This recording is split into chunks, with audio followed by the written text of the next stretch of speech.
Scheduled meeting for December the 10th of the Plaquemines Parish Council as the sole governing authority of Plaquemines Port Harbor Terminal District to order at 1 p.m. I'll ask the members to vote their machines for roll call.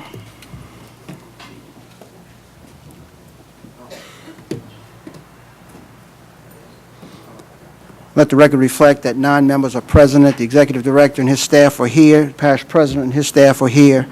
And at this time, I'll ask Reverend Giles to lead us in a prayer, followed by the Pledge of Allegiance by Mr. Freeman. Let us pray. Our Father, our God, how excellent is your name in heaven and in earth. We do humbly submit ourselves to you even right now. We seek your guidance, your wisdom, your knowledge, and your understanding. We do pray for Plaquemines Parish government as a whole. We pray for our president, Mr. Amos Cormier. We pray for administrative staff. We pray for our council members that represent various districts. And we do pray for the employees of Plaquemines Parish government. Now, dear Master, we submit ourselves to you right now. Use us to your glory.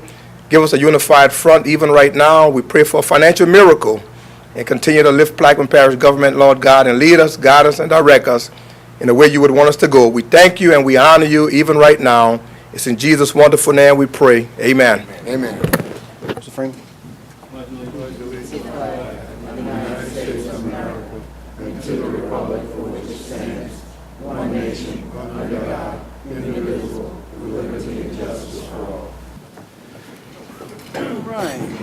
Thank you. We will move. There are no executive sessions today. We will move to the status report by the Executive Port Director.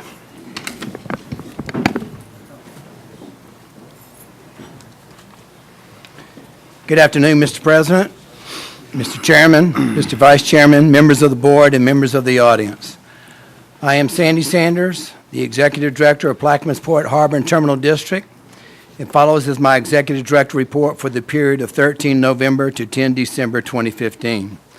This is a long reporting period due to the Thanksgiving holidays. I will try to be as brief as possible with these comments, but there are quite a few. Item number 1 is the budget hearing. During this time frame, as per state law and board requirements, the port presented the 2016 proposed budget in a public forum. I would like to publicly thank my staff for the preparation that they put into preparing for that budget hearing. I thought they did a very good job, and thank you very much. I've taken several trips during this time frame, and one is upcoming. That's going to be to the Port of Savannah. I've been invited by the Georgia Ports Authority, but I did go to the Port of Charleston. Now, these two ports are the fastest growing ports in America, and we would do well to model what we're trying to do here with what these two ports have done.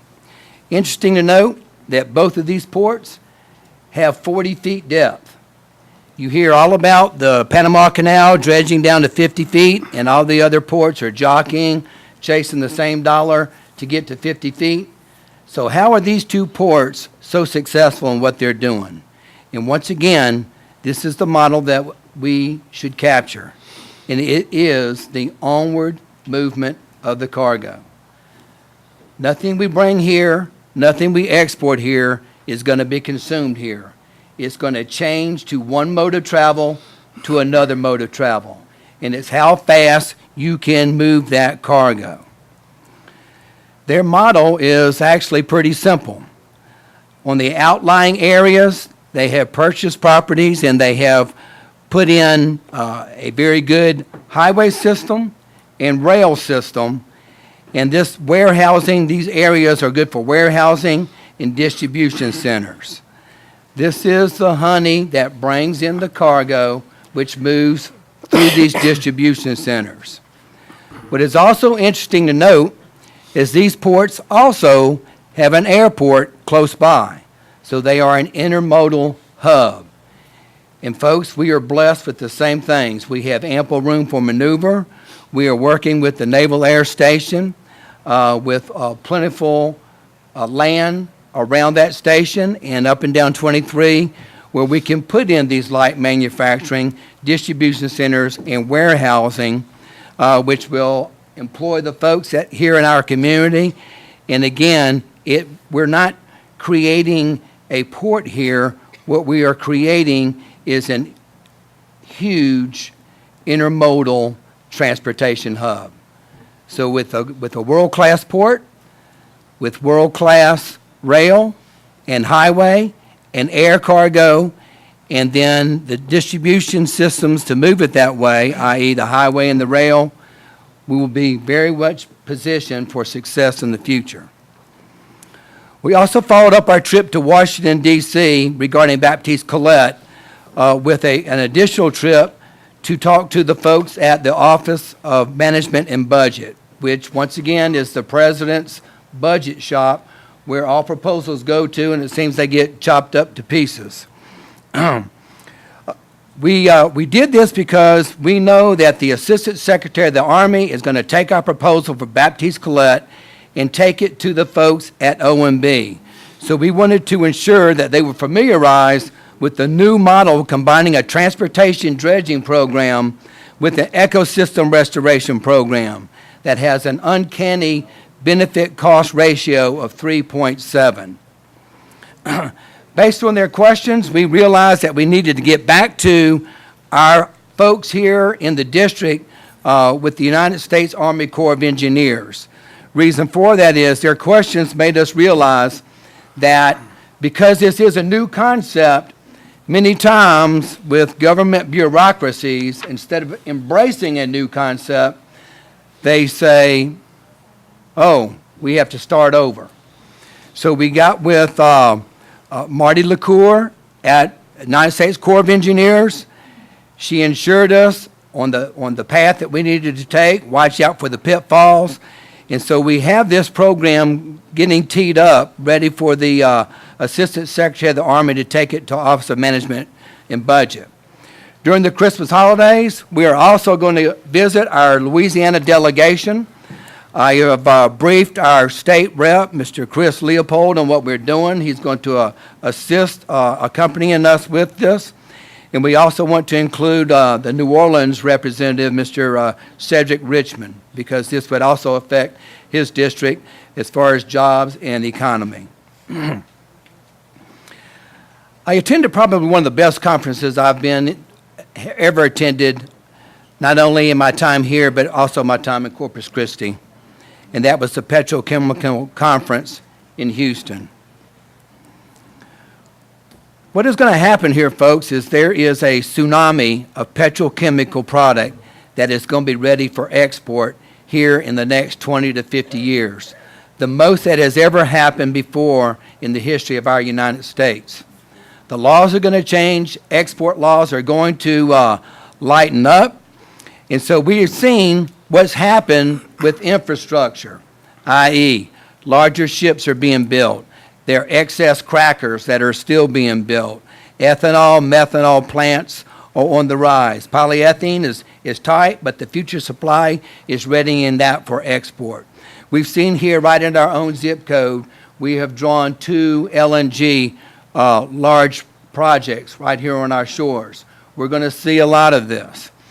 What you're also going to see is the traditional ports that have serviced this type of impact, i.e. Houston, Corpus Christi.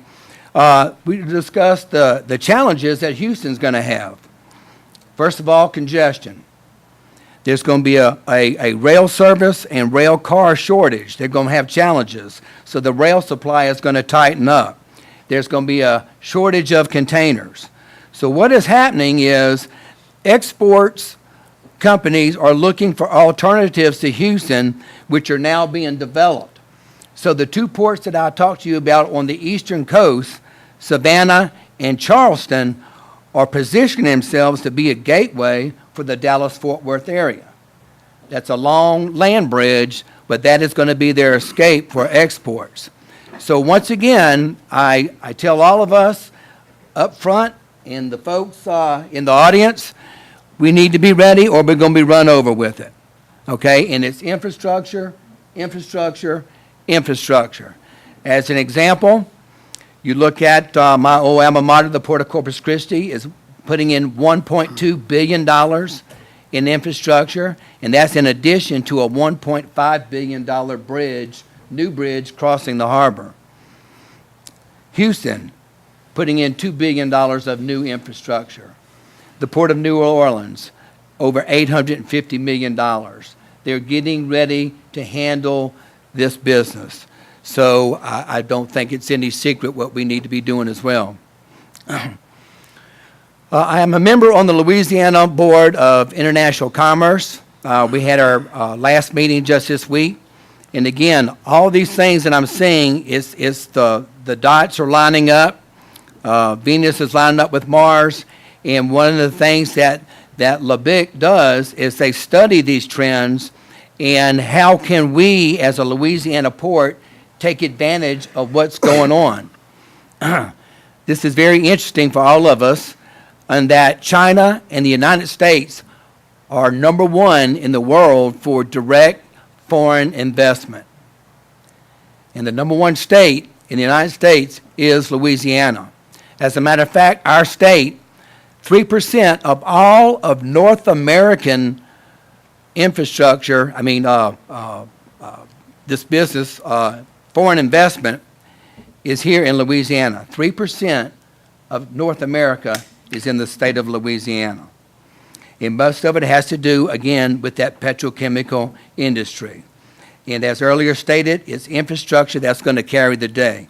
And equally important to infrastructure was the value-added manufacturing. And it was noted, there's some common factors for locations for that value-added. These shouldn't surprise anyone, but friendly business climate. And our business climate is such, this is the bread and butter of Plaquemines Parish that's coming our way, the oil and gas industry. Reliable power. We've had a little problem with that, but I think energy is catching on, that Plaquemines Parish offers the next bastion for investment. I have been working with them, and they're like a lot of folks, says, I can't run power down there until you get business, and I can't get business down there until I have power. But we're meeting halfway, and our talks are productive. A clear regulatory and environmental policy and requirements and permitting process, with access to a streamlined permitting process. With that access, skilled labor, utilities, room for expansion, and high-speed access to highway and rail and deep water are what position anyone in this state to compete. And folks, let me tell you once again, we got it all right here at our fingertips, and we're going to put it together. You've seen various commercials on the TV lately, and the moniker is "Why I Choose Louisiana." And we were fortunate enough that they made one of those commercials right here in Plaquemines Parish. We have joined forces with our school system, and the point of contact, who's kind of spearheading that, is Kelly DeMarco. And what Kelly has done and asked for some industry support is we have a lot of folks here, like everywhere else, that might not necessarily see college in their future. But we have a tremendous amount of opportunity here where someone who might say, I'm not ready for college, but they can find a very, very, very good job, a well-paying job. But you don't know what you don't know. And so this education program is designed to let them know and train them while they're in high school. So our port staff has hooked up with Kelly DeMarco's idea. We have gone to talk to the kids in high school. They have set these up, and we are really going to get involved in this. They wanted to do a commercial, so you will see here, all of us, about our great community here, is that commercial is going to be anywhere from 15 to 30 seconds. But most of the footage that they use, and they had tons of it, but it's all about the port. It's the port employees, the port assets. So it's something that we ought to be proud of. And this idea, this initiative, we ought to all be behind it. And the port is a very proud sponsor of that initiative. During this conference in Houston, I also happened to run into Trish Haver. Trish Haver is the business development person for the Norfolk Southern Railroad. We have been talking about getting together, and lo and behold, we met at the coffee stand. But our big discussion, it's under non-disclosure agreements right now, but it deals with the AMAC site. There's some exciting things that are going to happen here, and the model that we had proposed to them is the model that she says they are embracing. So I will share that more with the board when I can disclose more of this, and I can't wait to disclose it with our entire community. But there are great things that are happening here. Our agenda today, we have some items for consideration. One is an ordinance to increase security fees as established by a vote of the membership of the Gulf Seaports Marine Terminal Conference.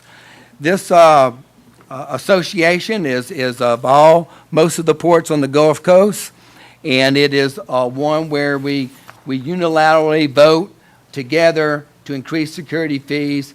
The security fees are needed, but there's power and comfort in numbers, and no one wants to raise their fee if another port doesn't, and you know it's competition.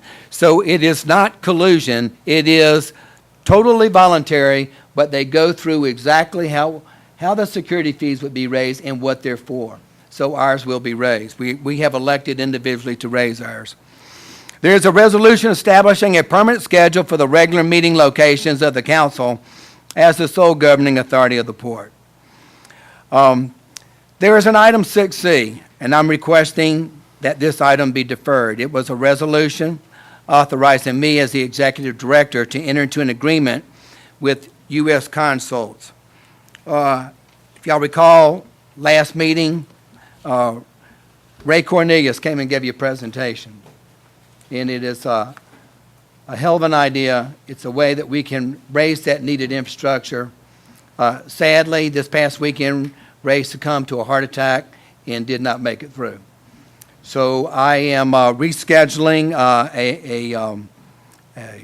a member from U.S. Consults that's going to be here. I'm going to meet with him Friday at Ray's service, and we're going to coordinate that. Items 6, D, E, and F are the adoption ordinances for the proposed 2016 port operating budget, the capital improvement budget, and an ordinance to establish budgetary controls. Another resolution to provide various insurances for the port for 2016, and also for the port employees group insurance coverage for 2016. Mr. Chairman, this is a lengthy report, but this concludes my report, subject to the questions of the board or the audience. Thank you, excuse me, thank you for your report. Any comments or questions from the table? Administration, public?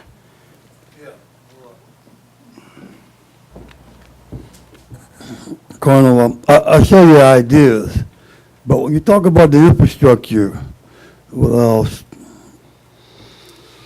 parish that kind of strapped for money, state strapped for money, what kind of ideas we can get this infrastructure in place?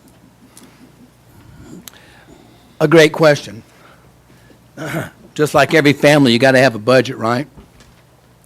As our cash flow at the port steadily increases, we have to be very smart with how we're going to spend that money and spend it for the future. The concept that was introduced with U.S. consults will also allow for the port and the parish to receive money that would be for infrastructure. But a very good question. You can't have a wish list and all of a sudden it appears. But we've got some ideas. Okay. Thank you. Well, you got to share that with the people now. You got to share it with the people. I fully understand. They can help you. Okay. But let me tell you, it's the folks here in this room and everyone in this community that has helped put this port on the board. Very thankful. Any further comments? Yes, Mr. Lawrence. Yes, Warren Lawrence, I just want to take this opportunity. I said it at the budget hearing, and I want to bring it out at this meeting to congratulate the port on their budget that they submitted and to bringing in at the rate they brought it in. I think this is something that we really have had advantage to look at and use this as a model, maybe to do some other things in our other areas. But I want to congratulate, and after I congratulate them, because I'll be here a little later on something else, but I do want to congratulate on the budget and the efforts they made. Thank you. Thank you. Thank you, Mr. Lawrence. We'll fight later. Any further comments or discussion on the report? Hearing none, we will move to bids and advertisements. I assume there are none. Introductions of ordinances and resolutions. Councilmember Bartholomew.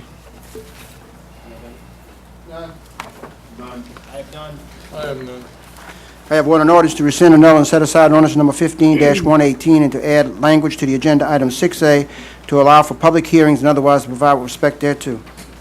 I Councilman have Burke. 3, a resolution electing the Plaquemines Port Harbor and Terminal District Chairperson for 2016 and otherwise to provide with respect thereto. A resolution electing the Plaquemines Port Harbor and Terminal District Vice Chairman for 2016 and otherwise to provide with respect thereto. A resolution appointing the members of the Point Committee for the Plaquemines Parish Council for 2016 and otherwise to provide with respect thereto. Ms. Salvant. I have none. I have none, sir. I have none. All right.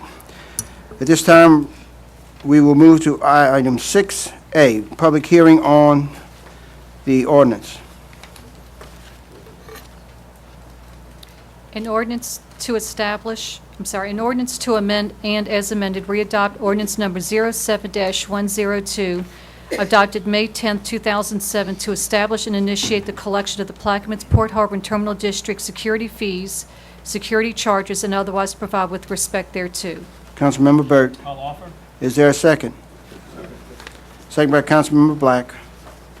I'll direct any comments or questions to Mr. Sanders. Any comments or discussion on the item? Nobody don't want that. What's the fees? You know, come, man, I gotta get up all the time and do stuff like this. But what are the fees? This, You excuse do me. things and then you wanna don't say anything. I don't understand. You want me to read the fees? Or you Yes, want to please, I'll please, take it. please. It, John Pennison, Deputy Director, Plaquemines Port Harbor Terminal District. This amounts to about a 3% increase in our security fees. In actuality, the only fee that's impacted by this that really generates any funds to the port is the security fee with regards to a surcharge on anchorage and docking fees. That amounts, it's 0.26%. The fee increase will be from 2 cents for a vessel under 120 feet per day up to $1.27 per day for any vessel over 500 feet. It'll be a percentage of 9.01% of the anchorage fee. It's a percentage charge. This will generate anywhere from $3,000 to $4,000 per annum of additional revenue on the port. And as General Sanders alluded to earlier, we are just keeping in line with the Gulf Seaports Marine Terminal Conference and their establishment of these certain security fees. Thank you, sir. Sure. Any further comments or discussion on the item? At this time, I'd like to call a question. It's been offered and second.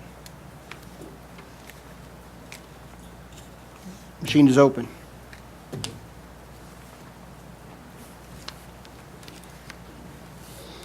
And the ordinance is adopted 9-0. We move to item 6B. A resolution to establish a permanent schedule for the regular meeting locations of the Plaquemines Parish Council as the sole governing authority of the Plaquemines Port Harbor and Terminal District, and otherwise provide with respect thereto. I'll offer next for a second. Second by Councilmember Bartholomew. Any comments or discussion on the item? I have a question. Councilmember Lapine. I want to just go on record that I am satisfied with moving to the Percy Griffin Center. I'm still not convinced that is the right thing to do without a legal opinion. It is a beautiful facility. I'm not saying I don't want to move. I don't consider that as Point LaHash. I consider it as Davant, where the county seats should sit. So I will be voting against this legislation. Not that I don't want to move, just that I don't have a written legal opinion yet, so I just want to go on record and say that. Mr. Lapine, have you sought a legal opinion yet? I've asked for the legal department. Does the legal department have an opinion? I guess not. Microphone, Shane.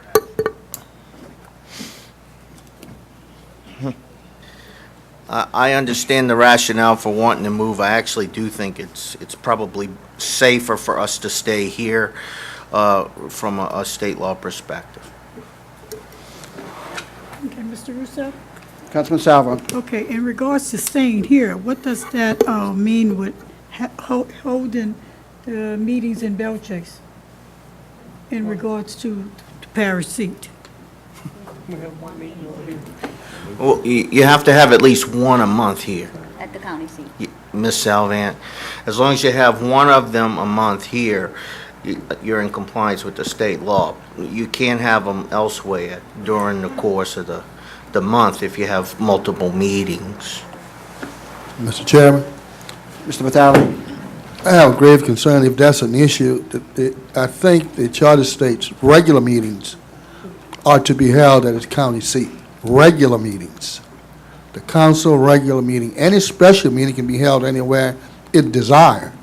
But when you have regular meetings, all of those have to be held at the county seat. Now, the problem exists with this council is finances.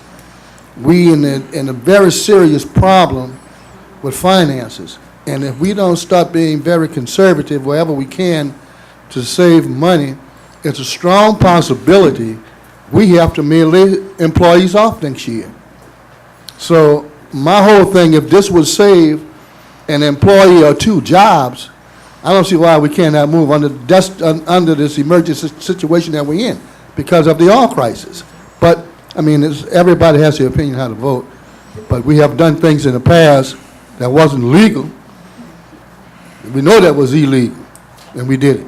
So if anybody want to challenge it, I say let them challenge it, then we do what we have to do. That's just my opinion. Excuse me, Councilman Bartholomew is correct when he quotes the charter. They're regular meetings, that's it. He's absolutely right about that. Any further comments or discussion on the item? Mr. Henry. Could you explain to the people what's the problem here? That way they'll know. The problem is that it cost us about $70,000. This trailer was set up for about $360,000 a few years back. And during the budget hearing, we realized that this was $70,000 that we could save in the budget and move up the street a few blocks.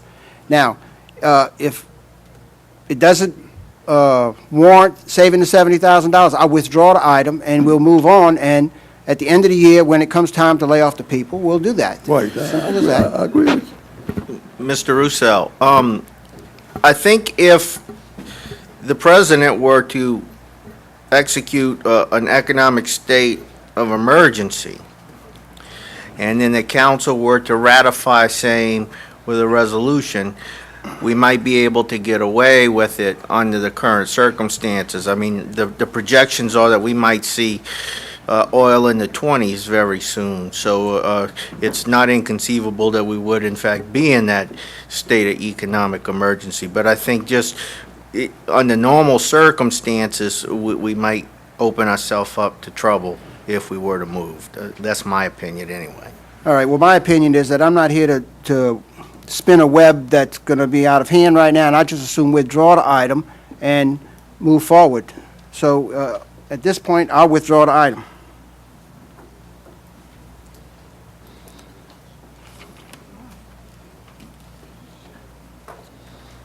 We'll move on to item D. An ordinance establishing a policy of budgetary control for the operating budget of expenditures for the Plaquemines Port Harbor and Terminal District for the fiscal year beginning January 1st, 2016 and ending December 31st, 2016, and otherwise to provide with respect thereto. I'll offer next for a second. Oh, second. Second by Councilmember Juneau. Any comments or discussion on the item? Any comments or discussion on the item? Hearing none, sheet is open.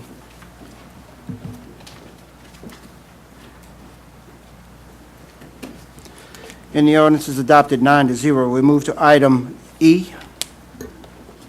An ordinance adopting the original operating budget of revenues and expenditures for the Plaquemines Port Harbor and Terminal District for the fiscal year beginning January 1st, 2016 and ending December 31st, 2016, and otherwise provide with respect thereto. I'll offer next for a second. I'll second. Second by Councilman Salvin. Any comments or discussion on the item? Hearing none, the machine is open.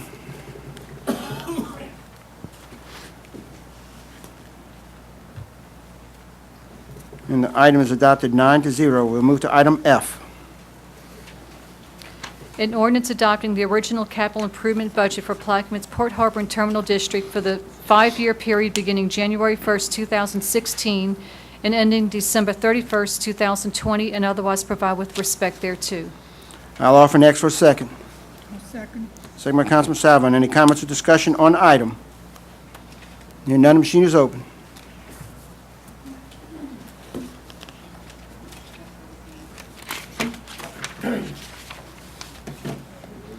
And the ordinance is adopted 9-0. Move to item G. A resolution to provide insurance for the Plaquemines Port Harbor and Terminal District for a period of January 1st, 2016 through December 31st, 2016, and otherwise provide with respect thereto. Councilmember Burt.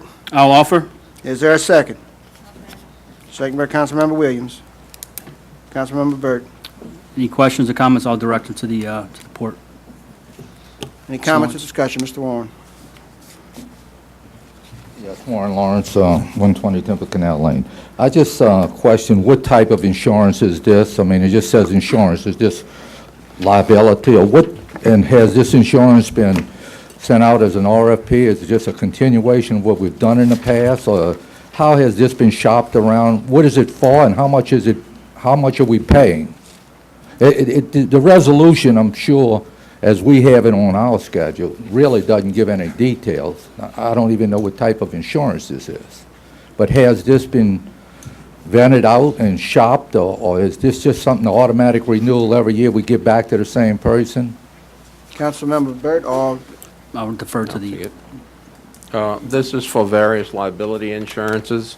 First of all, is for hull and machinery insurance for our boats at a cost of $57,645, plus a terrorism charge of $2,882. Let's see, an insurance, excess liability insurance at a cost of $48,300. Let's see, what is this one?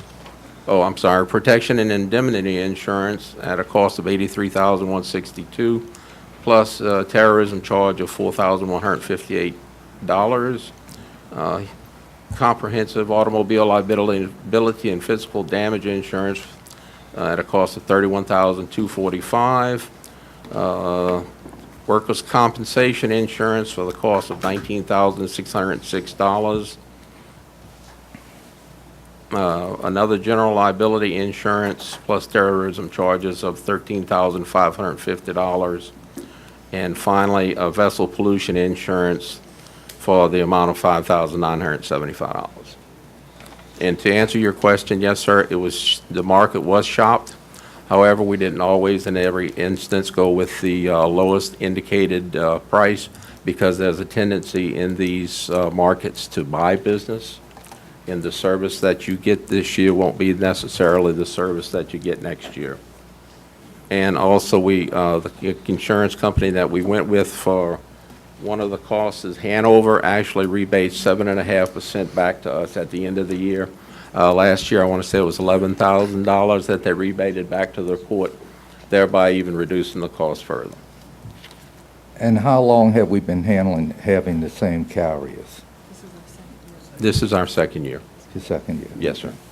My question, because what I'm looking at is over $200,000. You're looking at expenditure, and if the council is satisfied.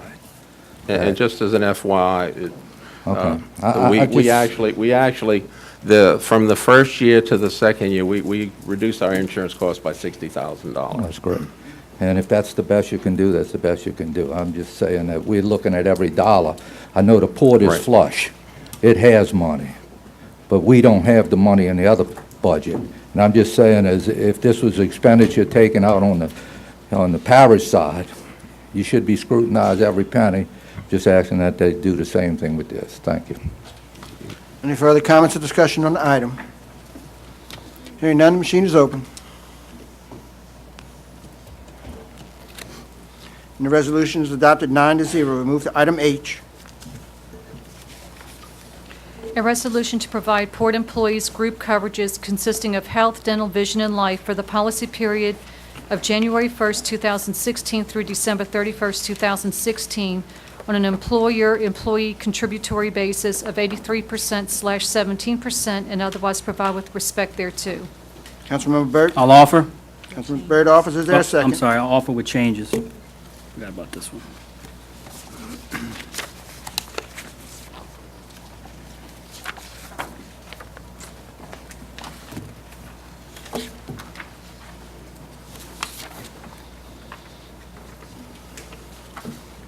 And the changes just reflect striking out MetLife and inserting Blue Cross of Louisiana.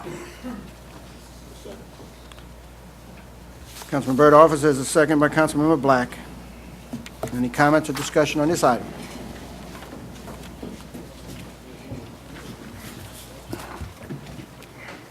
Yeah, Chairman, I have a question.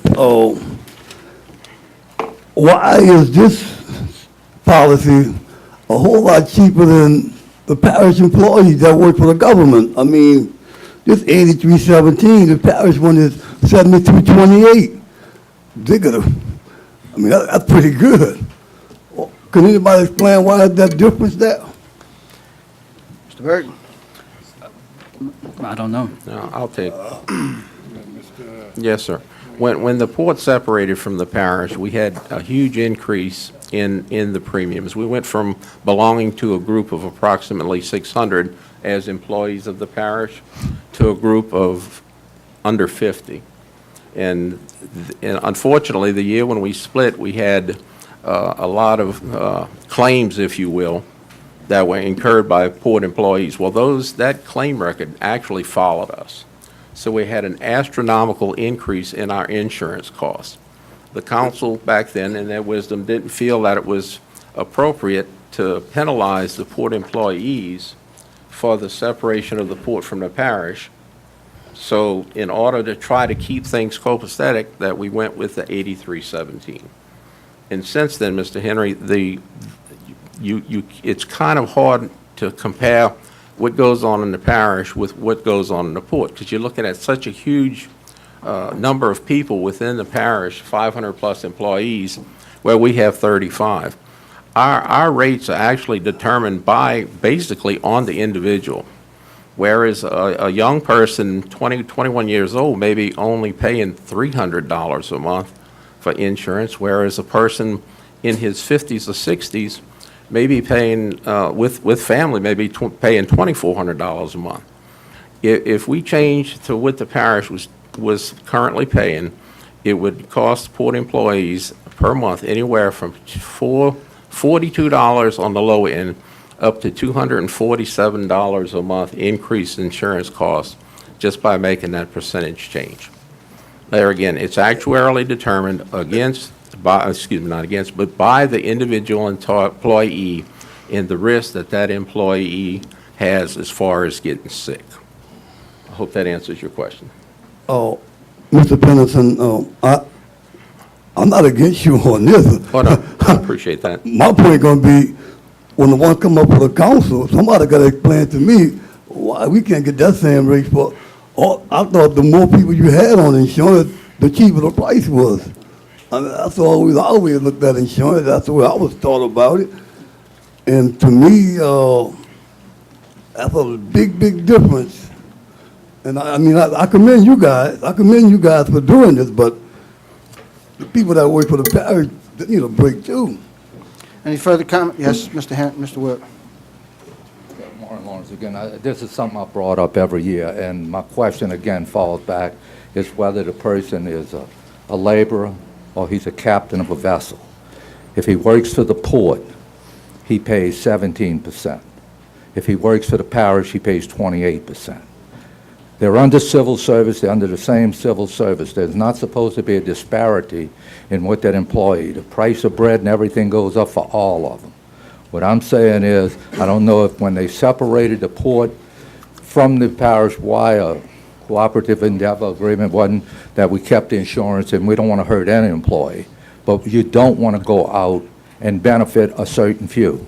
And what is done in this case here is that it has benefited. More power to them. They have the money to put up to 83%. You don't have it on your side, so we got to penalize the employee. And ultimately, this is what it's doing.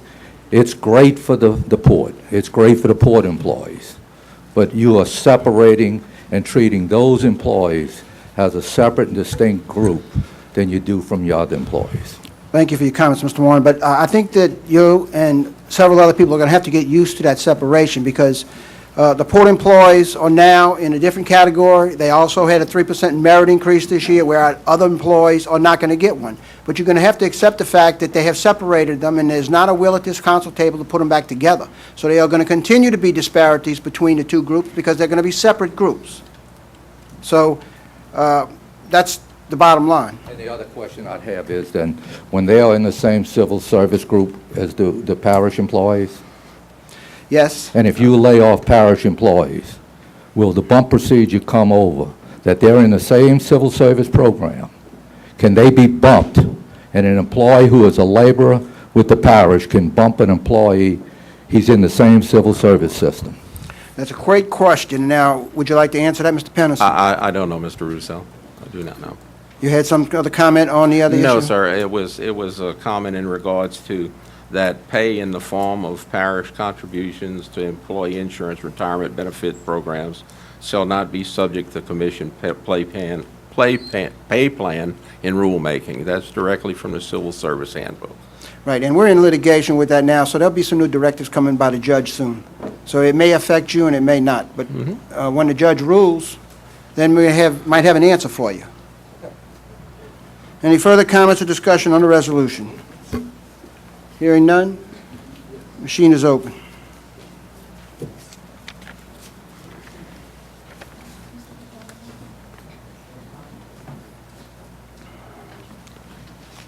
No vote. And the resolution is adopted 9-0. We'll move to item 7, new business. There are no introductions of resolutions, whereas suspension is being sought, as I understand it. Item B has been approved. We will move to item C, update by Eric Sundstrom.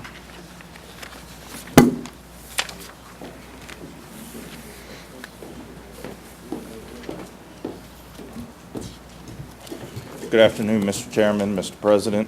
Eric Sundstrom, representing the Port Harbor and Terminal District. Things have kind of slowed down a little bit since the election, at least for me anyway. The legislative members are out scrambling, as you probably read, looking at leadership positions and things like that. Breakdown of how the election ended up here in Plaquemines Parish. We have 2 new senators, Senator Troy Carter and Senator-elect Sharon Hewitt. As far as the legislature as a whole, there are 56 total Democrats, 14 of them are senators, 42 of them are House members, 86 Republicans, 25 senators, and that was a loss of 1, 61 House members. They added 2. And there are 33 members of the Black Caucus now, which is 9 senators. That remained even from last term, and 24 members in the House. The Republicans statewide, except for governor, we have our first statewide elected Democrat since 2008, I believe. As you know, Governor-elect John Bell Edwards. The lieutenant governor is new, the former parish president of Plaquemines, and all the rest of the elected officials statewide remain the same. The appointments to date that the governor-elect has made is the Commissioner of Administration, former state senator and former Lieutenant Governor Jay Darden, and his one of his cabinet secretaries, the Secretary of Revenue, is Kimberly Robertson, who previously served in Governor Blanco's administration as special counsel to Revenue, and she is an attorney with the Jones Walker Law Firm. There have been several transition committees seated, education, economic development, and health and welfare. And the other ones, I assume, will be seated, if not have not been seated, within the next week or so. And the appointments following out of those transition committees will be announced through the Governor-elect's transition office. He is to be sworn in January 11th, and January 11th will be an organizational day for the Senate and the House. They will be convening to elect their leadership and committee chairs, things like that. Then the rumor has it that the governor-elect will call a special session to deal with the budget shortly after Mardi Gras, sometime about February 11th or so, 12th, somewhere around there. Other than that, that's my report submitted to you. If there's any questions, I'd be happy to answer them. Any questions, comments? Hearing none, thank you for your report. Thank you. It's been a pleasure this year, and wish you all a Merry Christmas. Thank you. Move to item 8, approval of November 12, 2015 minute meetings. I'll offer his ask for a second. Second by Councilmember Burt. Any comments or discussion on the minutes? Hearing none, machine is open on adoption of the minutes.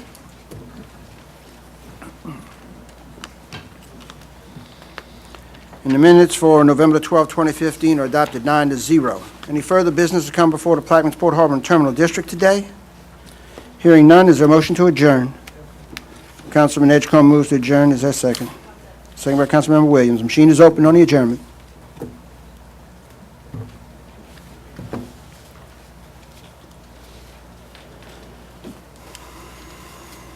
And the meeting is adjourned.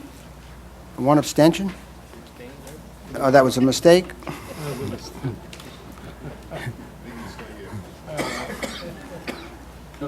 Meeting is adjourned 9-0 at 1:48. Thank you very much. This time,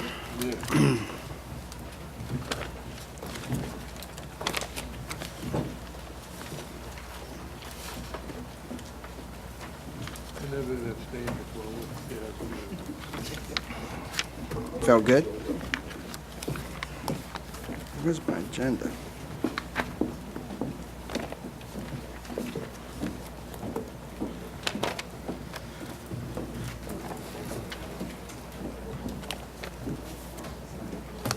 Yeah, it was. There we go. This time, we will call the Plaquemines Parish Council meeting for December the 10th, 2015 to order. Machine is open for roll call.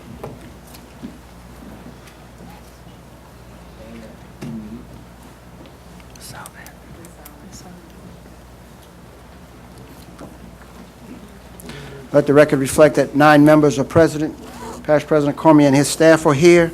We've already led off with the prayer and the Pledge of Allegiance. We will defer the executive session till later in the meeting. There are no proclamations, and at this time, we'll take a status report by the Parish President.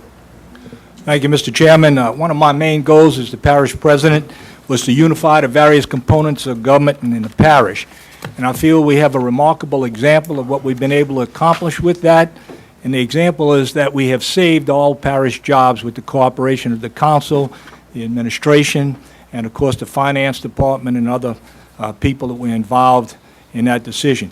Keep in mind that if you go back in the 80s, over 600 jobs were lost in Plaquemines Parish during that budget crunch. So, as a result of that, my compliments go out to all the people who were involved in saving the parish jobs. I'm also extremely pleased with my directors as I drive around the parish. I see that the grass is being cut, the ditches are being dug, and some that haven't been dug in quite a few years. ferry service is moving forward. There is a problem we have this weekend, mandated by the Corps. We will have to shut down the Belle Chase Ferry for them to place a mat there. We are establishing kayak routes to try and be innovative for the future of the parish on each side to stimulate business in the Grand Bayou area as well as the Point Lahash area. And of course, we're extremely pleased that we are, once again, the only and the first parish in the United States of America to have participated in the Bud Mat program, where we are now getting the better use of the material that's being dredged from the river. All this with a shortage of money and manpower. Keep in mind that, go back about 10 years, you had 68 men employed in heavy equipment. Today, we have 15. So I think that's a worthy accomplishment. Having said that, as you know, fools rush in. We've had a year to assess the situation. We will be restructuring some areas and some departments to become more efficient. An example of restructuring is thanks to Mr. Hugh Martin and Mr. Akers that we have restructured our bonds. We will be saving over $50,000 a year with that process. My vision, once again, with the cooperation of the council, the legislative body of the parish, has been to help all areas of the parish, from the smallest community to the largest community. Because of the shortage of money, we have tried to be checking out all boxes. We've gone to get donations, and for example, the Mississippi River Bank just donated the frame structure in the Buras area of their branch that is not going to be completed. So we appreciate that. Also, Mr. Pivac has donated a frame structure down in the Venice area. Mr. Nungesser has told me that he would donate the Riding Center to us. What we plan to do with these various structures is to utilize them in various parts of the parish to provide some type of pavilions. Taking you on a tour of the parish, I would like to say that on the East Bank, we just started groundbreaking work on the courthouse. And you've seen the activity if you take a ride down there today, the increased activity in that area. It's hard for me to believe that in the 21st century that we've gone over a decade without a courthouse in Plaquemines Parish. But like I said, with people working together, that's going to be instituted.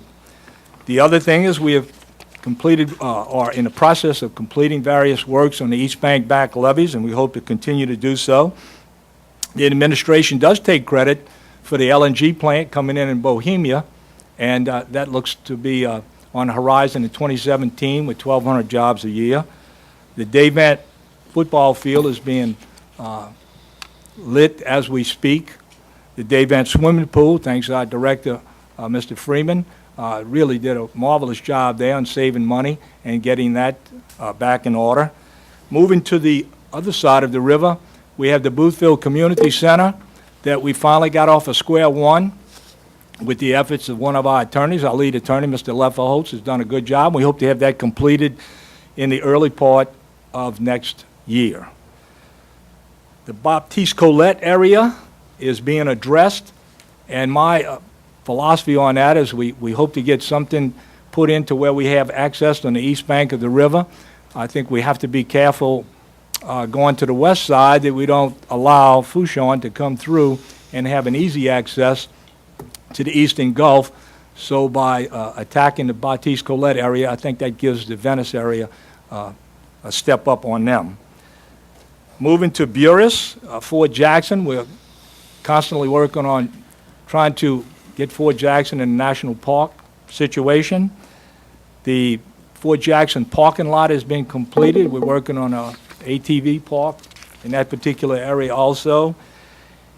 And the museum was just opened in correspondence with the Orange Fair and Festival.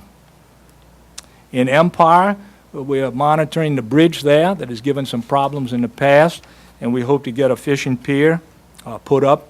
We also look to have a fishing pier at Joshua's Marina in the Buras area. The grandstands and the batting cages have been covered, so the tarpaulins are no longer in effect in the Buras area. We're very proud of that. Moving along, the Port Sulphur area, the four-lane highway, when I was a senior in high school, believe it or not, they'd started work on that, and it hasn't been finished yet. As the chairman of the Regional Planning Committee, we've been able to get that back on the project, so we're looking at probably 4 or 5 years down the road, but nonetheless, that is moving in the right direction presently. The Port Sulphur Library is one of the things that we have to go back, like the mother tomato told the baby tomato, catch up. And that's what we've been doing this past year, trying to catch up on all the projects that were not completed in the past. So as a result of that, we've even gotten the schools involved with the kids writing letters to HUD.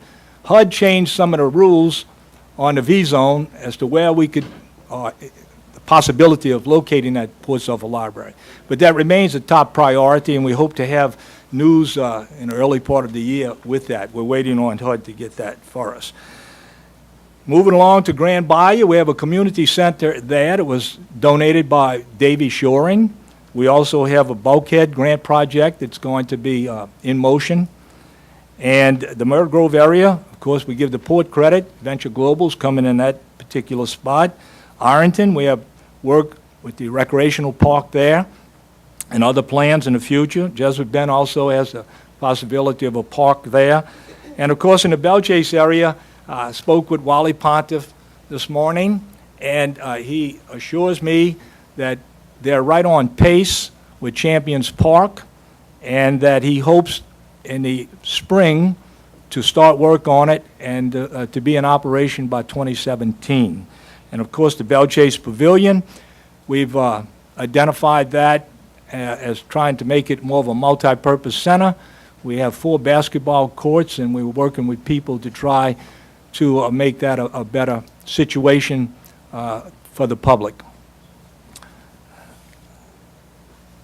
In summary, then, I think God has blessed us this year, and with your continued prayers, we actually, God, continue to bless Plaquemines Parish and continue to unify this parish so that we can move forward for the residents, and we want to wish everyone and their families a Merry Christmas. Thank you, Mr. Chairman. Okay, any further comments or discussion on the president's result? Yeah, I do have one comment. I want to recognize a couple folks. Director Rick Freeman from Recreation for a successful football season. I really appreciate that. I've heard nothing but positives on that. I'd also like to recognize Michael Powell, our PIO. He did a wonderful job with that video for Fort Jackson Museum. I know James and Laura Madare were involved in that as well, so very good job. That was highly professional, and I hope that economic development and tourism can benefit from that video as well. So that's all I have. But great job, folks. Any further comments or discussion on the president's report? Mr. Freeman?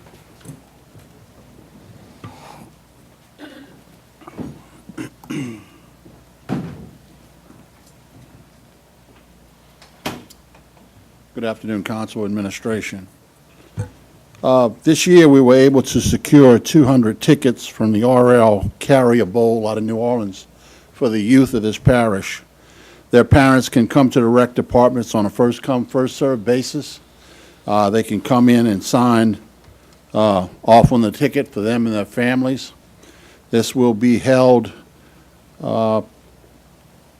excuse me one second, December 19th. And it's at the Superdome. Also, Mr. Becknow asked me to announce that on December 31st, the YMCA is going to hold the all-state football clinic at Newman High School. And all the children from age 6 to 14 are invited. You have to sign a waiver. It's free. There'll be a lunch included. And you can come by the rec department or the YMCA in Belchase and sign off on that. The bus will pick you up at 9 o'clock that morning at the YMCA and bring you back to the YMCA. It will be a football clinic. There will be a free T-shirt, a complimentary lunch, complimentary drinks, and a clinic with instruction. So with that said, I'm very proud that we were able to do those things. Thank you very much. And does this complete the president's report? Yeah.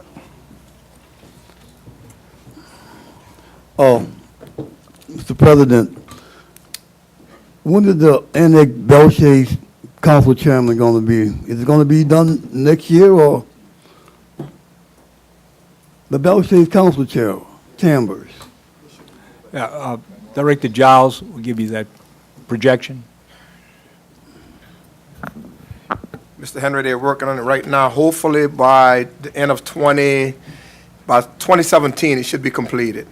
So it won't be next year then. They're working on it. By 2017, it should be. Thank you, President, for your due diligence on the courthouse and how you are incorporating the entire parish. Thank you, sir. Thank you, Mr. Henry. Thank you. Any further comments? Hearing none. At this time, I'd like to ask the members to look through the agenda and decide which ones we're going to withdraw and defer so we can get to the business that'll be left. Councilmember Bartholomew, any withdrawals or deferrals? Give me a chance to look. Ask everyone. Yeah, I have some. Okay. JKLM, withdrawn. Yeah.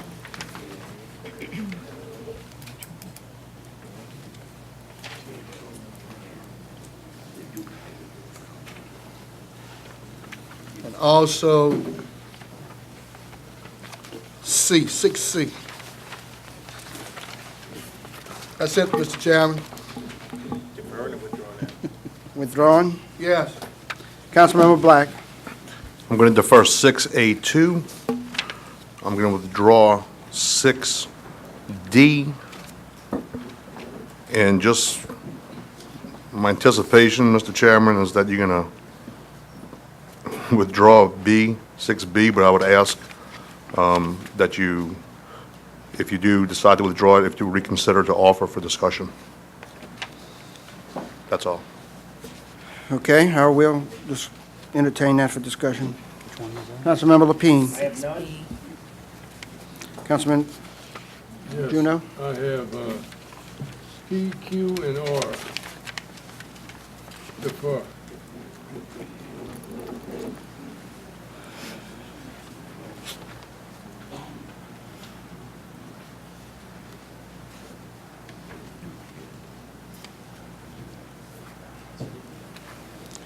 Council, I'll hold up on withdrawing anything from my list of items.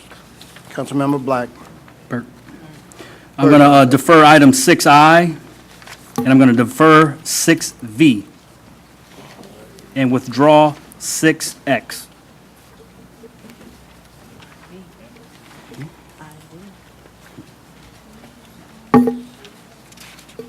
Councilmember Salva. At this time, I don't have any.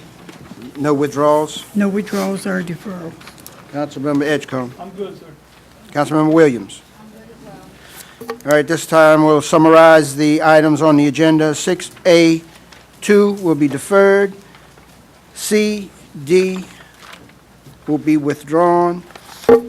I will be deferred. J, K, L, and M will be withdrawn. P, Q, and R will be deferred. V will be deferred, and X will be withdrawn. Any further items? If not, this time we will move to item bids and advertisements. There are none. Beer and liquor license, Councilmember Bartholomew? None. I have none. I have none. None. None. None. Zero. I have none as well. We'll move to item building permits. Any objection to taking items? Mr. Chairman, Yes, I Councilmember suggest Bartholomew. we do 1 to 10, if you don't mind. Do all those I have, global. 1 to 10. I would ask to remove 5. Thank you. Yeah, I'm sorry, Ms. Sullivan. Secretary Caldwell. No, that's okay. We'll move forward with items 6A1 through 4 and through 10. Would you read those, Secretary? I second. Wait, we're going to all read them first. Number 1, Colonial Pipeline Company, application number 2015-754, dated August 26, 2015, to replace 5 miles of existing 20-inch line 7 south of Carnarvon. Councilmember Bartholomew. Number 2, Chevron Pipeline Company, application number 2015-884, dated October 21st, 2015, to lower existing 8-inch S6937 pipeline, Main Pass Block 75, Councilmember Bartholomew. Eustace Engineering, application number 2015-901, dated October 28, 2015, to drill 4 soil borings, 1 CPT, and 7 test pits, East Point Lahash area, Councilmember Bartholomew. Loba Operating, Inc., application number 2015-919, dated November 3, 2015, to install pile clusters, drill the Charlie 1, prospect and install wellhead protector, Breton Sound area, Block 32, Councilmember Bartholomew. Number 6, Whitney Oil and Gas LLC, application number 2015-938, dated November 12, 2015, to install 4-inch flow lines and 2-inch gas lift line, Garden Island Bay Field, Councilmember Bartholomew. Number 7, Whitney Oil and Gas LLC, application number 2015-939, dated November 12, 2015, to install 4-inch flow line, Garden Island Bay Field, Councilmember Bartholomew. Number 8, Texas Petroleum Investment Company, application number 2015-941, dated November 12, 2015, to install 4-inch and 2-inch gas lift line, Main Pass area, Councilmember Bartholomew. Number 9, MAC Energy Company, application number 2015-1001, dated December 2, 2015, to install pile clusters, limestone pad, drill the SL21379 number 1 well, and install walkway, 6-inch pipeline in line heater platform, Councilmember Bartholomew. Number 10, Whitney Oil and Gas LLC, application number 2015-978, dated November 24, 2015, to install 4-inch flow line, Garden Island Bay Field, Councilmember Bartholomew.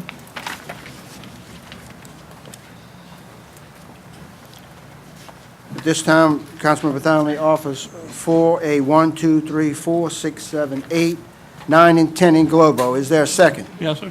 Second by Councilmember Edgecombe. Any comments or discussion on any of the permits that we just called? Hearing none, machine is open.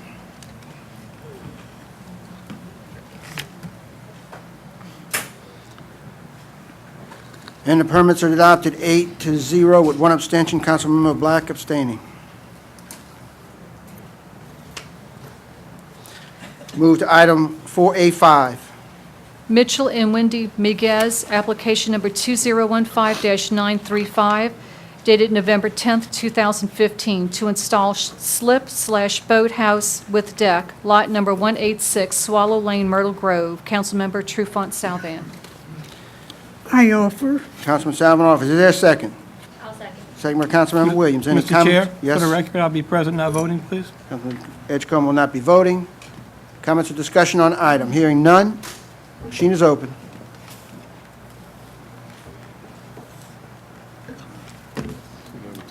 Right, let's go in there. Machine is open.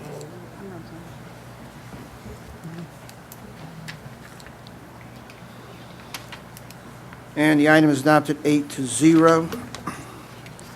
Move to item B.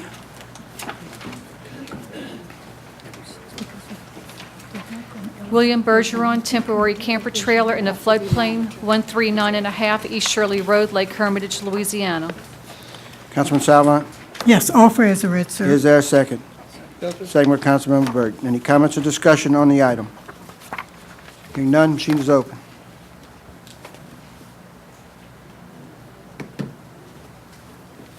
And the permit's adopted 9-0. We'll move to item C. Councilmember Salvant.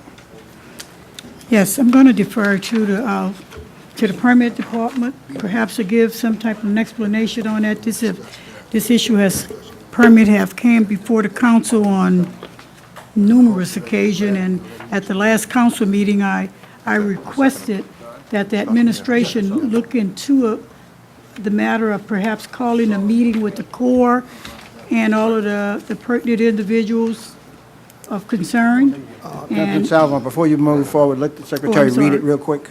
I'm sorry. B&B Partners LLC, new 44 Bay Boat Shed in a floodplain, 165 Marina Road, Myrtle Grove. And continue. Yes. So, as I've been saying, meeting after meeting after meeting, I don't know what the problem is, because as far as I can understand, a permit of this sort, if it comes before the council 3 times, it automatically fall off, and there's action by the council, it should automatically fall off. But appearing and appearing and appearing, there's still some conflict and some concern area as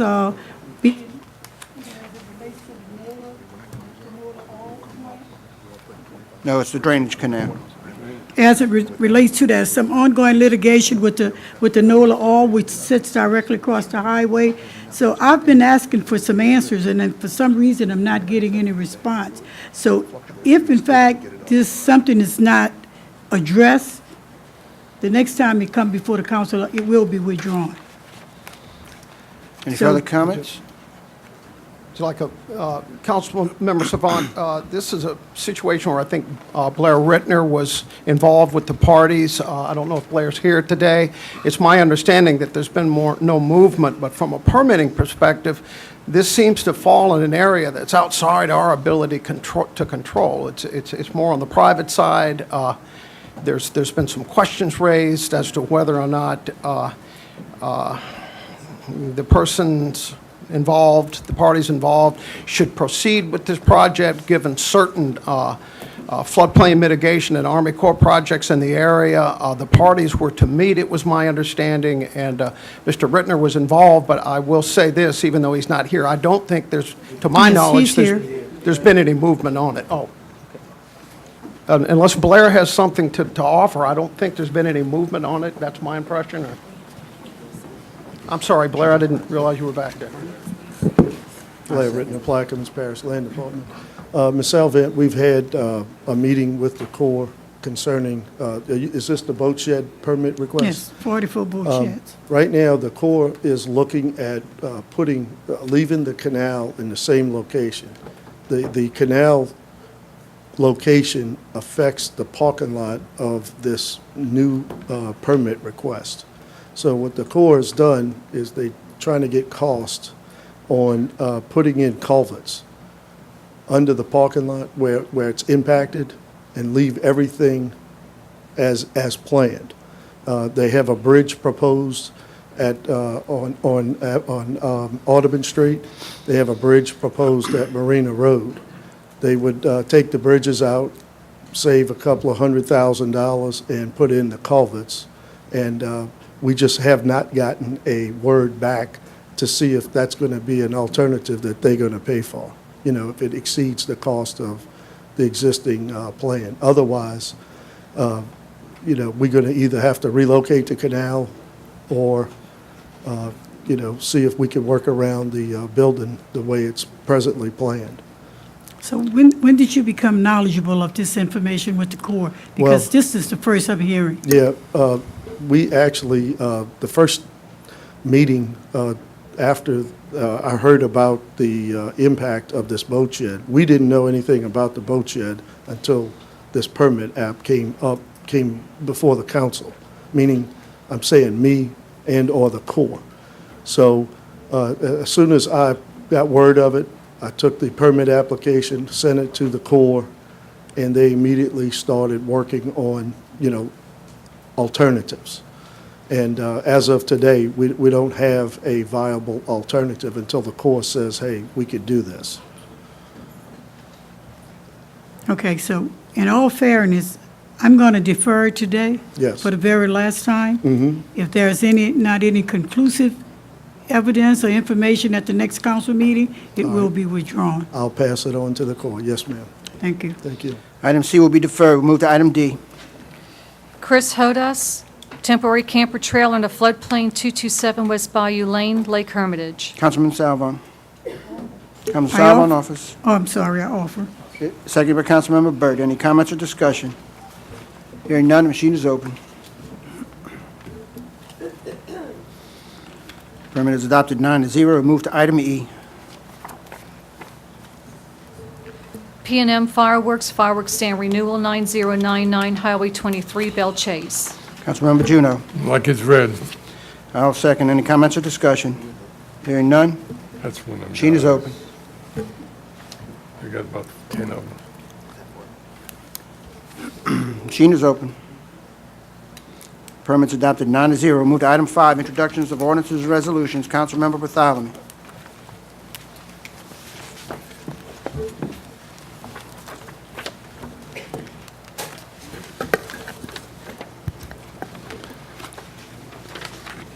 An ordinance approving the plan of re-subdivision of the property of BGL LLC located in Plaquemine Parish, Louisiana, as shown on the map of re-subdivision of the property formerly owned by Catherine McGinty, the wife of John R. McGinty, into lots 1, 2, 3, and 4, property of BGL LLC by Richmond D. Curbs, PLS, or of R.W. Curbs LLC, dated July 10, 2015.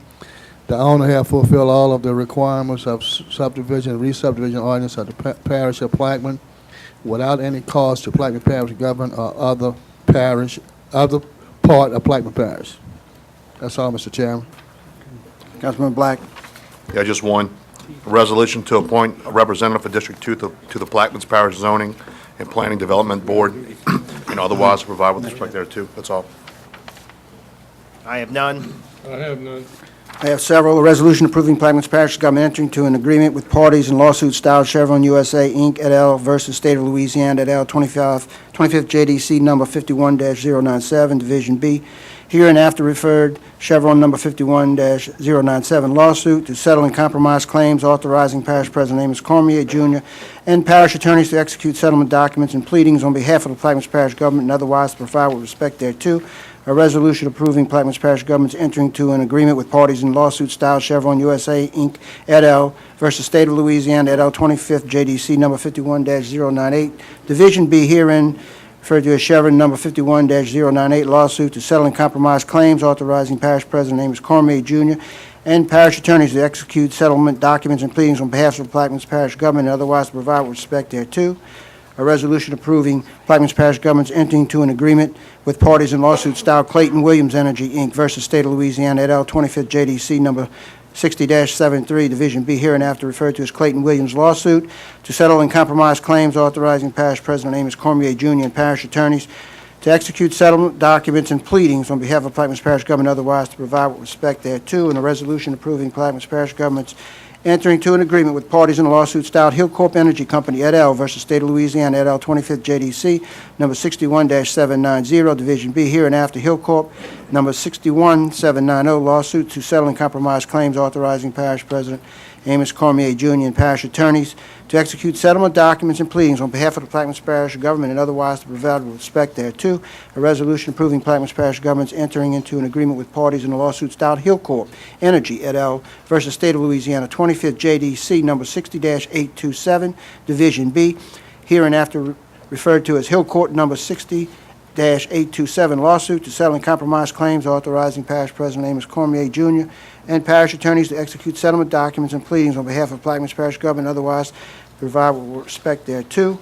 And a resolution approving Plaquemines Parish Government's entering into an agreement with parties in a lawsuit styled Hunt Petroleum Corporation, et al. Versus Texaco, et al., 25th JDC number 34-592, Division B, hereinafter referred to as the Hunt lawsuit, to settle and compromise claims, authorizing Parish President Amos Cormier, Jr., and parish attorneys to execute settlement documents and pleadings on behalf of the Plaquemines Parish Government and otherwise to provide with respect thereto. A resolution approving Plaquemines Parish Government's entering into an agreement with parties in a lawsuit styled Imperial Petroleum Incorporated, et al. Versus the State Mineral Board, 25th JDC number 56-605, Division B, hereinafter referred to as Imperial lawsuit, to settle and compromise claims, authorizing Parish President Amos Cormier, Jr., and parish attorneys to execute settlement documents and pleadings on behalf of Plaquemines Parish Government, otherwise to provide with respect thereto. A resolution approving Plaquemines Parish Government's entering into an agreement with parties in a lawsuit style Vintage Petroleum, Inc. versus State of Louisiana and Plaquemines Parish Government, 25th JDC number 48-788, Division A, hereinafter referred to as the Vintage lawsuit, to settle and compromise claims, authorizing Parish President Amos Cormier, Jr., and parish attorneys to execute settlement documents and pleadings on behalf of the Plaquemines Parish Government, otherwise to provide with respect thereto. In order to approving the plan of subdivision a re-subdivision of the property of Chester D. Wharton and Ava D. Hingle, Plaquemines Parish, Louisiana, as shown on a map of re-subdivision Lot 4, Concord Canal subdivision into lots 4A, B, C, D, and E, Concord Canal subdivision, Bellchase, Louisiana, by U. McCurdy III, PLS, dated May the 15th, 2015, the owner having fulfilled all the requirements of the subdivision and re-subdivision ordinance of the parish of Plaquemines without cost to the Plaquemines Parish government or the parish of Plaquemines, and otherwise to provide with respect thereto. In order to rescind, annul, and set aside ordinance number 15-123, and to add language to agenda item 6A to allow for public hearings and otherwise to provide with respect thereto. In order to amend the 2016 General Fund Operating Expenditure Budget Form, Home Economics Department, and otherwise to provide with respect thereto. A resolution authorizing the Plaquemines Parish Community Action Agency to prepare the necessary application to the Louisiana Housing Corporation for a grant to provide utility assistance to the residents of Plaquemines Parish for fiscal year 2016, and authorizing the President of the Plaquemines Parish government to sign and submit said application. And a resolution authorizing the Plaquemines Parish Community Action Agency to prepare and file an application with the Louisiana Department of Transportation and Development on behalf of the Plaquemines Parish government for a grant under 49 CFR 5311, Non-Urbanized Area Formula Program, and or 49 CFR Discretionary Capital Program, as amended to provide public rural transportation to the residents of Plaquemines Parish, and further authorizing Plaquemines Parish President to execute and file such application as assurance and any other documents needed. That's all I have. Councilmember Byrd. I have two. An ordinance to amend the 2016 General Fund Operating Expenditure Budget, City and Ward Court Department, and otherwise to provide with respect thereto. An ordinance authorizing an emergency exception to the hiring freeze currently enacted on all vacant positions of Plaquemines Parish government, and otherwise to provide with respect thereto. That is all. Councilman Salvant. Yes, I have two also. An ordinance approving the plan of re-subdivision of property described as an under-designated parcel of Section 6T18S or 27E into lots 1A and 1B of Section 6, T18S or 27E by Gilbert Kelly Cootery, Incorporated, dated August 20, 2015. The owner have fulfilled the requirements of the subdivision and re-subdivision ordinance of the parish of Plaquemines without cost to the Plaquemines Parish government or the parish of Plaquemines, and otherwise to provide with respect thereto. A resolution authorizing the parish president or his designee to offer the commercial lease of the old LSU Agriculture Research Station and to negotiate, sign, execute, and enforce a commercial lease agreement between the Plaquemines Parish government and a suitable leaser willing and able to pay the market rate therefore, and otherwise to provide with respect thereto. That's it for me. Yes, I have one. A resolution appointing two members to fill vacancies on the Coastal Zone Management CZM Committee. Councilman Williams. I have four. An ordinance authorizing and directing the Plaquemines Parish President Amos J. Cormier Jr. to enter into and execute a cooperative endeavor agreement with the Young Men's Christian Association, YMCA, CEO Gordon Wadge, to implement a 2-year agreement with the right of either party to extend this agreement for two-year options to provide parish resident services and programs through 3 parish community centers in Boothville, Burris, and Port Sulphur, and otherwise to provide with respect thereto.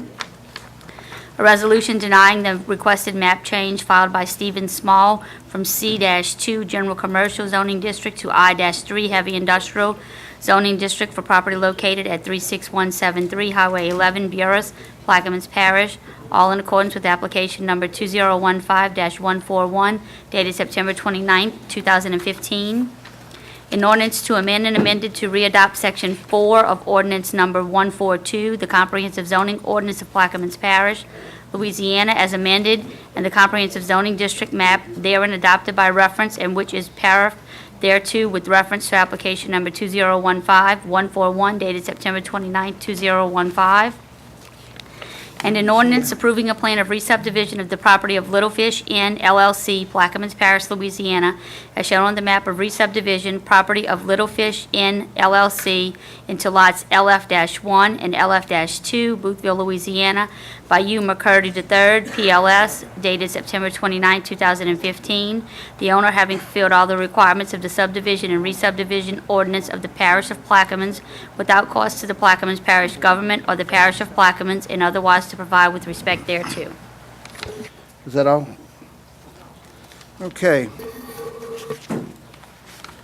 We'll move back to the agenda, and Councilman Salvon Yes. requested.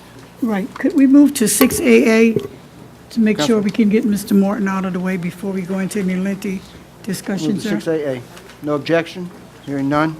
No. Mr. Chairman, after that, we would like to move to 6BB. Okay. A resolution of the Parish of Plaquemine, State of Louisiana, the issuer, recognizing the final form and execution of the bond purchase agreement in connection with the issuance and sale of revenue refunding bonds, Series 2001-5 of the issuer. Councilman Salvon, your offer? Yes. I'll second. Comments or discussion? Okay. Hearing none? No, I would like to, there's going to be some changes, and I would like to defer to Mr. Morton. Okay.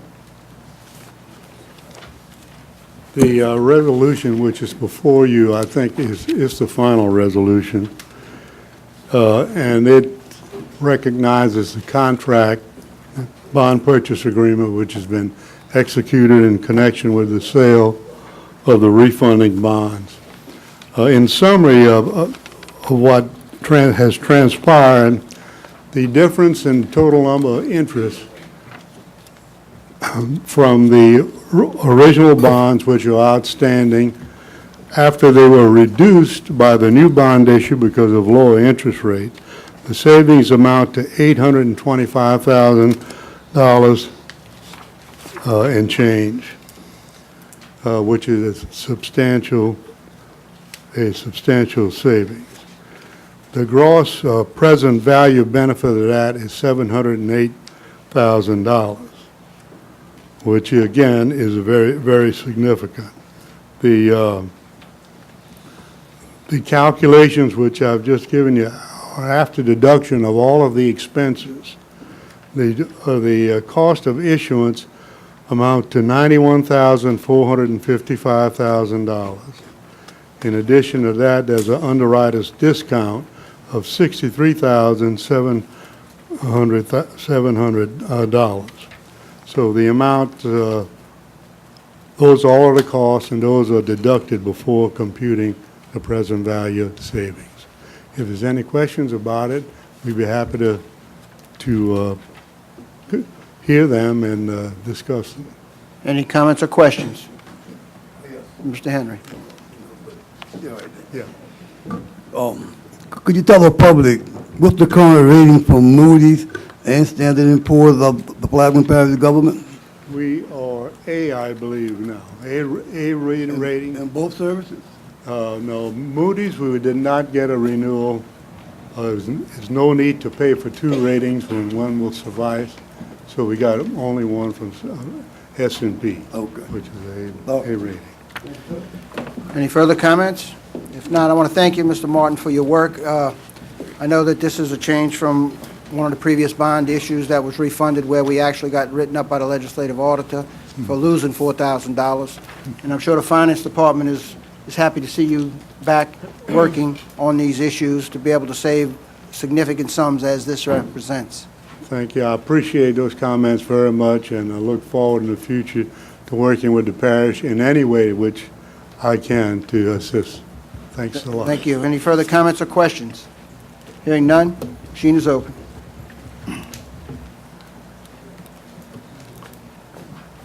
Resolution is adopted 9-0. Councilman Bartholomew has requested we move to item BB. An ordinance to transfer funding from the REACH B2 Vegetative Ridge and Marsh Creation Project from Fort Jackson to Venice to the East Bank Back Levee Hurricane Protection Project and otherwise provide with respect thereto. Councilmember Bartholomew? Offer for discussion. Okay. It's been offered in second. Councilman Blackett, second, yes. Proceed, Councilman Bartholomew. Yeah, we have some concerns about the finishing the project C and B and C, and whereas requiring that we seek additional funding. And I have, since Mr. Blair is in the audience, he can tell us exactly the amount of money that is being requested for this project, and we also have visitors in the audience that will help come up and make some comments. Yeah, on the East Bank back levee, as y'all know, the first project came out at about 11.2 million. Right now, we have expenditures that have exceeded that amount because of other issues. The contract D came in at about 6.7 million. Now, originally, we had a bond for around 18 million, 17 and some change. Ken has more accurate numbers with him. And we received about a $3.7 million grant. We had about 8.3 million through the cash that the parish had in general funds. And right now, it's leaving us with not enough funds to construct the B and C section, which is approximately 9 miles of levee. So far, we've built 6 miles. That's due to complete. Probably the levee portion of it is going to be completed in the next 7 to 30 days. And then contract D is at about 50 to 60% complete, which is expected to finish in the next, between February and June. Right now, we seeing a deficit of funds that we need to put B and C out for construction. Right now, we estimating with the environmental permit that we have to fulfill in order to construct B and C, we're looking at about $1.5 million, which right now we estimating, according to our engineer, he's estimating about a $22 million cost to do the next 9 miles, which is going to leave us with about $8 million short to construct that portion of the contract. And what we're requesting, obviously, is to move the funds from B2 in order to put that project out for bid. I have a question, Yes, ma'am. Mr. Yes, Rittner. ma'am. Mhm. Okay, you're saying you're estimating the B and C projects to be 22 million, correct? Yes, ma'am. Okay, well, early on this year, we moved 12 million from the Reach B2. You're correct. Which should have put 21 million to 23 million in that fund for that project. You're correct. Yes, So ma'am. now you're needing an additional 8 million? Yes, ma'am. Where has the funding gone if this project hasn't even went out to bid yet? Okay, well, Mr. Dugas has a breakdown on the funding for the project. At this time, can I pass out a spreadsheet to the council? Ken, you're not Kind on. of shows where the expenditures were. Let me ask you this. You said earlier that you had $11.2 million project and you were over. Where did you get the funding to pay the overage? Well, we have 2 funding sources on, actually 3. We had the bond, the original bond for, I say 18 million, it was 17 and some change. We had 7.5 million that, I'm sorry, 8.3 million that the parish had. Ken, would you mind giving me a spreadsheet?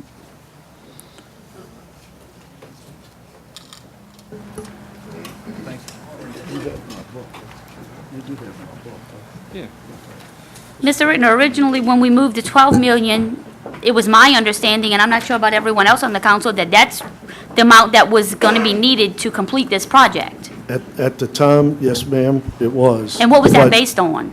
Well, what happened, I had looked at the funds that were available in the account at that time. And the funds were encumbered for contract D, which was like 6.7 million, which I didn't account for. In other words, I'm looking at cash at hand at the time. Right now, we have, you could see about 6.1 million, 6.2 million left in the account. I was looking at that, not encumbering a contract. So it was an estimate at that time for the $12 million. I mean, I'm not against, completing a project, but we need to be provided accurate information and stop having to go back and forth. Right. That's my stand on it. When Yes, we, ma'am. when we were to move the money, we were under the impression that that would have been the move to complete the project. Yes, ma'am. And I concur, Mr. President, if I may, and I concur with Ms. Williams. The reason I think everybody here was on the same page of being first to say that the East Bank need their levies. Yes. And this is why we threw the $12 million out there without issue. Everybody was on board. But to come back now and tell us that the $12 million is insufficient, I mean, how do we know to believe what you're saying now? Well, I mean, I have, the spreadsheet that you have before you is the actual breakdown of the cost of the project. Is this just B and C, or this is the complete project, A, B, C, D? This First of all, spreadsheet. the total cost on the project, I mean, we're just talking about B and C right now. That's all this ordinance is referring right, to. right. And our question is, where's the 20, is this the description of the 21 million that was in that project? Is that what this backup is? Or is this the complete project? This is the funding sources that we had to do all of the projects. This is A through D. You made a statement, I just want clarification on it. You said you factored in 6.7 million, but that 6.7 million had already been encumbered. It wasn't, I mean, at the time. Okay. It wasn't. Where did that 6.7 million Okay, get encumbered with project? 3.9 came out of the grant.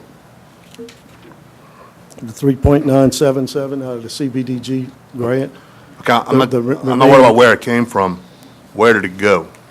I mean, it's going toward the D contract. That contract's under construction. So And, it's, hold on, Ken. Go ahead. I gotta apologize to y'all. For the first page, the loose page is the more accurate page.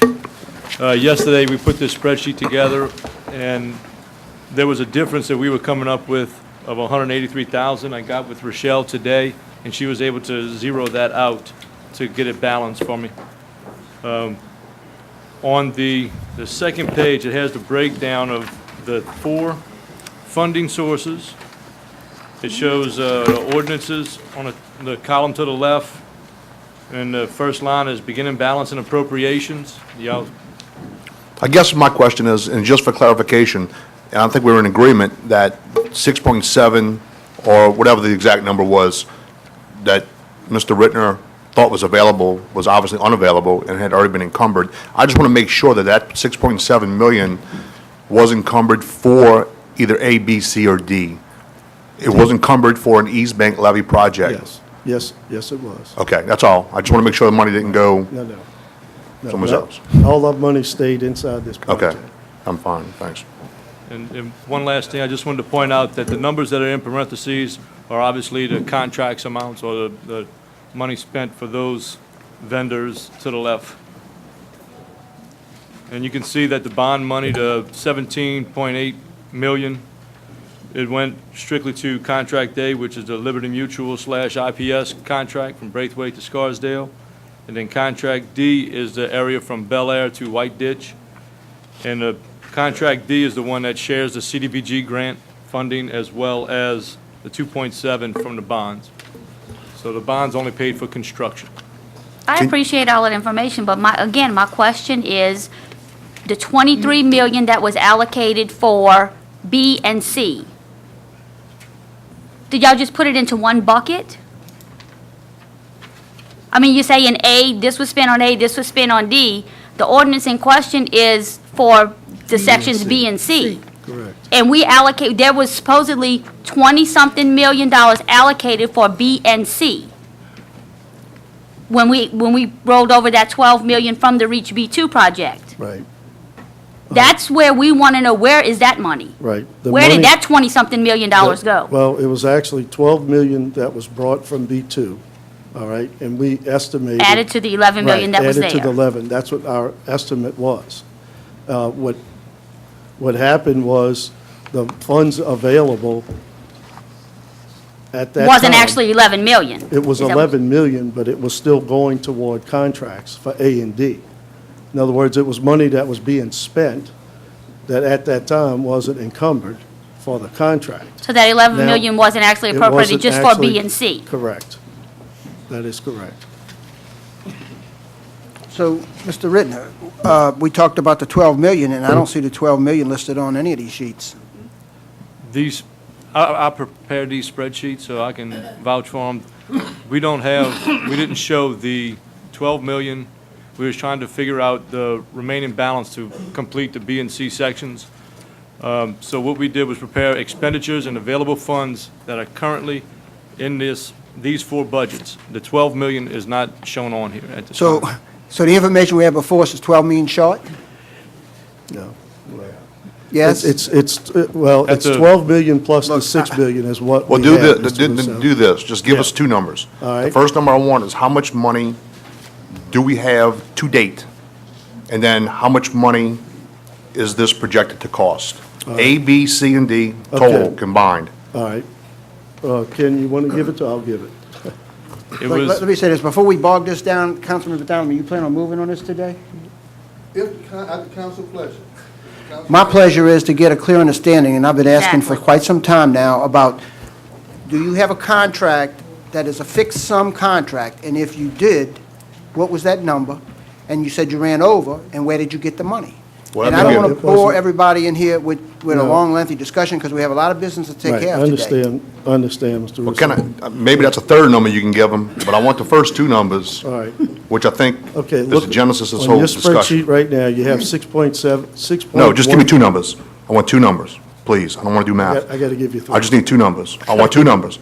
I want a number that has already been appropriated for A, B, C, and D combined. It's the first number. The second number is, how much do you anticipate the entire project to cost, A, B, C, and D, to its completion? Okay. The money at hand right now is 6.1 million.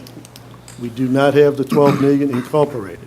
The total cost, Ken, I'm not handling I think So numbers. you're you're missing saying out. You eight, handle it. no, how much it was appropriated? The 12 million plus however much money was appropriated for these four projects? Well, it's right here before you. What is it? Mr. Williams. 43. 43 million has already been appropriated. That includes the 12 or no? Okay. How much now do you need over that 43 million to complete A, B, No, C, and D? that's it. That's the total amount that's needed to complete the project. No, that's not. We need 8 more, so we need 52 51 million. million. 51 million. Million. And you're the accountant. No. 51. So we need 51 million to complete A, B, C, D. The reason I ask this question, because I'm sure in like 6 months, somebody's going to say, hey, we need 6 million more. Exactly. Yeah. And then we're going to say, hey, didn't we just give you another 8 million? Now it's 57 million, now it's 62 million. Right. Now it's 70 million. That's I all. understand. And that's I the understand. problem. Councilman Bartholomew? Well, is there a contract, back to Mr. Russo's question, is there a contract in place, or did y'all originally No, have a right contract to now, complete B&C these? No contracts? Right now, B and C is not bid out. We're not ready to put that one on the street. And in order to put it on the street, I need obviously, the 6.1, I need the 12, and then I need an additional 8 So million. there was no original contract with anyone to complete all four phases of this? At the time, we had the funds that were available. What you see is the 31 million. So you're saying your estimate for B and C is $26 million? Well, it's 22 for the estimate on the levy, and I need $1.5 million for the mitigation. And so, So you we just gave them went through 23. saying you needed 6, 12, And we No, gave no, you the 23 for 12 those two. well, okay, he's handling this spreadsheet, I'm sorry. The 12 million you guys voted on months ago for this contract. So the way I'm looking at this spreadsheet is the 6.1 and the 12 million we have in hand, all right? And I'm going to need an additional $8 million. So I'm saying we have 18 million at hand, available, plus an additional 8 million is what I need to complete this project. I'm not trying to throw anything at you, but just a minute ago you said 22 million plus another 1.5. That's 23 and a half, not Correct. 26. Correct. But we always have issues on levees. We've had hurricanes that cost us about 750,000. I'm just trying to put a contingency, Okay. so I don't have to A come back to $3 the million council. contingency. Well, not 3 million, it's a little less than that, but I would suggest that we defer the item and move on to resolve this at a later time. And, I mean, if the public understands it and wants to come make comments, you're welcome to do that, but obviously, there's no clarification at the table as to where we stand. If you understand it, I'd be glad to listen. Councilman Battalman? Yeah, anybody in the audience have any questions about the levee project on the northern end? Barry Colligan, 31975 Highway 23 in Narren. I would like to know who's the contractor? Who, is this dedicated funds going to a certain contractor? And is that contractor the same one that started this project originally? again, B and C has not been bid yet, so we don't have a contract. All I have is an estimate from the engineering firm. He's telling me I need 22 million to put B and C on the street. Right now, I'm saying we have 18 million in the bank with the 12 million, and I'm trying to cover the shortfall for the contract and the mitigation, and You're some asking for 8, contingency. and you're saying 23. That was Well, my point a minute You know, ago. I mean, look, It's 22 million plus $1.5 million, okay? So I need, what, $23.5 million? I have 18 million, there's, some of this 6.1 million is in cash, which has got to go toward the existing contracts. We estimate we're going to spend $500,000 there. I don't know that number. I'm just, coming up with an so estimate. in reality, the 6 is not available. Right. Is that what you're What do you- saying? Well, the total 6 million, no. We're going to spend some of it. I mean, I don't have, we may not spend any, Let me ask but you I'm this, do you have a expect, fixed sum contract on A? on A was 11.2 million. And how much have you exceeded that fixed sum? Ken, you'd have to break that. And where did give that them money the- come from? That came from the bond, the $18 million bond. And then we let out contract D, which was $6.7 million.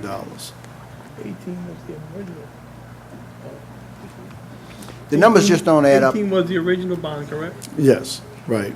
It was like 17. What about the original contractor that drug up on the project? Has any legal ramifications Yes. been done Yeah, on that part? Liberty Mutual was the bonding company for the IPS contract, and they have picked up the contract and brought in another contractor to complete this, the A portion of the contract, and it's almost completed.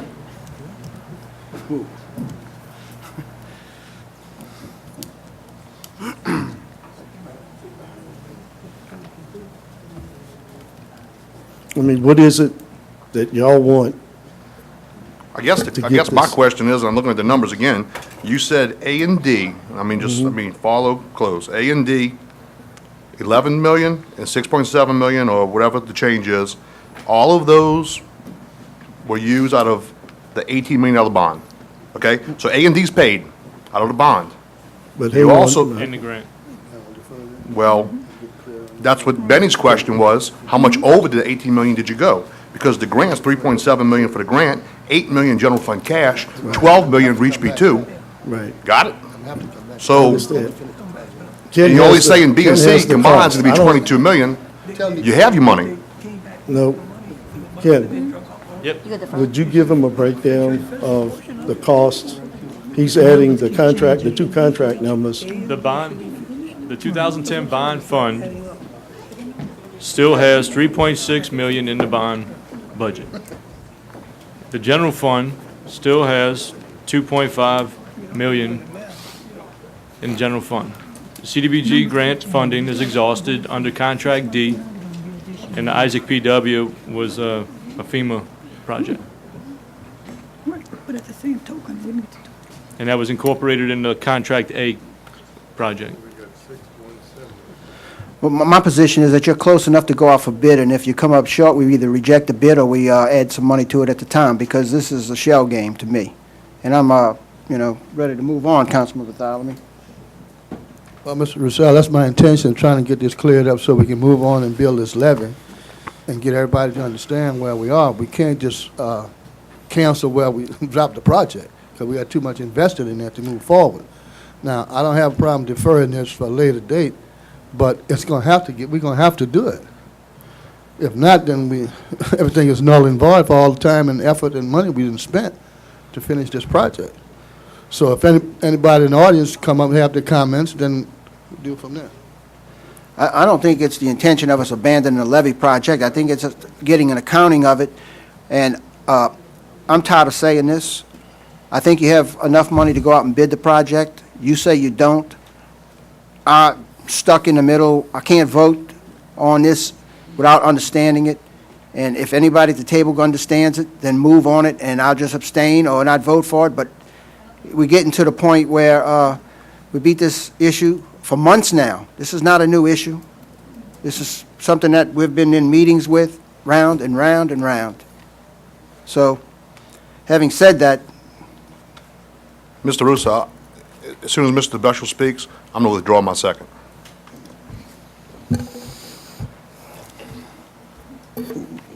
In all due respect, I'm Don Beshel. I live in Braithwaite. Thank you for letting me speak. In all due respect, Mr. Roussel, you said move on. And every time I hear move or move on, a little thing goes off in my head. We're being abandoned again. And it's getting tiring over here. It really is. Fuzzy math, that's what it sounds like to me. And I understand everything. If it's $51 million and you got $40 million, you need to put $11 million more in, period, end of story. I know you got to find out where it went, where it came from, but you're coming from one administration to another. President Cormier, you're going to have to get in there and start batting for us, because something's going on somewhere. And these people do not understand where the money went, where it is, or what. So I would really, really like you all to revisit this thing if you can't vote on it today, because, you're going to throw the baby out with the bathwater, because you've already spent $30 million? $30 million? And we're going to flood again, maybe next year or the year after or whenever? This has got to be done. It makes no difference what the math is right now. Move forward the right way. You can't stop. You got to move forward.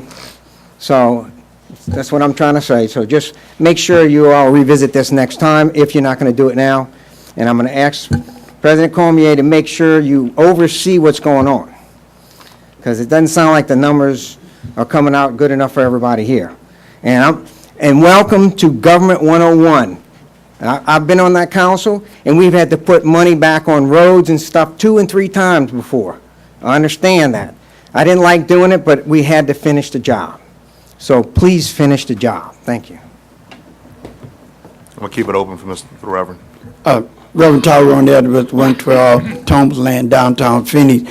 I hear what Mr. Bester is saying, but I'm really very disturbed, because I'm here, it's not just a council. I agree with it, the administration. I hope, Mr. Coleman, you look into it, because I can't understand these numbers myself. It's not making any sense to me. And I'm saying is that you got Mr. Rettner saying one thing, somebody over here saying something else. I thought too, because I'm saying East Bank been elected a long time. So when they took that $12 million, I was happy to say finally something gonna happen. But then here today, if the East Bank gonna be done, we want it to be done right, because we don't want to get stuck out there and then we don't have what we need. So I'm really hoping that, Mr. Cormier, that you really take some leadership and make sure. Seem like to me, part of the people that having a problem up here is not the council as much as your administration. Seem like they're not on the same page. I'm not even looking at the council right now. I think you need to make sure so when they come back the next time, all the numbers there, because East Bank need what they deserve, and we're not going to get what we deserve if we playing the numbers game the way it's being presented here. It's like your administration don't have its number together. That's the part that I'm seeing. Mr. Chairman, if I may interject, I'm glad that somebody's disturbed after 8 years of not being disturbed. This administration has been disturbed enough when we first came in to take money from a B2 Vegetated Ridge project, which wasn't going to your side of the river to start with, that was not in the state master plan and did not be, it wasn't even funded properly. So in other words, we went out of our way to have the vision to ask the council to provide that protection for the East Bank. Now, the administration recommends, and what Mr. Beshel said, that we're going to have to do this project. In order to complete any project, no matter what you're doing, the first step is you have to get started. Now, where the money went in the back, it's my understanding that they had some delays, bond companies that weren't up to par, and as a result, there was some over expenditures there, right, Mr. Rittner? Correct, yes. So some of that money is tied up, is money that, like I said, is in various places that we inherited those challenges. But the bottom line is, you're going to have to spend the money at some point in time in order to protect the East Bank. Keep in mind that I've projected that in order to protect the East Bank, you are protecting the West Bank. If we get a ridge on the East Bank back levee, the East Bank River levee, and the West Bank River levee, we are protecting Belle Chase, Alvin Callahan, and the entire West Bank. So, you know, it's a tough decision, but yet I think that the administration recommends that we move forward and we make the adjustments that we necessary as we move along. We can go out for bid from legal, it's my understanding, and then if it comes back the way we need, it might be under bid. We might have enough money. It all depends on what the bid process takes, where it takes us. So as a result of that, I would say, let's move on it, and then we'll make the adjustments in the wisdom of the council in the future as to what direction we can take at that point. Thank you, Mr. President, and that's been my point for several months now. However, I don't know if we have a set of plans and specs to go out to the market. Do we have a set of plans and specs to go out to the market? Yes, sir, we do. Then I would suggest we do that. I've been told, Mr. Roussel, that we have to have the funds. Who told you that? Well, Mr. Dugas. Mr. Dugas told you that. Did you ask the legal department? I never. Why don't you ask him right now? Mr. Joe, is if we're not funded, if we don't have enough funding to cover the project, can it go out for bid? You don't know if you don't have enough, if you're close You got to right now. find that out first. I mean, I'm, If it's a brand-new project, obviously, it's going to have to go out for bid. no, what he's asking is if, right now, The dollars, if there's any dollars left. There's 22 million there now? no, How many? we have about 18 million 18 million. with the $12 million bond. Unfortunately, it's probably going to have to go bid. But my question is I'm being told by the engineering firm that we need 22 million, and I only have 18 million in hand. Can it go out for bid with knowing knowledge that we're going to need that differential to cover the bid? You mean they can't ensure that we need that differential? Is that what you're saying? Well, It's an estimate. It's an estimate, that's Look, exactly right. I would So it's an suggest- estimate. I would suggest that the president take the leadership role, go out there as was suggested, put it on the market, and let's see what it is. Then you'll know what you need, because you're guessing. We have to be more definite before we can make a legal decision as to whether it's going to bid or not. The threshold issue is what was just said. So you want me to put it out for bid? Like 3 months ago, we asked. Well, you had asked, you're right. I've been asking. but- Well, There is some more money left in the B2 Vegetated Ridge. After we take the 8 million, there should be 6 million left, correct? to my knowledge, yes, you have like 14 left in that. You also have other coastal restoration projects that probably need to be Exactly. completed. Exactly. Those Everybody projects had a- are moving forward as we Everybody speak. had a bite at the apple, okay? We agreed when the Reach B2 money was transferred into the coastal projects, that everybody that had issues would get funding. I'm still waiting for my funding. I've requested projects and no movement from the administration on the project that I've requested. So it's not like the funds, the Reach B2 monies are just sitting there with no attachment to it, Right. you know? So for to say now we need to just move and just disregard all of the other projects that's pending and waiting to be funded. I mean, it's crazy. Not only that it's unfair, everybody that had projects, the projects moved forward, except District 7. So now we just go arbitrarily just disregard District 7?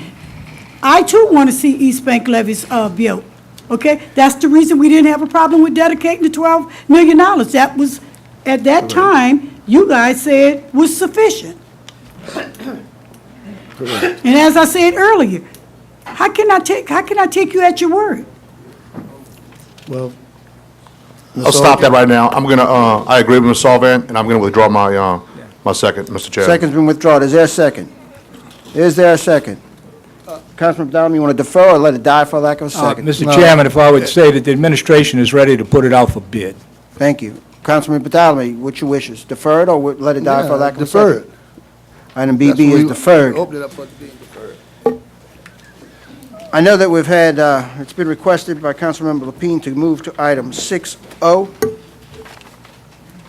And I know that we have the state here, who's been waiting patiently all day.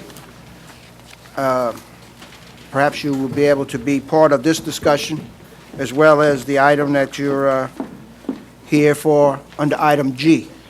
So we can maybe take both of them back to back, because we'll have to ask you some questions on O as well. Dorito?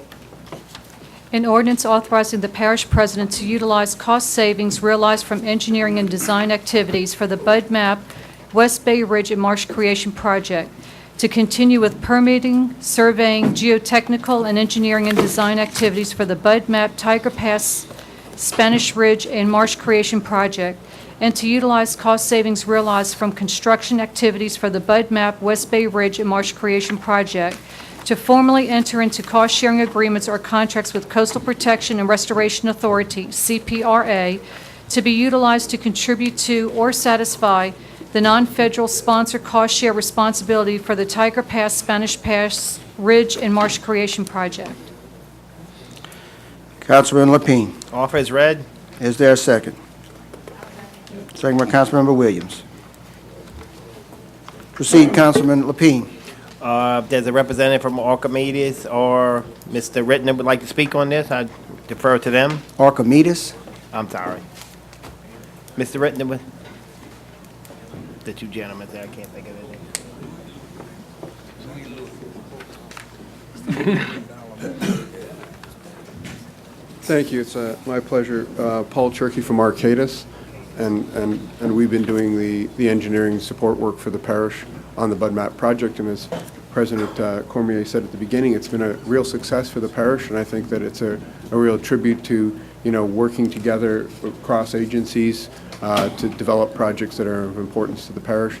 For those of you not familiar, the Bud Map project is an LCA project together with the Army Corps of Engineers to help establish and rebuild wetlands and restore key features such as ridges along the coastal areas of the parish, beneficially using dredge material that's dredged from the Mississippi River. The first phase of this project was the West Bay project, which has been completed successfully, and the next phase of this that part of this discussion is moving forward to do the Spanish Pass Ridge, which is moving this project, advancing to move the material northward.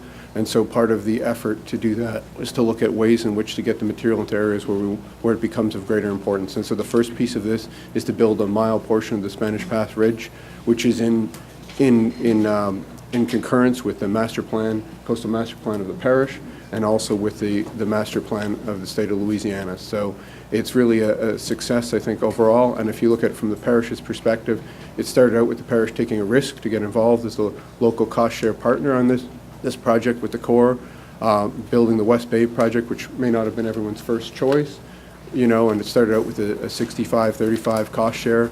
It moved to a 75-25 cost share, and now we're in a position moving forward the Spanish Pass Ridge, where the CPRA has agreed to pick up, the lion's share of the parish's cost share. So there's no new monies involved here. It's simply a transfer of savings realized on West Bay to help fund the construction, design, and completion of the Spanish Pass project. So it's a real win-win. So you're saying in this here, The 262,000, you have a contract already? Correct. You have a contract for what? We have an overall contract. An overall broad contract. Do you have a contract for Spanish Pass? And I think we have a contract for both projects for around $1.2 million with the parish. Part of that funding was for West Bay. Well, What we're saying is What that, what you're saying, let me just read what we have on our record. We have on our record that there was a 1.225 million appropriated correct, with 35% cost share for coastal bonding initiative out of our funds. correct. Correct. Then it says here that Tiger Pass Marsh Creation Project, 647,000. The next resolution says, oops, we're sorry, we didn't put that project in there. And so now we have another project coming up here, and you're saying you have an overarching contract to be able to do just about anything down there. Not correct. For the Bud Map, the two Bud Map Bud Map projects project. were what we were So contracted to do. how much, how I far think- will this go? Let me say this, we didn't get involved in preparing the resolutions, but we have a contract for $1.2 million to do two projects. The West Bay projects, which we completed, very successful. The project went to construction for $2 million under what was estimated. It was estimated to go to construction for $10 million. We actually built this for $8 million. There's a $500,000 savings from that project that's available to the parish. With the second project, Now, is that out of the 3 million that we put up? you actually put up $3 million. The Corps only requested $2 million, but they only spent $1.5 million, so that's the $500,000 that's available. Wait, at the we put Corps. up 3 million. The Corps only requested $1.5 million, so we got $1.5 million left? No, you authorized $3 million for the West Bay project. Okay. When the Corps made the request for construction, they requested $2 million. They never requested the other million. When they did the final accounting on the West Bay project, that's $500,000 available to come back to Where the did the parish. other million go? You still have the other million. In the Reach B2 fund? I don't know where it is. Okay, so we put up 2 million. According to Okay. this, we put up 1.225. Okay, 1.2, 1.3, but the $1 million, you didn't put, the Corps did not request that money, and you still have $500,000 that's available. This 1.225 is on top of the 3 million that we put up for Bud Map. That's correct. The $3 million was for construction of West Bay. The $1.2 million was for planning and design of the two projects together, the West Bay project and the Spanish Pass project. It doesn't say that. It says Tiger Pass project. Well, Tiger Pass and Spanish Pass is the same project. Well, they may sound the same, but they're not. They are. So you're talking about digging Baptiste Colette to do Spanish Pass? This has nothing to do with Baptiste Collect. Okay, so you're talking about digging Tiger Pass to do the ridge? No, to build Spanish Pass, we're going to be taking material from the Corps disposal site at Mile Zero on the river, what they call HDDA. The project consists of using a hopper dredge to clean out that area, put in barges, and then moving that material 10 miles up to Spanish Pass. And then we would pump that material out at Spanish Pass and build about a mile of ridge. Now, follow on to that project is the state project will be funded, that will build the remaining 9 miles. So the first phase of the project, we estimated to cost around 18 million, 16 to 18 million, with the remaining phase probably costing somewhere in the neighborhood of 100 to 150 million that will be funded by the state of Louisiana. So these projects are win-win all around. Our original budget, we have not went over our original budget. All that we're suggesting is a redistributing of the money that we save on West Bay that we can use to continue to pursue Spanish Pass. Okay, so let me ask you this. In the resolution, or in this section here, it says the project, 262,000. Then in the next section, it says not to exceed 500,000. So what does 262,000 get us? I think that that's Planning and that's a engineering? misunderstanding in the resolution. Well, I'm just reading what it says. Okay, the 262 is to continue to move forward on, Now, how far does that get us? Does that get us to final plans and specs? that gets you to the end, For which project? Spanish? Spanish Pass, So Taga for Pass. 262,000, We that's get- the final number to be able to do the planning and engineering to give a project of how much construction? The construction cost is around 18 million. And where does that money come from? That money would come from the Corps of Engineers putting up part of that money, and the state of Louisiana putting up $3.8 million. And y'all are ready to put that up? Would you come up? And the money you saved on West Bay, that 500,000 would also go to that project. So that's no additional requirement of funding from the council. We only asking for a redistribution of where the money would be spent. So the 262,000 is the number that you say will get us the final plans and specs. Correct. Then why you go to the 500? What do you do with that? That's construction. Construction money. So the 500 goes towards the state 16 to 18, I mean the 3.8 million? Correct. Correct. Yes, sir, would you? Sure. Kyle Graham, I'm the Executive Director for the Coastal Protection Restoration Authority. This project's been going on for a number of years. This is under the BudMat program is under the LCA program. And we were approached by President Cormier. This is an engineering and design effort that had gone on before he took office. They've got specs that are going to be ready. They don't have the dollars to do the cost share with the feds. So the feds have $10 million available, and actually more than that, to put toward this project. And what I mentioned to President Cormier is that if we were able to take the $500,000 that is left over from the first phase of this BudMat program, which is what the $500,000 they've been discussing, we would go ahead and put up the remaining cost share needed from the non-Fed sponsor. So our commitment would be $3.8 million to this case. So if you put up $500,000, we'll put up $3.8 million, and the engineering and design effort that you had already committed to for the total of 1.2 wouldn't be wasted. So that's essentially what we're looking at. And so I'm still reading in here the 262 versus the 500. Are those your costs? Correct. Yeah, so that's the cost needed for them to finish The their work 262,000? associated with the engineering and So design. we'll have some funds left out of the 500 once they're finished. That's on top of the 500. Well- So you've already committed that money for the engineering and design. I don't know where the 262 necessarily is coming from. Well, the 262 is a real number. Now, where the $500,000 is, as we understand it, is for the construction. Okay, it's not, we're not using a. So we have to come up with some construction match for you? No. $500,000 to match our $3.8 million, which then goes to match the Corps' dollars to get the project done. That's right. So, Mr. Frelish, I guess he's, there he is. So you good with the final tab for these gentlemen is going to be 262,000, and the 500 will not be spent, it'll be used for construction. Okay, let me say this. The project would work just like we did the West Bay project. Okay, we had a budget. We came in $200,000 less than what we anticipated. As we move forward on this project, That was on we the may construction not end? necessarily spend the entire 262. We don't know that yet until we get into the plans and specifications. The plans and specification won't start until next year, January timeframe. So the 262 is a not-to-exceed number. And the 262 is for both projects, Tiger Pass and Spanish, correct? No, that's for you, No. the Spanish. West Bay is done. Yeah, Tiger Pass, the two projects are, Oh, is Tiger Pass even into play here? no, it's Spanish Pass and West it's Bay are the strictly two Spanish. projects. West Bay is done. It's two different passes, though.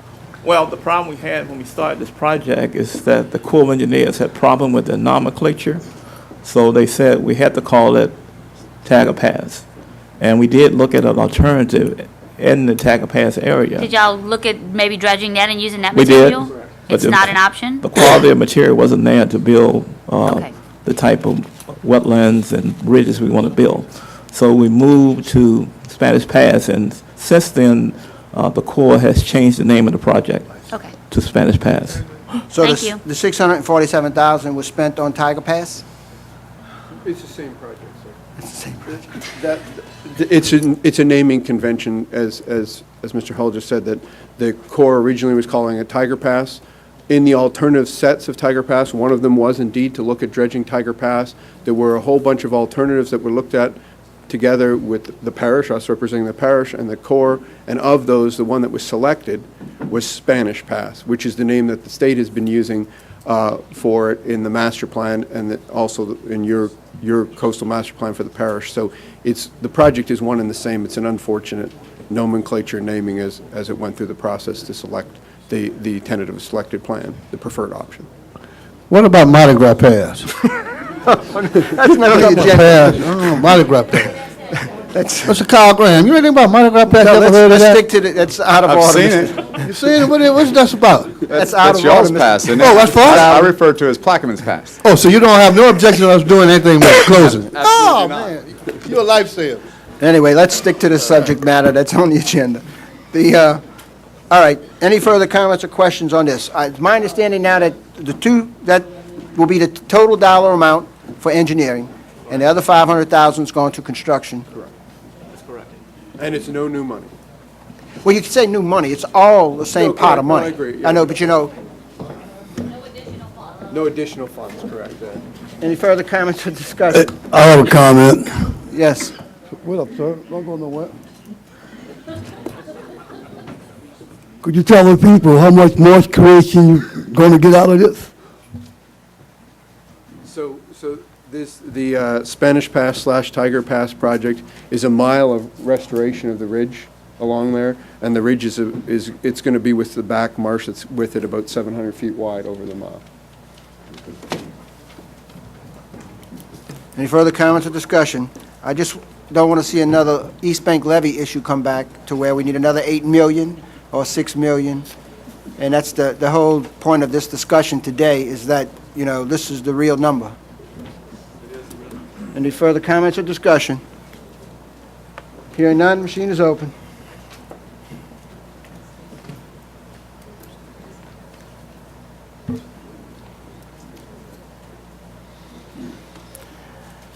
Mr. Bartholomew, this is your deal and you're not here. Kirk's deal. Yeah. You want to vote? All right, 8-1, and it's, Mr. Bartholomew's not present. Can we move to, without objection, is there any objection, to move into item G, so you can finish up, Mr. Graham? No objection, we move to item G. An ordinance adopting the original No, cap... I'm sorry, 7G. Discussion, new business.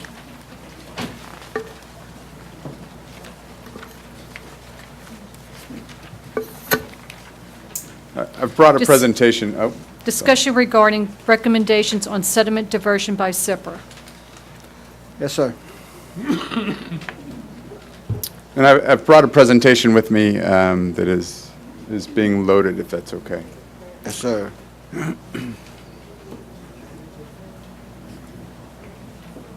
Maybe.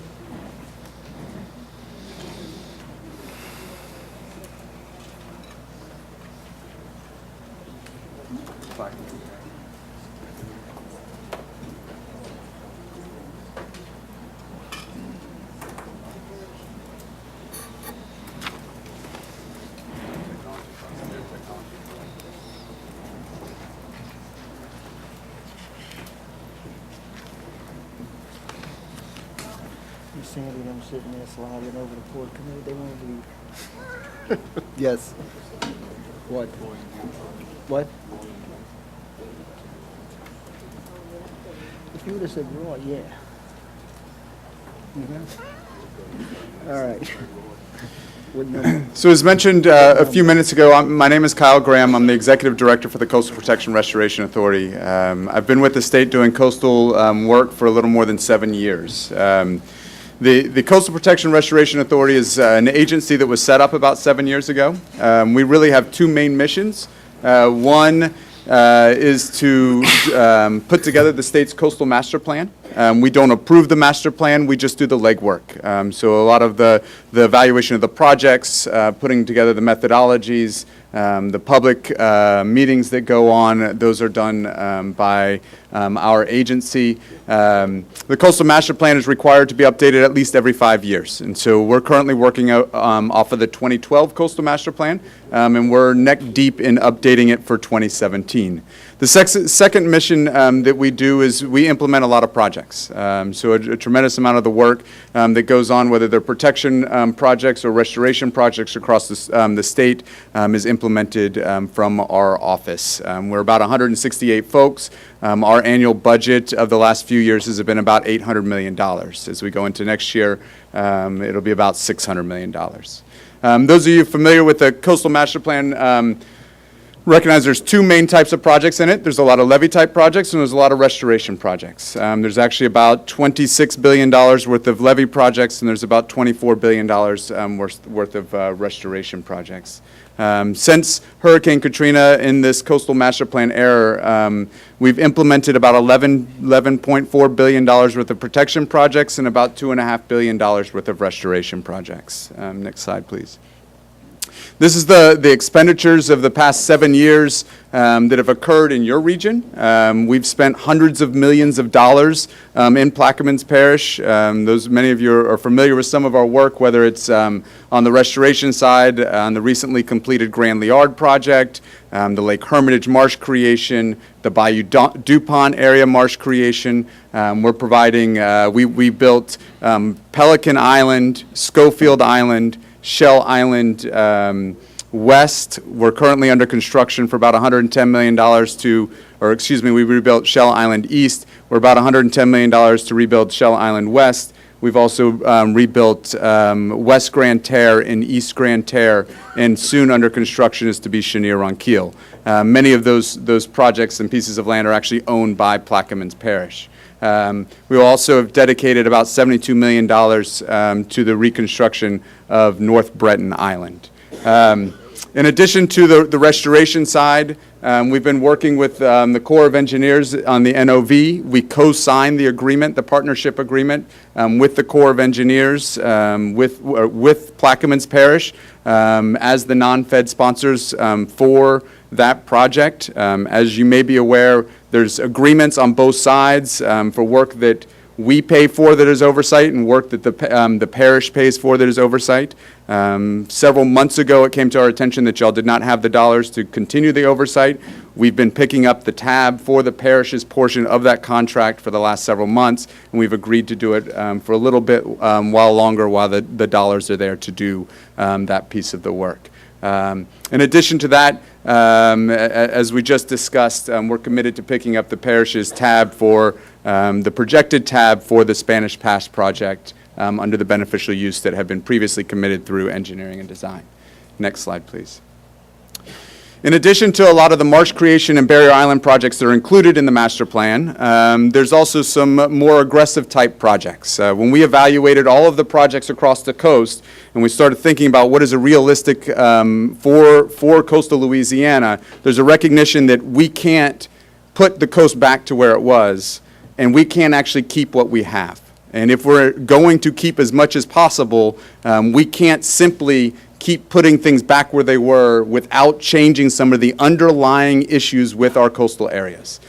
So we're focused on hydrologic modifications and trying to undo some of the things that have been done in the past so that we can keep as large of a coastal area as possible. And we're working on 5 main projects across the coast that are geared toward that. Starting in the west, we're looking at Calcasieu Ship Channel salinity control measures. In the far west area, we're looking at increase Atchafalaya to Terrebonne Basin. We're looking at the HNC lock in the Houma area, and then in your area, we're looking at 2 diversions off of the Mississippi River. The master plan actually includes a whole suite of diversions. So when we look at the master plan and what we were charged to do and what was approved by the state legislature, it includes 5 major diversions off of the Mississippi River. When we do the master plan evaluation, we commit about $3 million a year to developing projects, to developing science, to gathering the monitoring data needed to inform the projects and the evaluation of evaluation of those projects. The master plan includes about 106 projects currently. Each one of those could use $3 to $5 million just to develop and understand exactly what's going to occur. So this is from a high level, what would make the most sense for our basins, what is acceptable by the public. This master plan was unanimously approved by the state legislature in 2012. Next slide, please. Since 2012, our agency has begun to look at what is doable and what is feasible, taking the master plan projects and starting to dive in to each of those individual diversions and get a better understanding of what actually can occur with those projects. With some of the first dollars that are made available out of the BP Deepwater Horizon, the Department of Justice settled the criminal settlement with BP and set aside about $1.2 billion for the state of Louisiana, specifically for the purposes of constructing barrier islands and/or diversion projects. Instead of picking any one diversion projects, we set out with a suite of studies to evaluate all of the diversion projects off the Mississippi River so that we could make wise investments with those dollars that are available. Those suite of studies started in 2014, and what I'm here to present to you today is the results of some of those studies as we're starting to see them. Next slide, please. When we started to look at diversions, anything that we do south of I-10 when we start to move around the hydrology is controversial. You're messing with people's space, you're messing with people's living, you're changing hydrology, you're changing where plants are, you're changing habitat. A lot of that is occurring, but now we're actually forcing some of that on the landscape. And so it always gets controversial. We want to go out and make sure that we have our arms wrapped around the stakeholder concerns. We've seen quite a bit associated with diversions. Diversions have been projects that have been implemented in Louisiana, have been implemented in Plaquemines Parish for decades, typically on a much smaller scale.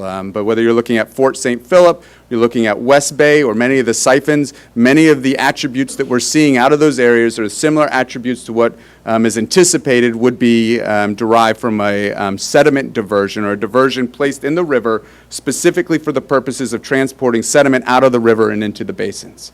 So some of the questions that we have seen is there enough sediment in the river?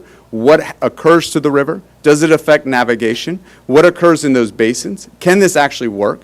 Are there other ways to do this that are more efficient and more effective?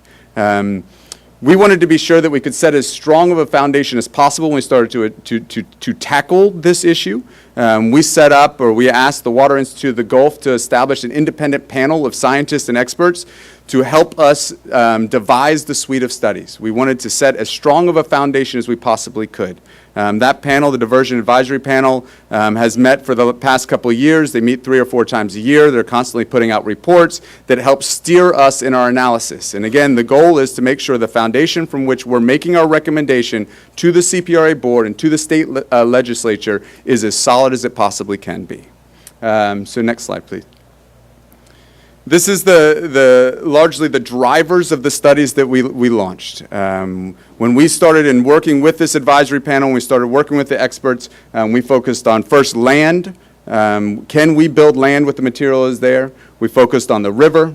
We wanted to focus on the communities. Do we see a changing in the communities as we change the habitat, if there's changes in the salinities? We wanted to know what the changes of the habitat look like. We wanted to wrap our arms around what the possible changes in the fish would be, as well as other factors looking at exact locations, looking at costing factors before we could have, a solid foundation from which we can make our recommendation. Next slide, please.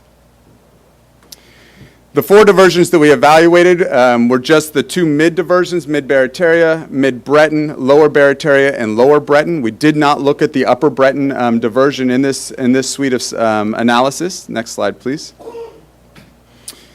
When we were looking at the models and trying to understand the diversions, the hydrograph, the river flow is up and down all of the time. Our intent with diversions is to replicate historical patterns of the river. Is it possible, as was done in the past, to capture the sediment load that is of highest quantity during those high water times in the river and introduce that into the basins. So when there's maximum sediment in the water column, can we get that sediment and that water into our basins? That time of high water occurs in the spring. We had to choose a time frame in which to model. So we wanted to be as aggressive as possible. We wanted to understand the true impacts as best we could with the knowledge that we had. So we chose an operation regime of about 4.5 months. We do not believe that when we get into looking at diversions that our operation regime would be anywhere near this aggressive. But for the purposes of making a recommendation to the board to move projects into engineering and design, we wanted to understand what this operation regime would look like. Next slide, please. The second piece was we needed to understand how much sediment would be available in the river. We've been working with the Corps of Engineers for the past several years on a suite of studies to understand the historical processes of the river as well as what is available today. So the sediment regime we utilized is based upon a suite of studies that we did with the Corps of Engineers over the past several years. Next slide, please. And this is the study area that we looked at. Next slide, please. And then we further subdivided that study area, recognizing that some areas are going to have greater benefits or impacts than others. And so this is the inside. One of the main drivers of our master plan on the restoration side is the amount of land. It's kind of embedded in there is if you have land, you have habitat. If you have habitat, you have fish. And that is pretty common in most of the analysis that we've seen across our coast. So when we looked in these study areas and we looked at running all 4 diversions over the next 50 years, we looked toward what the changes of land would be within those basins against what is predicted to occur. Next slide, please. And essentially what we saw in these areas is a significant reduction in land loss that would occur in these areas as a result of the operations of diversions. Next slide, please. This is an example of what that would look like and what we saw of operating the 4 diversions within this modeling regime against what we have analyzed in the 2012 master plan. Especially for the 2 mids, much of what we saw out of this evaluation falls very much in line with what we saw with our analysis of the 2012 master plan, not so much for the 2 lower diversions. Next slide, please. Here's a depiction of what the land change is anticipated to look like over the next 50 years. Next slide, please. Here's what the difference would be with just the 4 diversions. So this is just the 4 diversions operating against what is projected land loss over the next 50 years. Next slide, please.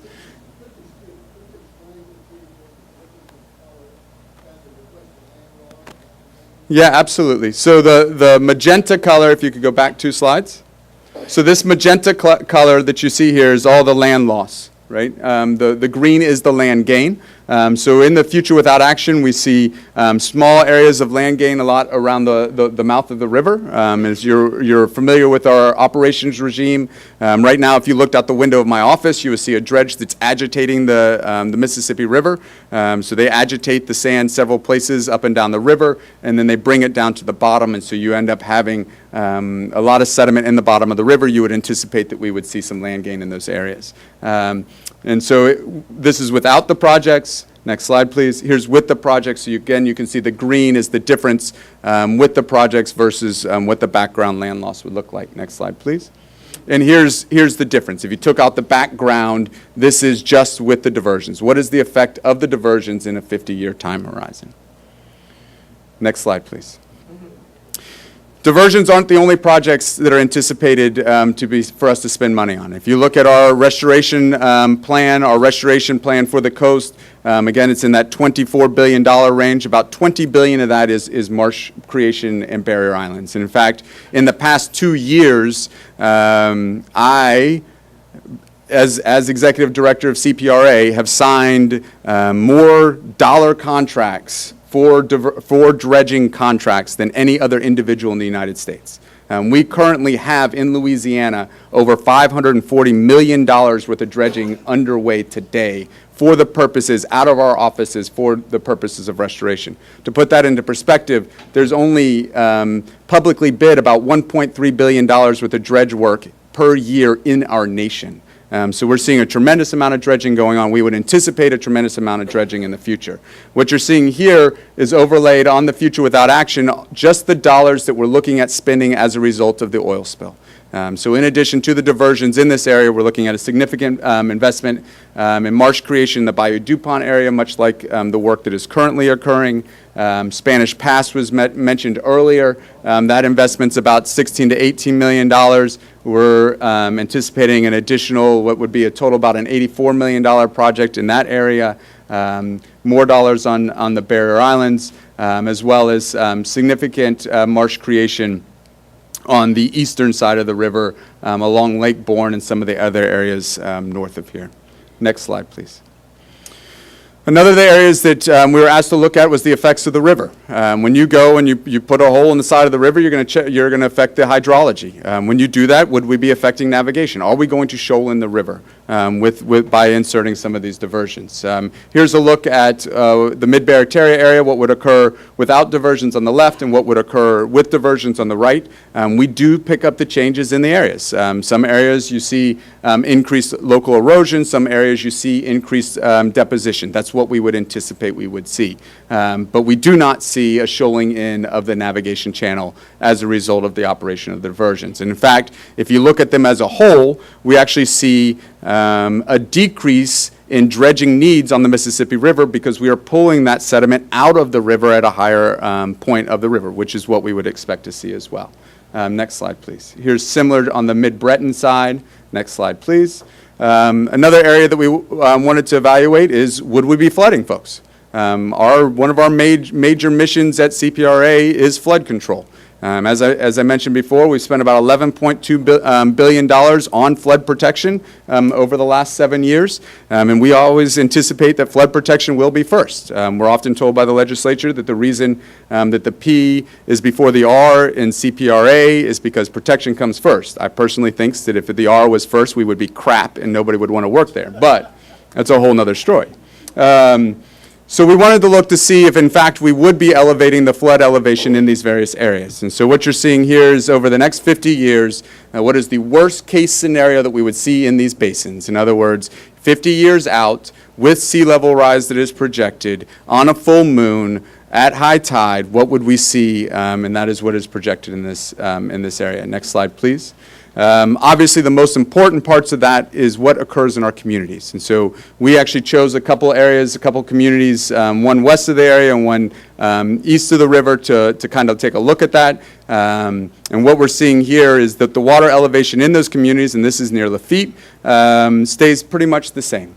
We don't see a tremendous amount of increase or very little to no increase of water elevation on these communities as a result of the operations of the diversions. Next slide, please. Here's what it would look like directly at the Mid-Barataria outfall. And so in this area, we are seeing about a 2-foot plus increase in water elevations. That's what we would expect to see within our models. But our concern, again, is would we be decreasing the level of protection within these communities from flooding from the operations of these diversions? Next slide, please. Here's what it looks near Delacroix. Next slide, please. And again, here's what Mid-Breton. So for the communities, we're not seeing, as a result of the operations of the diversions, and again, we're looking at operating for that 4.5-month span during high water, spewing on the Mid-Barataria side up to 75,000 CFS, and then on the Mid-Breton side, 35,000 CFS. Next slide, please. Another major concern is salinities. Salinities drive a lot of the fish. Salinities drive a lot of habitat. So we wanted to take a look at as to what the salinity changes would be from the operations of the diversions. Here's on the left is Future Without project. On the right is the 4 diversions. That's the average. You get absolutely nothing out of that. But that's the average picture. But if you take a look at both what would occur in spring and fall when the diversions are operations, next slide, please. Here's a look at the spring. So on the left would be the Future Without project. On the right, you would see with the 4 diversions, we do make areas fresher. We would anticipate during the springtime with the operations and putting in that amount of fresh water into those basins that we would see areas that would be more fresh than what they currently are. Next slide, please. But in the fall, we're seeing it recover. And actually, when we're looking at the models from the time that they shut down and they operate the diversions, we're seeing those areas recover fairly quickly to the salinity levels. So we're getting back to that natural estuary flow where you're having the in and out from the freshwater to the salinity levels. Next slide, please. When we look at the master plan, we do what we call a habitat suitability indices. It's the common way that folks that evaluate projects against what would occur within the fish or what would occur with different wildlife habitat. We simply take a look at the salinities, we make estimates on the type of habitat would be there, and then we make estimates on the type of fish that would exist. When we did the master plan and we did all of the evaluations and we do the tables at the master plan, we have all of the resource agencies there, whether it's the Louisiana Department of Wildlife and Fisheries or it's the NOAA Marine Fishery Service. When we did the habitat suitability indices, we did not see significant changes in species across our coast as a result of the implementation of the master plan. We saw a lot of the trends staying the same. There were concerns by the different resource agencies that we were not capturing all of the intricacies that were necessary to fully evaluate the effects of these diversions. There's recently been developed a couple tools. They're models, one's called the iwi and others called the chasm, that get at more of these food web processes. So they start to link together the outputs. If there's more zooplankton over here, what occurs to the phytoplankton, if there's, and then what occurs to the shrimp, what occurs to the various critters that are in. So we wanted to utilize these models. It was an extensive effort that they asked us to do, so that we've done it, and you'll see some of the results of those. Next slide, please. You don't. It's just a lot of lines. This actually is the backdrop of the chasm model. And so what you're seeing here in the boxes, those are all the different things that they looked at, whether they were the mullet, the zooplankton, or the oysters, and the connections, the lines are the connections. And so when they did the model, when they do the analysis, they make sure that all of those boxes with the lines that are connected are in fact affecting one another. And that's what they wanted to get out with this food web style approach that they asked us to do. Next slide, please.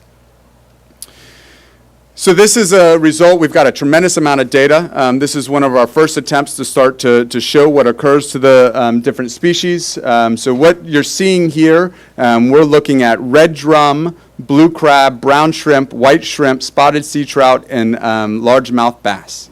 Those are in the different symbols. So the circles, lines are the largemouth bass. The diamonds are the red drums, and you can match up the others. The pink lines are what we would expect in the future without action.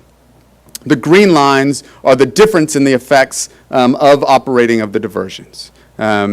This is models, and I think that's important whenever we're doing any of this work. We won't actually know what occurs until we go and we build these projects. However, we have a tremendous amount of data. We have a tremendous amount of similar style projects that we can learn from, and utilizing that, we can inform these models to help give us some prediction.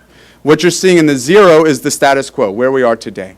When we look at this, we don't see significant changes in the various fish across our coast as a result of operating these diversions. We do see localized effects. But when you start to look things in the basin perspective and you look things across the coast, we see similar trends, and some are actually going up. Actually, some go in compared to the future without action, and some of that is what we would expect. Some species are going to thrive better in the freshwater environment, some species not so much. I don't see oysters nowhere on this. Is there a reason why? Oysters are not on here? 'Cause that's Oyster, we do have oyster. It's just we have a tremendous amount of them, and I've got some oyster slides here in a second. He'd say there's no change there either. There is in localized effects, and that's what we saw, right? And so that's what we anticipated we saw. That's a lot of what we've seen over time. Next slide, please. Here's the chasm model. So this is the other model that we looked at, looking at the similar results. And again, we're seeing similar trends over time.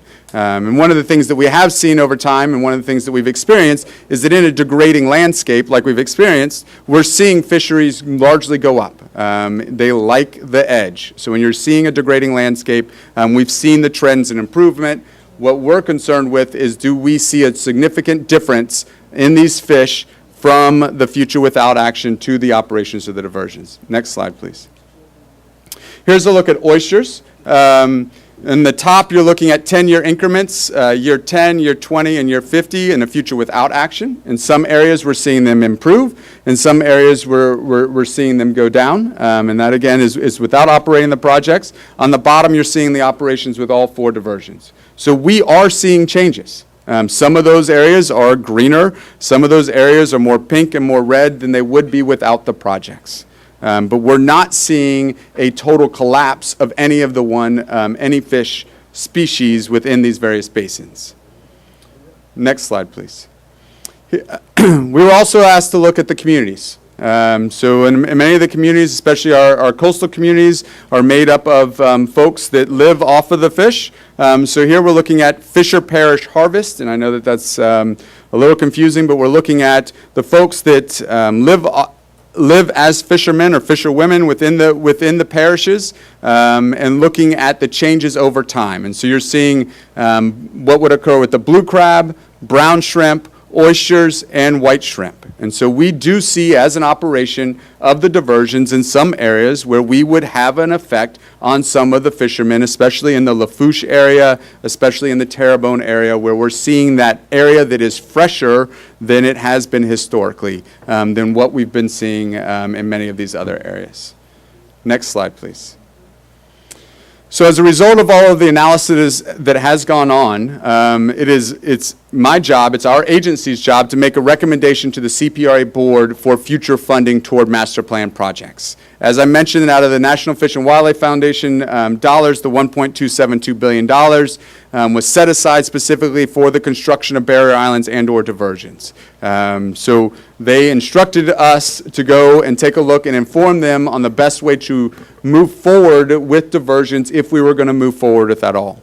So based on this analysis, our recommendation to the board has been and will be, when we go forward for funding in this next annual plan, to move forward for engineering and design dollars for the Mid-Breton and the Mid-Barataria sediment diversion.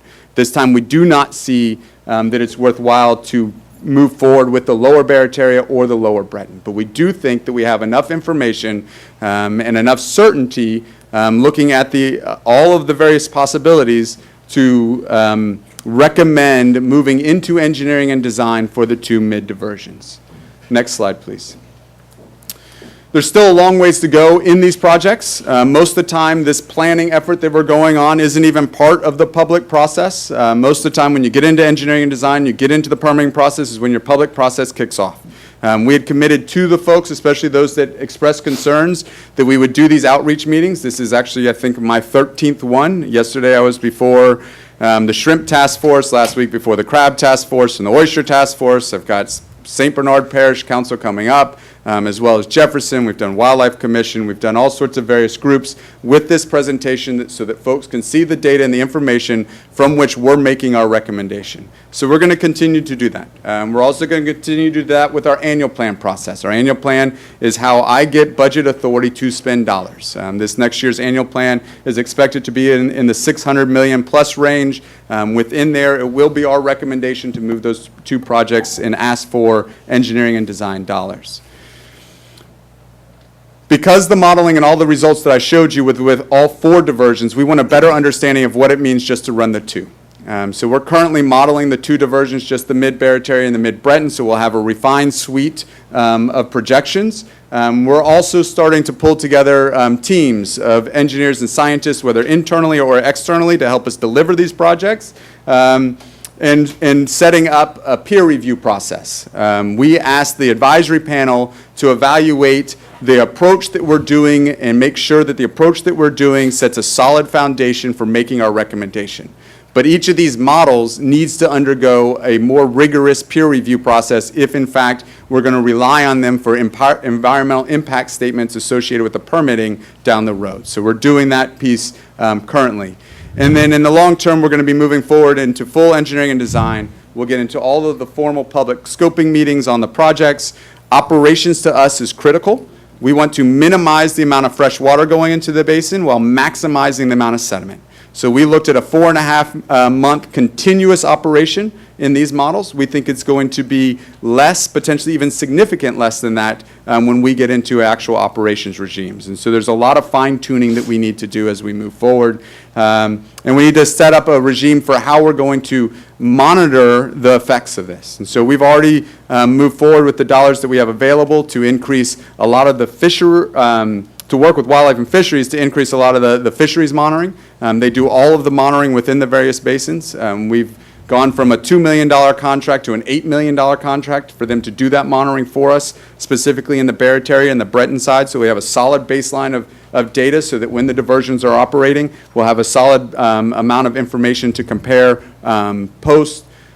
post-diversion with pre-diversion operations, as well as a lot of the other latent data, whether it's salinity ranges, it's sea level rise, it's regular elevation, water elevation from the operations of the diversions. Next slide, please. And this is the final slide. This gives you a snapshot of what we do. Again, we are an implementation agency, so we're set up to have planning departments. We have engineering and design, and then our operations that oversees our constructions and our operations and maintenance. So we're still very early on in the progress of these projects, but these projects have been on the books for the state for decades. So we've made a tremendous amount of progress as we're moving finally out of planning toward actually engineering and designing these projects. Thank you for the time. Thank you for the audience, and I'm happy to answer any questions. Question. I do as well. Yes. Councilman Bartholomew. Have we gained any land at Carnarvon? Yes.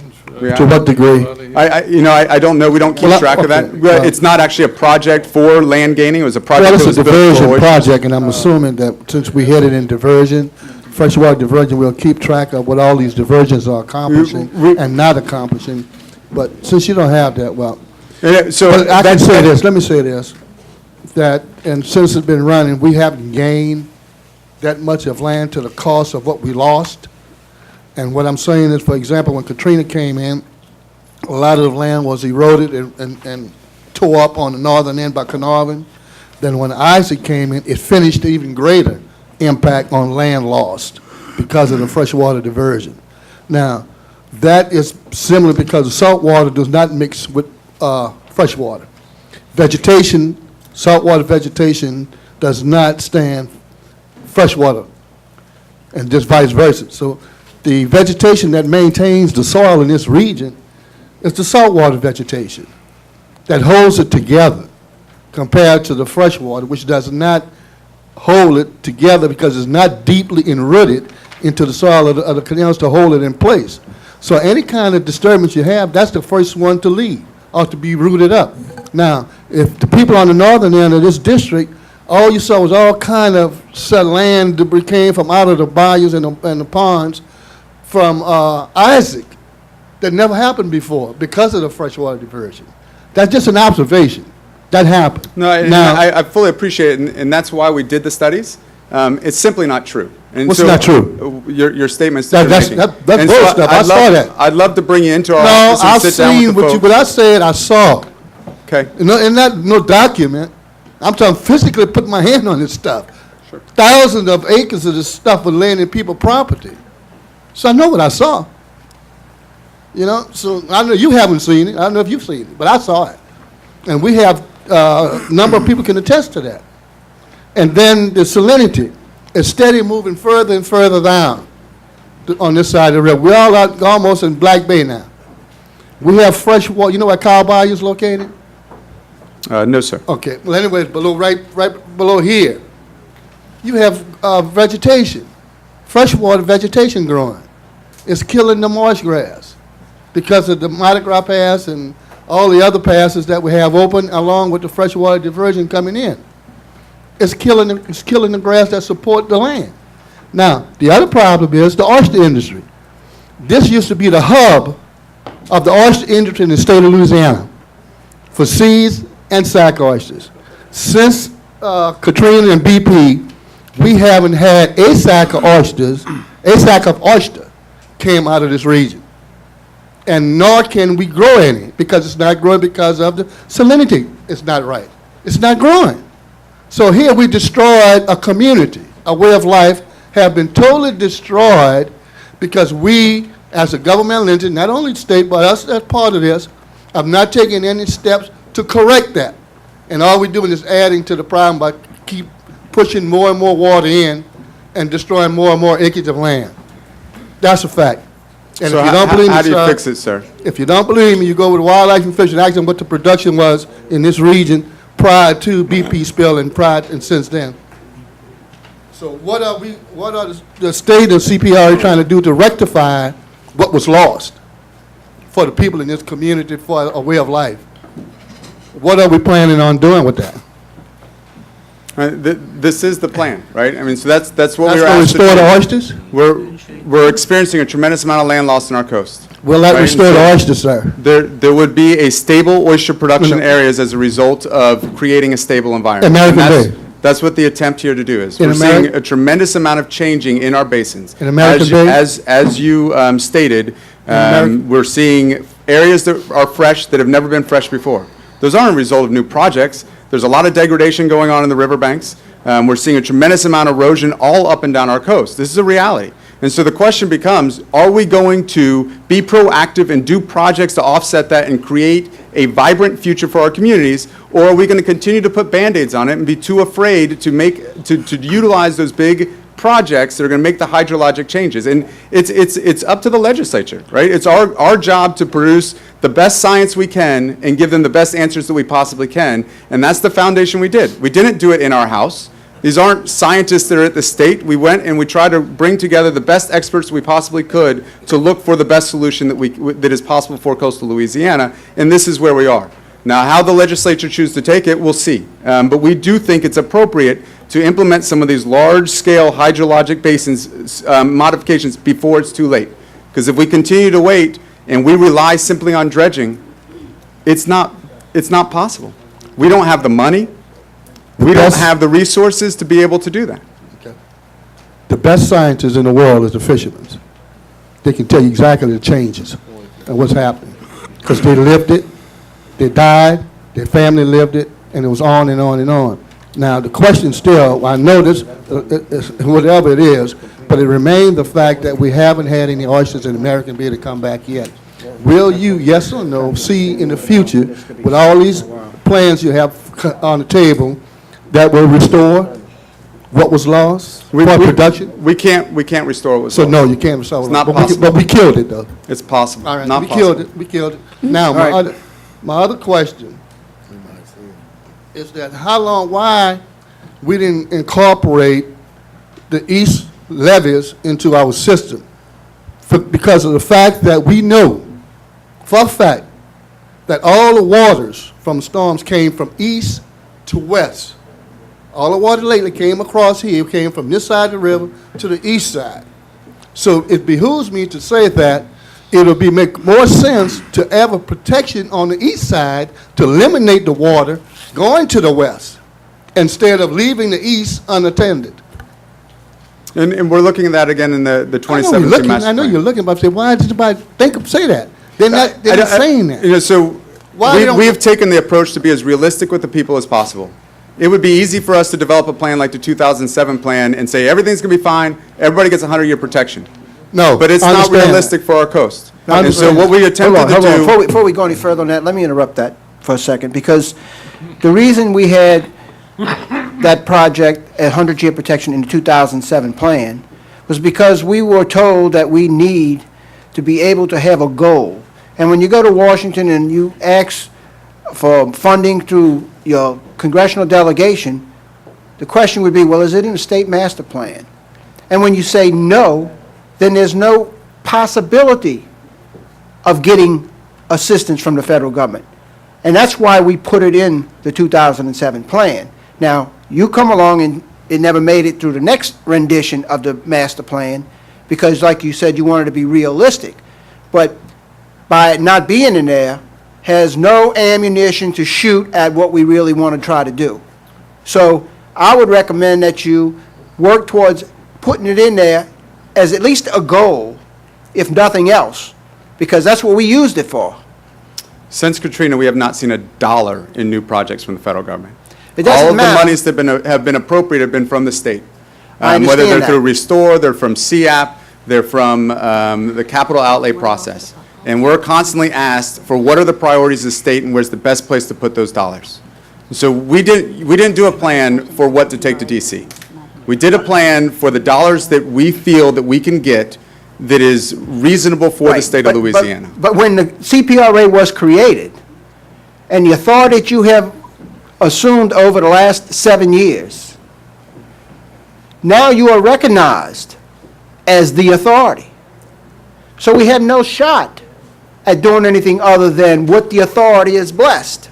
And so from a local standpoint, that's why we're advocating for it to at least be a goal in the plan. Because when we sit in the congressional office, and they know that it's not even on your wish list, then it's not going to be a wish for us.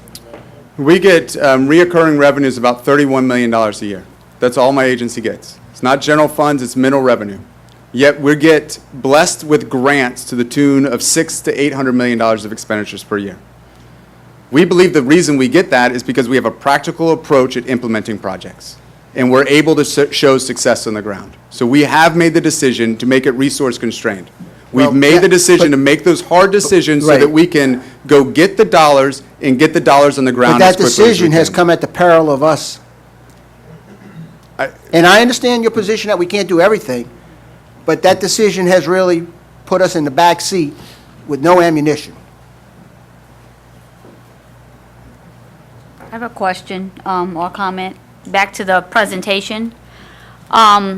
Your models are showing changes 40 to 50 years. We don't have 40 to 50 years. In 40 to 50 years, our land's going to be gone. Saltwater seafood that has habitat cannot live in fresh water, as Mr. Bartholomew stated. And the fishermen that have been around and seen this, seen the land loss, seen the damages, these diversions will harm us more than help us, in my opinion. So, and like I said, we don't have 40 to 50 years. We need something that should have happened yesterday. And we need sediment. We need sediment, and we need sediment in the short Why term. we can't need dredge it sediment in long and term. build the marsh creation projects, you know, We are dredging more with of every them. dollar we possibly have. Instead We of use- using the sediment from the river to do the diversions, why can't you use that sediment to do the restoration projects? Restore more land instead of which will be beneficial as opposed to harming industries that people use to make a living here. It's about 25% as effective. That's what you're saying. It's the best information I can But all get. of this is just an estimate. None of it is actually factual until you actually do something to see what's going to happen. True in everything, yes, ma'am. A big picture, it looks like, I mean, if we cut through all of the Latin and the Greek with hydrology and this and that, is Plaquemines Parish and our way of life is being sacrificed for New Orleans. Exactly. And that's really not very cool of y'all. Yeah, we don't see that. You don't because you don't live it, sir. The Well, people in our let's- community live it. I can only deal with the best data that's available. Okay. Well, I'm sorry you're taking this heat, but it's a passionate issue here. I'm going to take back my $3.8 million here in a second. Don't do that. I haven't inked that agreement. Hold on. Maybe even the NOV We appreciate everything you're Back doing, out of sir. Don't get me Spanish wrong, Pass, but Cat Island. no, we appreciate everything that you're doing that you have done. Shell West That is pipeline's getting ready to beneficial, be but we taken don't out. want stuff that's going to harm us and not help Hey, I us. agree. I mean, why spend $600 million in Plaquemines if it's not going to be here in the future? Anyway, Feeling it. Look, it's a passionate issue, as you can see. I agree. We want to thank you for your presentation, and we want to thank you for all of the effort that has been made in Plaquemines Parish. But you can see the passion on, particularly the diversions and the levy not being included. That's Those agreed. two issues, And what you know. I'd like you to do, I'd like you to attack the science. I'd like you to attack the approach. Like, dive into the data. We did all of this analysis, we made all this analysis possible. We went through all the effort to bring together all of the scientists to do and take a look at this. So if you got issues, poke holes in that. Let's get away from this, I don't believe it because somebody told me so. Right, I understand. Or I Yeah. saw it, right? Because you got to look at it at a much broader span. What we're seeing and what the effects that are occurring by sea level rise, by the cost of the dredging of the river, it's really complex. Can you give me your address? I'll give you all the data you need Absolutely. to support what we're saying. It's Kyle.Graham at No, I need to write it. LA.gov. I don't have time to write it. Write it for me. It's- So I can make sure I have. Absolutely. I'll send President Cormier he sends me bills all the I time. want you to give it to me. I would like to make one comment to piggyback on that. if someone sees it with their own eyes, maybe the science needs to go down there and look at it as well. I absolutely agree. And these aren't necessarily folks from Pennsylvania that are doing this analysis, right? I mean, that's why we're doing this. And in fact, when you're looking at the fishing folks, the fishing industry isn't all against the work that we're doing here. Actually, I would argue that the majority of the fishing community is supportive of diversions as opposed to opposed. Okay, So there is definitely a loud majority, thank you. loud minority, excuse me. Well, thank you very much. We have some other questions in the audience. Yeah, we got the veteran wants to talk.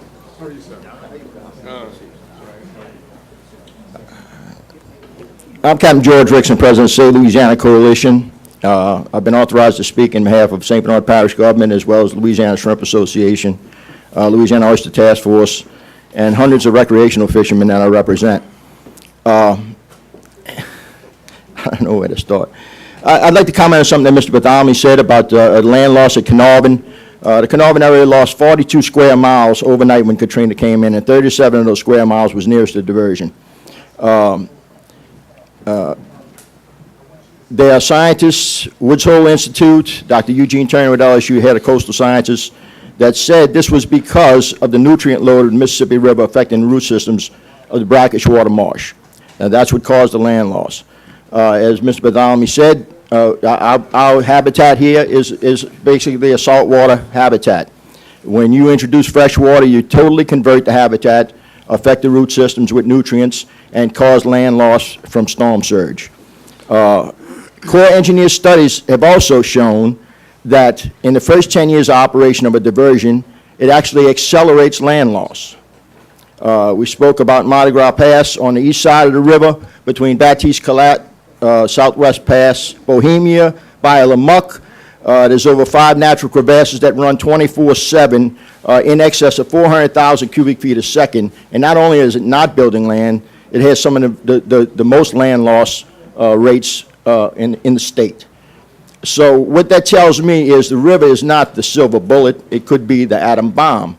River water is our enemy. What Mr. Graham said, that computer studies say it's going to enhance the fisheries, they did that on a coast-wide basis. He said there will be some localized effects, devastating effects, and that will be this area. It will be St. Bernard. It will be the Breton Sound estuary. It will be the Barataria estuary. What Mr. Graham didn't tell you, last month I was honored to asked to give a presentation in front of that expert scientific panel, the diversion panel of scientists from all over the country, and what CPRA's or Water Institute of Gulf's own studies showed that operational regime from February to July, they will turn with those 2 diversions, both the Breton Sound and the Barataria estuary, totally fresh from February to July. Now, if you think our fisheries can survive from February to July being turned totally fresh during spawning seasons, that coincides with our spawning seasons. If you do that every year, which is possible, because they're going to operate these diversions from February to July whenever the river exceeds 600,000 cubic feet a second, which is the average flow of the Mississippi River, historically. So they could virtually operate these diversions year-round at that time period, every year. So you can imagine, and they also showed their own studies, by their own admission, they showed a 52% reduction in the brown shrimp harvest in Barataria Bay because of that one diversion. So, and you know that's on the conservative side. So I'd like to remind this council that the previous council passed ordinances and resolutions along with St. Bernard Parish opposing these sediment diversions, and there was a reason for that, because it would be devastating to both parishes. Thank you very much. Thank you. Hi, my name is Ken Ragus. I'm from Buras, and I've been involved in coastal restoration since the Bro Act was passed in 1990. I thank Mr. Graham for coming here because this is what needs to happen. Y'all have to know what is being proposed to y'all so that you can address it. And the people who are going to see these presentations on television it's a way of communicating with them what's happening, okay? Now, I will proceed to try to address some of the data that Mr. Graham presented. First of all, how much of the land creation, the 24,200 acres that's going to be created by the Mid-Barataria diversion, how much of it is theoretical? Okay, this whole process is theoretical. It's all based on computer models. Samples were taken for 3 years in Belle Chase on a east bank to determine the sediment load that they were going to use for the models. The data that he presented here is based on 75,000 cubic feet per second water flow from the period that he specified. It's 135 days.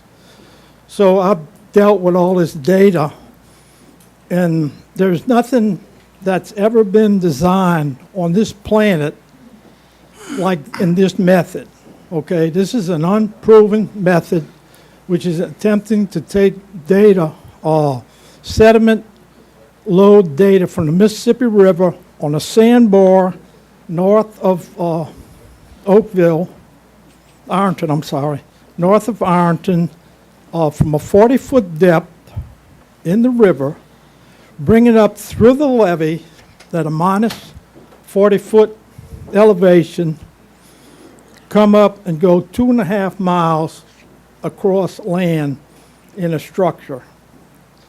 A levied structure, I don't know if it's made out of cement, but it will be levied from the river levee to the back levee on both sides. A new highway will have to be built over this structure. A train track, train tracks will also have to be built over the structure. Okay, this will split the I don't know what you call it, the drainage polder or whatever. Okay, this will require a new drainage pump to be placed north of this structure that will handle the drainage water from La Receipt to the structure, okay, because that would be cut right in half. Now it's going to the new structure that's being built in Myrtle Grove. That will also be totally revised. And this is based on 100% theoretical data, okay? This has never been done before, okay? I know all the science behind it. I know the people who are the experts, okay? You know, these are all models. Let me just give you one number. Okay, at 75,000 CFS in the Myrtle Grove diversion, that means 45 billion gallons of water will be passed through there in one day, okay? That's a simple calculation. You take, you know, CFS and you change the gallons. It's pretty simple, okay? Okay. It'll displace about 10 square miles, which will have to be recreated back to salt brackish regime within a time period where this thing is not running. So this is, I mean, if Mr. Graham would like to answer some of the questions I can ask, I'd like for him to do that. Kyle, can you answer some questions? Well, let's not get into too lengthy of a discussion because Okay, well, we're running out of time, but No, I just wanted to let y'all know the theoretical nature of this. Right. This has I never been understand. done, you know, so, now that y'all have been exposed to this, I mean, this is, from this point forward, this is when they're pushing these two deals, and they're, you know, this has already gotten up into the, cost realm of $1 billion. So, you know, you're gonna spend $1 billion on computer-generated land. You know, it's, contact your legislator. you got it? Amen. All right, thank you. Thank y'all. Thank you. I just spoke with Mr. Graham and asked him if he knew how much land was being lost due to invasive species covering the marsh grass. And I can take anybody here right now and show you mud, just plain mud. And that's happened within 3 years. 3 years. And he's like, no, that's from the wash or whatever, the current. No, it's not. We're going to lose 10 times more. And I want to know what you guys are going to do. Pass a resolution, send it to Baton Rouge? That's not going to help. We need to do something. We're going to lose Plaquemines Parish. There's no two ways about it. No two ways about it. I'm watching it. It's going to be like Empire Bridge back of the marina in Point LaHash. It's disappearing daily because of the Mardi Gras Pass. If they don't run it, if they can build it, but if they don't run it to control salinity, forget about it. It's all gone. The marsh is going to disappear, and at the end of it, in 50 years, they said again, zero-sum loss. I guess so. There's only going to be 1 acre of land left. They can keep up 1 acre, can't they? In the meantime, they all get rich, and that's what this whole thing is all about. You know, you ask anybody, that's what's going on here. It's just like global warming, yes or no? Which way the money goes? Goes that way. It goes, if you say there's no global warming, you're not getting a dime. If you say diversions don't work, you're not getting a dime. This is where all of this is going to. So I just want to put that on the table. You all, as our leaders, need to do something now before they start with this thing. I know we're going to call legislatures, but some of them got elected that just go right into it. All the data he showed, that's full of bull. He must be on Mars. I don't know. I just can't understand it. The oysters are going to be the same. The shrimp are going to be the same. 15% some loss is what we're going to have. And they showed the Breton Sound area. I'm going, yeah, 15% of the state, and that's how they do their fuzzy math. You know, but it's 100% right here. And that's what we're headed for. District 1, 7, 8, 9, forget it. It's gone if we don't do something now. So just want to put y'all on warning. Y'all need to do something. We need to do something. But as y'all the leaders, tell us what we need to do. Got to go to Baton Rouge, we'll go. So Thank you. Merry Christmas, everybody. Yeah, I just hope, again, Mr. Cormier, I want to commend you, first of all, to meeting with CPR, because we had this conversation when the old council was there. One of the things we recommended that this council would bring CPR in, the parish president have a meeting, because, well, I don't agree with a lot of things with CPR, but they're the only thing in town. So there must be some kind of, we have to develop a relationship with them. I've made every Ward Institute meeting. I've been to every master plan meeting, Byron Nicolette, and so many of us have made these meetings and talked, and we know that when the state master plan came out, it didn't totally represent everything we're saying. But the mere fact that they're here at the table, how do we still meet if we don't have disagreement? But I think CPR have a lot to offer, and you don't have to agree with anything. My wife and I don't agree with everything, but we're still together. But find out those things that we're in agreement on and work on that, because they are the it, you know. So, but I would hope that there would be a workshop. You know, when Billy first came to office, we had a meeting at Davis Center. He came down, CPR, we had agencies from all around the state came together. Councilman Turner took the lead on that, and it was all day workshop. But we was actually able to look at all the plans and what was needed, and it has the middle line. You know, I didn't vote for Billy Nungesser for lieutenant governor, but one of the things that he did, he was at the table. Now, his motive might not have been sound all the time, but at least he was at the table, you know. And so I'm just saying, I hope that you would take a lead, and so that this council will attend these meetings, and not us talking about calling a legislator, but this council they have the need to meet with CPR in a real way and to do some things, because they represent the state, and some of the things they're working on now have nothing to do with the master plan that we have now. So how do we begin to look at some of this other money that's going to be coming down with the BP and all this other money that eventually coming down with the offshore money that's coming down with Promise of 2017, and begin to look at something with them to make sure that we have, because of the fact, when I asked the Corps of Engineers, when I asked these people at the Water Institute, these models, Mr. Bartholomew, these are computer generated stuff that they're doing in some office. You know, and we're saying, well, no, this doesn't exist. And we're telling you in Plaquemines Parish, the fishermen saying that. So we know that this stuff some of the time, that, and this man got to do it. When Gray was here, I remember we was talking about Gray, and I said, you might not like Gray. I told the past council that. I said, but we still need to meet with Gray. And I'm saying we still need to do the same thing with Graham, because, I mean, he might, just like Gray went to the Congress, who would say he's in line? Zima and some of the other people with them, most of those guys now in federal government. So I'm just saying, let's not just throw them away. You know, we have a right to express ourselves, but let's not let it be an antagonistic relationship where we can't work together. Thank you. Any further discussion? I don't hear any. We'll move on to. Mr. Chairman, if I Yes. just may comment on that. Yes, I Mr. think we've President. taken every initiative possible, as I stated earlier. We're the only parish that is going forward with the BudMat program. So we have worked with CEPRA, Mr. Graham, and all of the other institutions to try and protect our coast.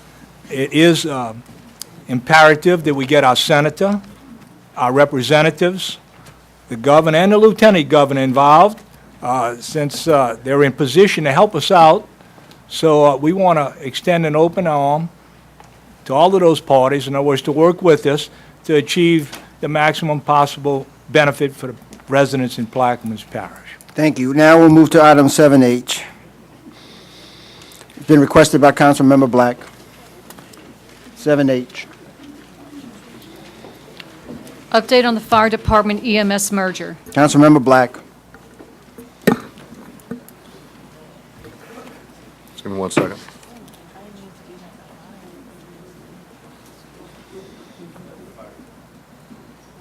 Yeah, this is, go ahead. I thought you were going to read it. I'm sorry. Get my paperwork together. Yeah. Now, it's just an update from the administration on the fire and EMS merger. As everybody knows, we voted 9-0 to pass Ordinance 1571, which takes effect Anything in it? January 1st, which basically takes the ambulance department and transfers it and consolidates it with the Plaquemines Parish Fire Department. I'll open it up to, I guess, the administration, Mr. Cormier first, or? Yes, Councilman Black, we have Mr. Roy with us today to explain the progress that he's made as far as putting the plan together. Good afternoon. First, several of us met with the Office of State Examiner to find out the process that we had to do and to bring the EMS personnel out of the parish civil service into the fire department civil service. In addition to that, we met with the two retirement systems. Presently, the firefighters are in the firefighter retirement system. The EMS people are in the PARS system. There are some complications in merging the people over. There will be some people that wouldn't be eligible. PARS and I met on lengthy times, and we talked about possible legislation to allow for grandfathering some people to stay in the PARS. In addition to that, we're working on an RFP to consider third-party billing for the ambulance service. Most fire department-run EMS services use a third-party billing system, and I've been told that their revenues have gone up about 40% for a small fee. So the benefit, we're going to study it and bring it back to y'all and make a decision on whether we want to contract it out or not. We've met with representatives from PMC about working together to be more cost-effective in both organizations and to provide additional services, again, to generate more revenue. We will work in the approved budget. There's some issues in moving forward. I think the budget was proposed and up for approval based on the current operations. The problem there is that the fire department operates with 3 shifts, the EMS people operate with 2 shifts. So come the first of the year, our goal is to get the crews in the ambulance working together. We will get them within fire stations or within central locations as soon as possible. We'll be moving the EMS into the fire department headquarters, and Mr. Giles and I have been working very close together to make it all happen. But January the 1st, they're under the fire department. I'll be reporting to Mr. Giles, and we're ready to move forward. Does anybody from the table have any questions? I just, this was passed about 7 months ago, and we're coming on to January 1st, and it's a huge move. I think it's a historic move for the parish. I think it's something that's really, that needed to be done. And, I hope everybody's going to be satisfied with the outcome come January 1st, and I look forward to this merger, and I think you guys are ready. I mean, I'm pretty confident that hearing your discussion. I'll open it up to some other folks on the table. Any further comments? I'm sorry. Mr. Robichaud, are we short on EMS workers, or we plan on cross-training firefighters to be EMTs? We're already started that. We've Started had that several process? firefighters graduate from EMT school already. In fact, I found out on the way over here, the last one that we sponsored to go to school is he's finished school, he's up to take his national registry. So we've been working on it, especially since the summertime. All of the firefighters are medical first responders, so we're able to work with EMTs and paramedics on ambulance now. For the last several months, we've been assisting ambulance people because they're shorthanded by manning the ambulances on one shift completely in Point Lash and then filling in as need be throughout the rest of the parish. Okay. Thank you, sir. Yes, Mr. Robichaud, Yes, ma'am. there were rumors out there prior to us voting to mesh these two departments together. Have we cleared up any problem of moving all of the medical, the EMS people under one umbrella? Do you foresee any problem? I will have a bunch of little problems making people happy because everybody resists change, both on the fire side and the EMS side. But this leadership of the parish and the fire department are committed to make it happen. Okay. And we will work. We're trying to keep people as whole as possible, but there's going to be some disruptions. The first thing is presently they're not manning their units. The driver and the EMT on plenty of occasions are not together, so the response times are slow. That's one of the things I've been asked to improve on, and the only way to do that is to get them into a central location, both people. And that's going to be the first thing we work on doing. Okay, thank you for your And comments. that by itself is not going to make everybody happy. Right. Okay. Any further comments or questions? Thank you, Roy, for your effort, and we look forward to a successful year. Thank you. I hope everybody has a good holiday season. too. Stay Thank you. safe. This time, we will move to item 6A1, less controversial issue.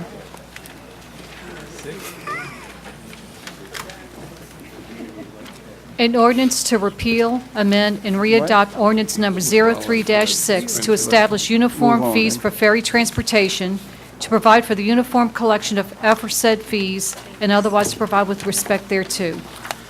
Councilmember Burt. I'll offer with the following changes. Councilman Burt offers. Is there a second? I'll second. Second by Councilmember Lapine. So this topic has had some pretty healthy discussion over the last month or so through some public hearings here at the council office, council meeting, as well as a meeting on the East Bank, one in Port Sulphur and one in Belle Chase. So what I'd like to do is just kind of go over those changes. If you have any questions, I'll entertain any questions. I'll direct you to the administration. The fees that's being proposed will take effect on February 1st of 2016 and will include the Belle Chase and Point Lahash ferry services. It'll be $1 per vehicle, both ways, both East Bank and West Bank bound. $2 for any vehicle with 3 or more axles, which would include boats or trailers. And then also, we insert on line 43, will be cash only, no change, no refund, similar to what Chalmette's doing. Also in this, citizens over the age of 65 years of age, Medicare or disabled residents will be exempt from any fees with proper documentation provided, and I think that process will be worked out by the administration in the coming weeks. And also, just to kind of rehash, the red stickers will go away. No more exemptions for red stickers. Parish employees riding across for free. Fire, EMS, basically everybody's got to pay. And I think if you look at the budget or the history of the ferries over the last several years, there's been issues there with fees, services, maintenance. And if you look at the revenue that's potentially there, this could help offset some of the financial burden with the ferry department and the parish. So with that said, I'll open up for questions, or Director Giles would like to chime in, or Parish President.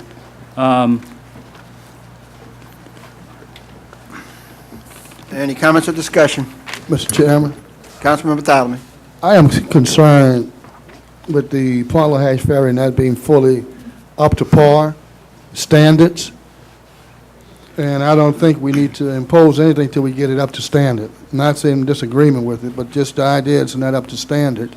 So if we're not up to standard, then I don't think we should charge for something that's not up to standards. Okay.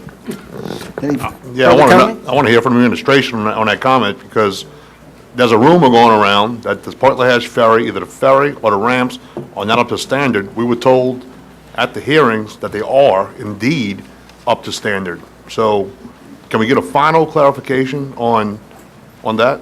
The ferry is up to standard. It's the ramp that they're having issues with. So what I've done, I've gotten together with Mr. Ken Dugas because they had a study done on those ramps in Point LaHash. So as soon as he get that information to me, I'll present it to you also. So that's the only issue with the Point LaHash area. But the ferry, So what exactly is wrong with the ramps? Because, that's what I'm trying to find out. That's what I asked Mr. Dugas. okay, well, I mean, I don't know. Shut it down? No. So should No, the ferry, exactly. Weight issues, it's weight issues. Certain trucks can't get on there, from what I was told. That's why I'm waiting to get the paperwork from him, then I'll know for sure. I don't like to work on rumors, but that's what it is, rumors right now. He has the information. I spoke to him Tuesday about it. He's supposed to get it back to me today or tomorrow, so I'll have it. But it's not the ferry, it's the ramp. Well, I mean, if it's a safety hazard, I have an issue with that. Only big trucks. You know, a lot of people are shaking their heads, you know, and laughing in the audience, but I mean, we've been told one thing and told another thing, and it's all been rumors, but nobody has given us a definitive answer on what is wrong with the ferry, with the ferry ramp, you know. Until we find out, I would suggest that if it is a safety hazard, the ferry's going to be shut down. That's the point. So then there'll be no need to collect the toll because you won't be running. See, then they're complaining. I think it's only for oversized vehicles. I just stated that earlier. They had money 10 years ago, but the money went away. Fix it. I just wanted to know, are we going to do the coupon books for people like they had in the past, where you could buy so many coupons? Because I thought that was a good project they had. Would that be implemented? I think the actual process will be somewhat put together by the administration, but that hasn't been finalized yet. It's Okay, still- yeah, I was it's saying still an I- option, I would say. Yeah, I would hope that they implement the coupon, because you buy so many, they used to have it on the ferry. I know my wife and I, we bought the coupon books, because it's, you know, you wasn't paying the full dollar, especially if you're going to talk about, for those of us who use Point LaHash and Bell Chase. Thank you. We have a plan to offer the coupons, but not at a discounted rate. It'll still be $1. So it's not a discount, because I know most people don't have $1 every day.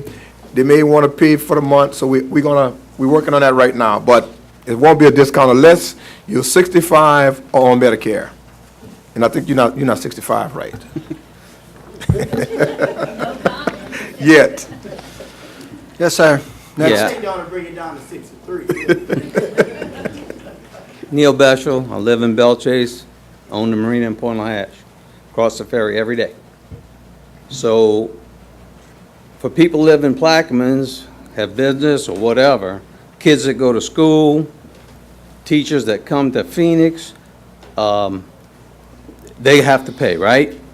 So in other words, you're gonna tax me, and it's a tax on me, to cross that ferry every day. I don't mind paying, like he said, get a little booklet, pay a fee. I'm a parish, born and raised, been here all my life.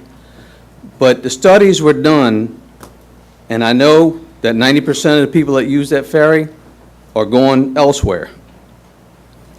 Those people, I don't know if you want to get the money from them, or you want them to stop using the ferry, or what you want from that. But why should the people of Plaquemines Parish have to pay every time they cross that ferry full amount? Because you're adding about $600, $800 a year to me, because I cross it every day. And the thing is, why should I have to pay $800 a day to use the ferry because, you know, oh, well, just because we're going to do it because we need the money? Give me some kind of a discount. Give me something to look forward to. Because as it is, my business is suffering. The boats that are going to come, they'll either have to pay that fee or they won't come. And I tell you what, it's going to hurt me doubly. And I know it's only a few bucks, but when you start adding up people, crossing and thinking about, oh, yeah, it's going to cost me $100 to go fishing, now it's going to cost me $110 and all this, it's going to hurt. And there are people that use that ferry every day that live in this parish, pay taxes, and it's just, you need to do something for us, a little bit. Go to the state, go get some money from the state, go talk to Billy, he's up there now. But do something. Don't just say $1, $1, and then it'll be $2. Then next thing it may be like $1 plus $1 for everybody in the car because you don't have enough money to pay for the fuel or whatever. And I understand we need to pay for it. I utilize it, I'll give you a few dollars. Let me show my tax bill and say, okay, here's, Neil, you pay $200 a year to use the ferry. I'm fine. But, it's another $600, $700, whatever dollars out of my pocket. And, it's like, along with all the other costs of people not coming on the East Bank, because it's only the people that come to the East Bank that's going to use it. And that's, it's the few people that are going to use it that are coming down this way that live over here or that use this area, those are the ones you're hurting that live in this parish. You won't get any East Bankers going to the West Bank anymore because they're not going to want to pay it. They're going to go to St. Bernard. People in, I'm going to say people in the Bell Chase, they're not worried about the ferry because they never utilize it unless they really need to cross the river. So I think y'all need to implement a little something for the people of Plaquemines. Thank you. A little something. Basically, that's the same thing that I want to say. I'm an East Bank resident, and I have to pay to go over the river, and I'm going to a doctor, so I have to pay for that. I have to pay when I go shopping. I stop at Balestra. I got to go over there for different things, and we have to pay. So it's the East Bank that people that have to pay. Really, the East Bank people don't have the money. They do not have it. If you look at the poverty rate over here, check it out. See if they have money. People don't have money to pay their air conditioning, their light, their electric bills. So this is something on the East Bank that I think. Thank you. And really, we don't have anything over here. Any further comments or discussion on the item? Yeah, Mr. Ward, when you first brought this up, everybody came the same settlement. I think you just ought to just go back to $1, take all the stickers off, let everybody pay. Seniors and everybody, let everybody pay that $1. I think you will accumulate a lot more money. Just let everybody pay $1, take all the red stickers off, and everybody pay $1. I think you will get a whole lot more money that way too. It's simple, easy, and I think it'll solve a problem. Thank you. One question. Are you guys going to pay? I pay now. Absolutely. Paying now. That's all I want to know. Paying now. Okay. Everybody's got to be on the same page here. Yep. Thank you. Any further comments or discussion on the item? Hearing none, the machine is open.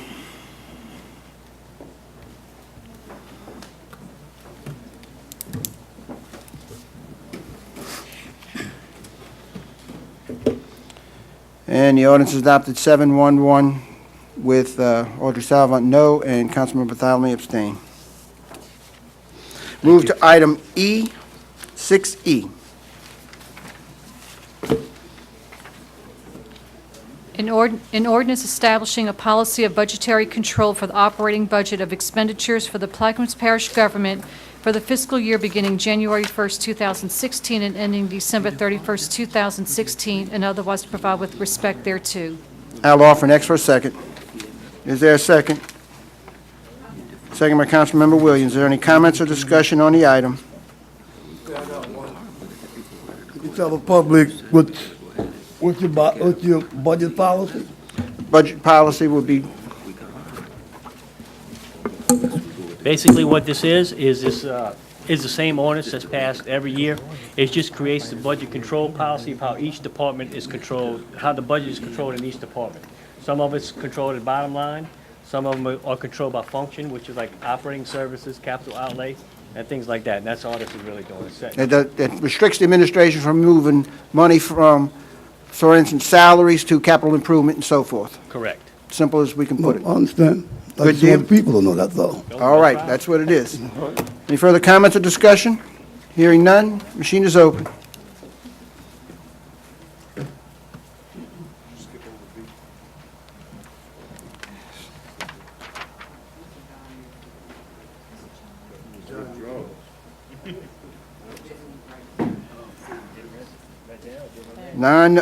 The ordinance is adopted 9-0. Item B, we'll move back to that for discussion purposes. A resolution to amend and as amended readopt Resolution Number 13-64, which established a permanent schedule for the Plaquemines Parish Council meeting locations and otherwise to provide with respect thereto. I'll offer next for a second for discussion. Second by Councilmember Black. Floor is open for discussion. Yeah, I guess my question is, we voted 7-2 at the budget hearing to defund this facility. That's $70,000. I just want to ask, where's the $70,000 going to come from now to refund it? I mean, we're in dire straits. I thought we had the discussion at the budget hearing. The vote was made. We defunded it. As of January 1st, this building is no longer funded. So who's going to fund it? I'm not funding it from District 2. I would assume that we will go back to the unreserved, undesignated fund balance to fund it unless there's enough will at the table to pass it. I say let's put it before the council. Let's see if it passes or not. All right, question's been called. Machine is open. This is 7B, and if this passes, then we'll have to go back and introduce something for the port, because I withdrew it earlier. So at this time, the machine is open on 7B. Yeah, I didn't call a question. I just asked for it to go to vote, but I mean. I call the question. Okay. And I'm fine with that. Machine's open. No, to pass. I had a discussion, but that discussion is over when you call the question, and I called the question. Coming for a vote, yes or no? Yes or no? Machine's open. This is to set our meetings at the community center. As I stated, if this passes, and the question's been called, so it's really an undebatable item now.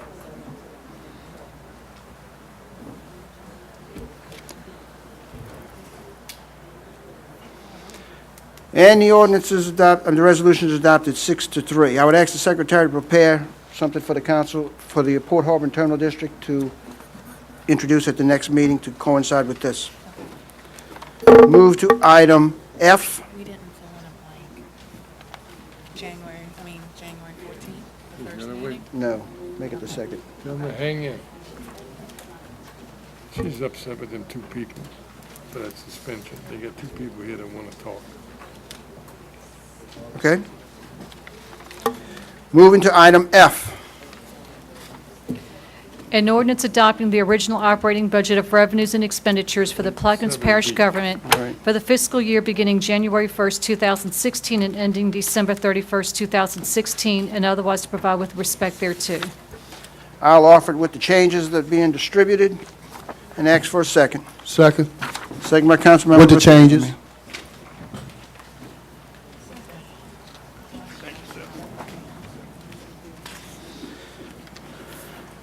The finance want to go through this real Yes, sir. quick? Basically, what you have in front of you, you should have a substitute to the original ordinance that was done. The changes you're going to see are what we went through in the budget hearings. If you go to everything else should be about the same, except you go to section 2. This is where the number changes for the designation for parish-wide sewer. We're taking $7,988,427 out of parish-wide sewer, transferring it to the unreserved and designated to help balance the budget. Section 3, we're taking $1.5 million out of the designation for emergencies, transferring it to the unreserved undesignated. Section 4 is just listing all the positions that we unbudgeted. We budgeted some positions also. We had one layoff position, and we deleted some positions. The deletion of the positions was just something that they weren't budgeted at all. We just taken them off of the books. And those are the changes that you see. I can give you a little update on what the fund balances will be after we adopt this. The emergencies was $3 million. It's going to be $1.5 million. Self-insurance will be the same, $3,050,000. Bond and debtors will be the same, $10 million. Parish-wide sewer will be 0 now. FEMA projects designation will be $1 million, for total designations of $15,550,000. The unreserved undesignated fund balance will now be $714,340. Any comments or questions on the ordinance? This reflects the actions that were taken in the budget hearing.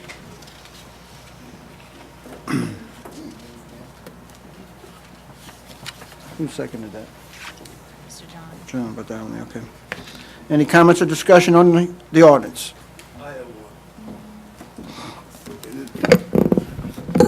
This deals with the budget. You know, we just now pass a tax for the poor people, can't afford to pay the ferries, pass a tax on water. Why haven't we touched the boat harbors? The boat harbors been subsidized by this parish since I've been coming here. That's been over 25 years. Nobody want to raise that fee. Isn't that an enterprise zone fund, Tommy? Enterprise fund, yeah. Right. So why haven't that fee been raised to make sure that that fee take care of itself? But we let that slide, but we make poor people pay. We got to change that now. We got to change that. We got to change that. Nobody bring up, let's make the boat harbor pay for itself, like we making the people that got to pay high on the water bill and the ferries now. So come on, I want to hear something from somebody. Why haven't we did that? Who you asking? Any one of you guys. Oh, why is that taking so long to be in the work? Man, that happened last year. Went up last year. That came up in the budget hearing last year about the water, but then came up the boat harbor. Nobody proposed nothing for the boat harbor, but you proposed the water though. Hey, gotta start being fair to people, man. Be fair to everybody. Any further comments or discussion on the item? Hearing none, machine is open.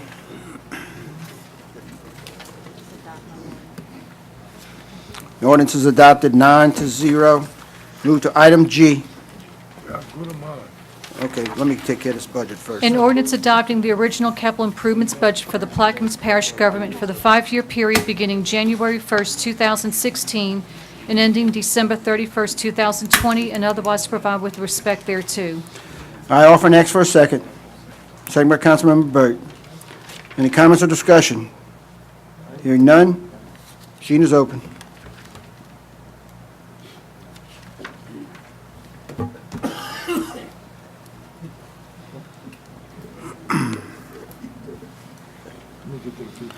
And the ordinance is adopted 9-0. It's been requested by Councilmember Juneau that we move to item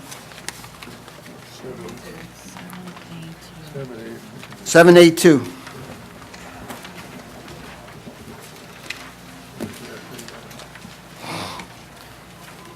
A resolution authorizing the parish president or his designee to execute any and all documents necessary and proper to apply to the Louisiana Water Wastewater Joint Funding Committee Loan Grant Program to secure needed funds for the financing of required water projects and otherwise provide with respect thereto. Is there any objection to the suspension of rules for that matter to be taken up today?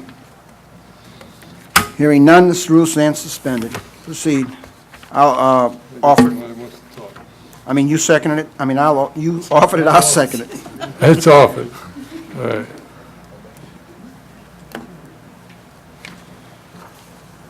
A resolution authorizing the parish president or his designee to execute any and all documents necessary and proper to apply to the Louisiana Water Wastewater Joint Funding Committee loan grant program to secure needed funds for the financing of required water projects and otherwise provide with respect thereto. Councilmember Juno offers, I'll second. As read. Any comments or discussion? Any comments? I was just trying to find out what water, has the water project been designated yet, just a blanket? This is a water project Mr. Giles can explain to you. Or she can explain. Or she can explain. It's actually the water project that is for the West Bank that's going to bring the water from Belle Chase all the way to Venice. Okay, any further comments or discussion? Here. Give us some details. The details of this, we got about a $10 to $12 million hole in our budget right now. We're going to be under mandate in October to be able to produce water. And so what we have to do now is come up with a plan to be able to fund the Kyle and Associates plan to expand the water plant to be able to pump water from Belle Chase to Venice, with the Port Sulphur plant going out of service and being a booster station. Why are you planning on securing the funds? This is an application to try to find grants. We are find- trying to put the money together. It's a loan grant program. It just depends on how it works out. And the wording of the resolution is that if it has to come back to the council for final approval. Correct. So this authorizes the grant department to move forward with the application. Correct. Any further comments or discussion on the item? Yeah. Mr. Lapine? No. No. He's asking what. Oh, okay. No other further comments or discussion? The machine is open. Somebody have a vote. Okay, thank you. Resolution is Thank adopted you. 9-0. I don't know Moving where right they're gonna along. get it from. They said We they get are- some grants. Moving now to H.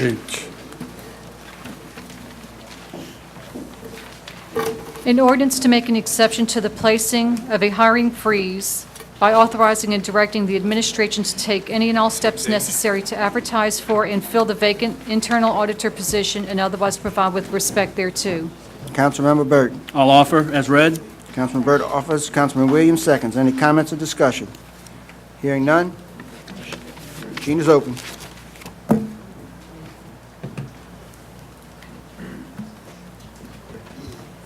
Ordinance is adopted 9-0. Move to item N. Okay. A resolution assigning office space in the Belle Chase Government Complex on F. Edward Hebert Boulevard, Building 100, Belle Chase, Louisiana, to the Parish Buildings Department and the Parish Library Administration Department, and otherwise provide with respect thereto. Councilmember Black. Councilman Black offers, I second. Any comments or discussion? All this is basically at the request of the director in charge of these two departments to assign office space to get them on the trailers. Any further comments or discussion? Hearing none, machine is open. The resolution is adopted 9-0. We'll move on to item S.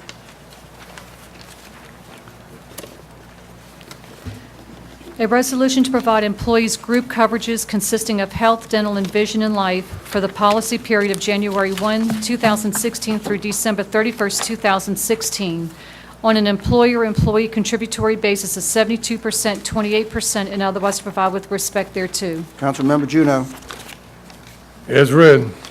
Is there a second? Second. Second by Councilmember Burt.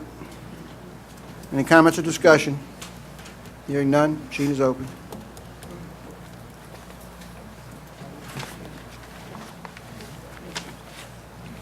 Resolution is adopted 9-0. We'll move to item T.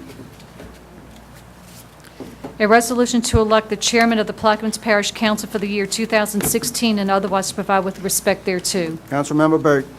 I'll offer with a change on line 9. I'd like to insert Councilmember Kirk Lapine. Is there a second? Second by Councilmember Williams. Any comments or discussion? Hearing none, machine is open.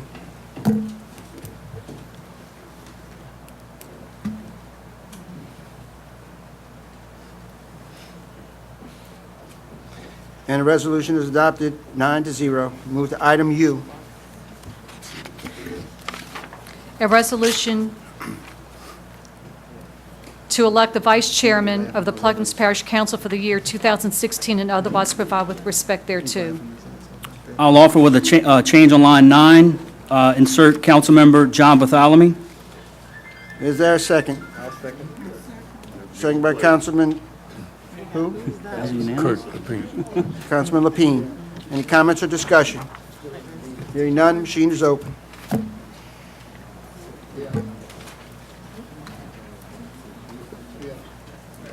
Oh, I'm sorry. And the resolution is adopted 9-0. We move to item W. An ordinance D has been deferred. An ordinance to amend the five-year capital improvements plan, drainage, Jesuit Bend project, and the renovate/improvements Ollie Pump Station project, and the 2015 general fund operating expenditure budget, Parish Council District 6 Department and otherwise provide with respect thereto. Councilmember Burton. I'll offer. Is there a second? Second by Councilman Edgecombe. Any comments or discussion? I'll just give a brief. Just go ahead, you know what I'm gonna ask, so. Yeah, what this does, it takes money out of my District 6 operating budget and moves it to a drainage project that will ultimately have an impact on my district as well as Councilmember Edgecombe. It also takes, I believe, some leftover money in the Ollie Pump Station project and also goes to the Jesuit Bend Drainage project. How much? 10,000. $25,000. Any further comments or discussion? Hearing none, the machine is open. And the ordinance is adopted 9-0. Move to item Y. A resolution authorizing the parish president Amos Cormier Jr. to enter into a settlement agreement between the Plaquemines Parish government and Irene Bro individually and as a surviving spouse of and on behalf of the estate of Elwood Bro Jr. and on behalf of her minor children Elwood James Bro III, Tabitha Caroline Bro, and Candace Mary Bro, and Progressive Insurance Company, Elite Portable Restrooms / Elite Portable Restrooms and Showers, Inc., and Smirkin Shin, in which the Plaquemines Parish government will receive $13,000 in full and final settlement of its claim for the subrogation reimbursement against the aforementioned parties in an action brought in the 25th Judicial District Court, Parish of Plaquemines, under docket number 61-293, Division A. Councilmember Byrd. I'll offer. I'll second. Is there any comments or discussion? What this is a refund due to the parish based on a workman's comp claim, so the parish will receive $13,000. Any comments or discussion further? Hearing none, machine is open.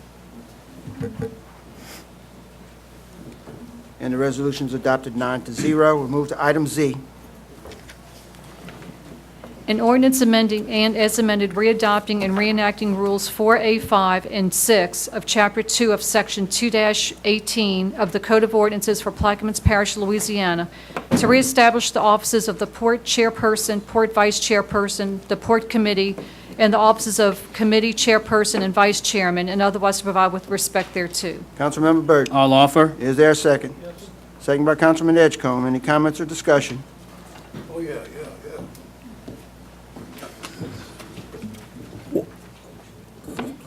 Could you explain to the people, why are you doing this again? I mean, why are we doing this? I thought the entire council was over the port.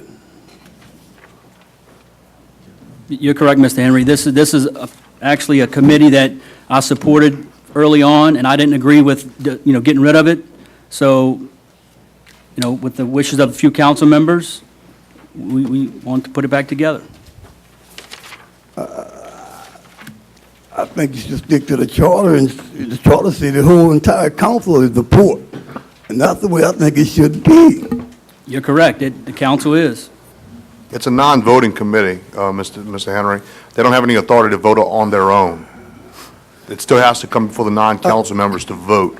So they're not going to make any decisions that require a vote without all non-council members being present or a quorum being made. Look, the two previous council that had this was about junk. Guess what? It wasn't about nothing. Was I on that council? I'm not on that council, so this is a different council. So let's... And that's why I say, it's a different council, do a different thing. Let the entire council be over the port. Oh, you don't need no committees. Let me say this, Mr. Henry. You know, I'm voting for this because they have the votes because of the deals that have been made in the last couple of weeks. But all I can tell you is that I'm not going to advocate my responsibility as a port member, and this ordinance says that all port matters have to go to a committee. But I will not give up my authority as an elected port member if I have something to bring to this full body. And I know that people have hung around here all day to see the outcome of this because it's been in the works for quite some time, and I'm hoping that, you know, we'll see what the outcome will be at this table. And I would say the same logic that people talked about when they try to create a recreation committee. To me, this is the same thing to create that. It's not needed, you know, and why it's not. But as you say, there's a handwriting on the wall here. Correct. I'll start off these meetings by saying these meetings are held by the Plaquemines Parish Council as the sole governing authority of the Plaquemines Port, Harbor, and Terminal District. Will this now be separated with this committee? Will y'all have meetings that are televised and made minutes of? Or will y'all continue to go like the other council, like the other committee did, go behind closed door and say that because it's privileged information, we don't need to broadcast? I would address that to the council, to the committee members once they're elected. I can't make that call. So we're going back to the old status quo then, huh? That's your comments, not mine. That is my comment. And it's a shame that we're going to go behind closed doors again, maybe get taxed another $3 million to buy somebody's private property again. You know, people don't have a vote for it. But these are the kind of things that go on. Our parish president said that he would be no part in back room, closed door meetings, but I'm sure. I don't think that's the Neither will intention I, of Mr. anyone in this Colligan. council. Well, we will see, won't we? We will see, yes, And sir. that camera over there will make note of it. Any further comments or discussion on the item? Hearing none, machine is open.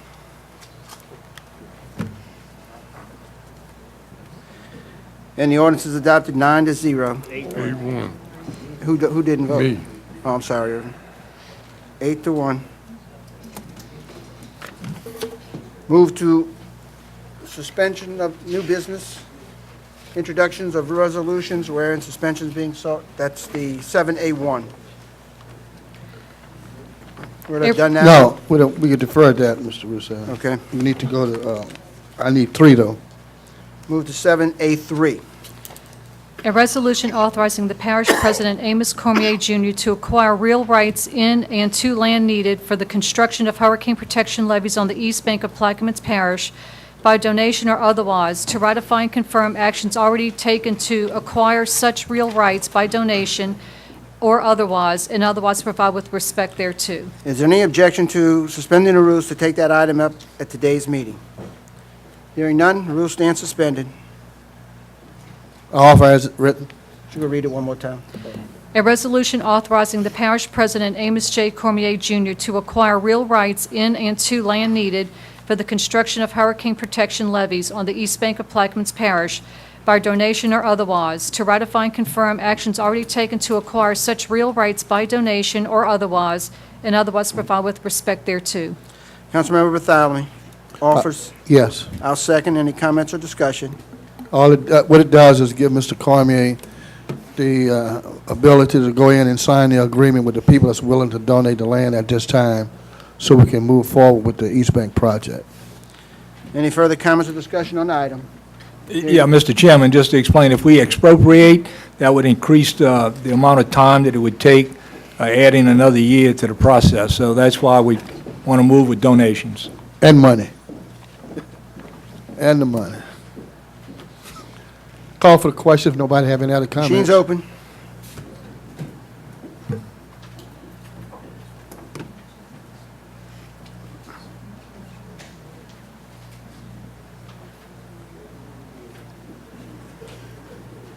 No report, leave it now. Machine is open, and District Burt, you wanted to vote or not? I'll verbally vote yes. And 9-0, resolution's adopted. Let's see, that one's been done. We move to item 7C.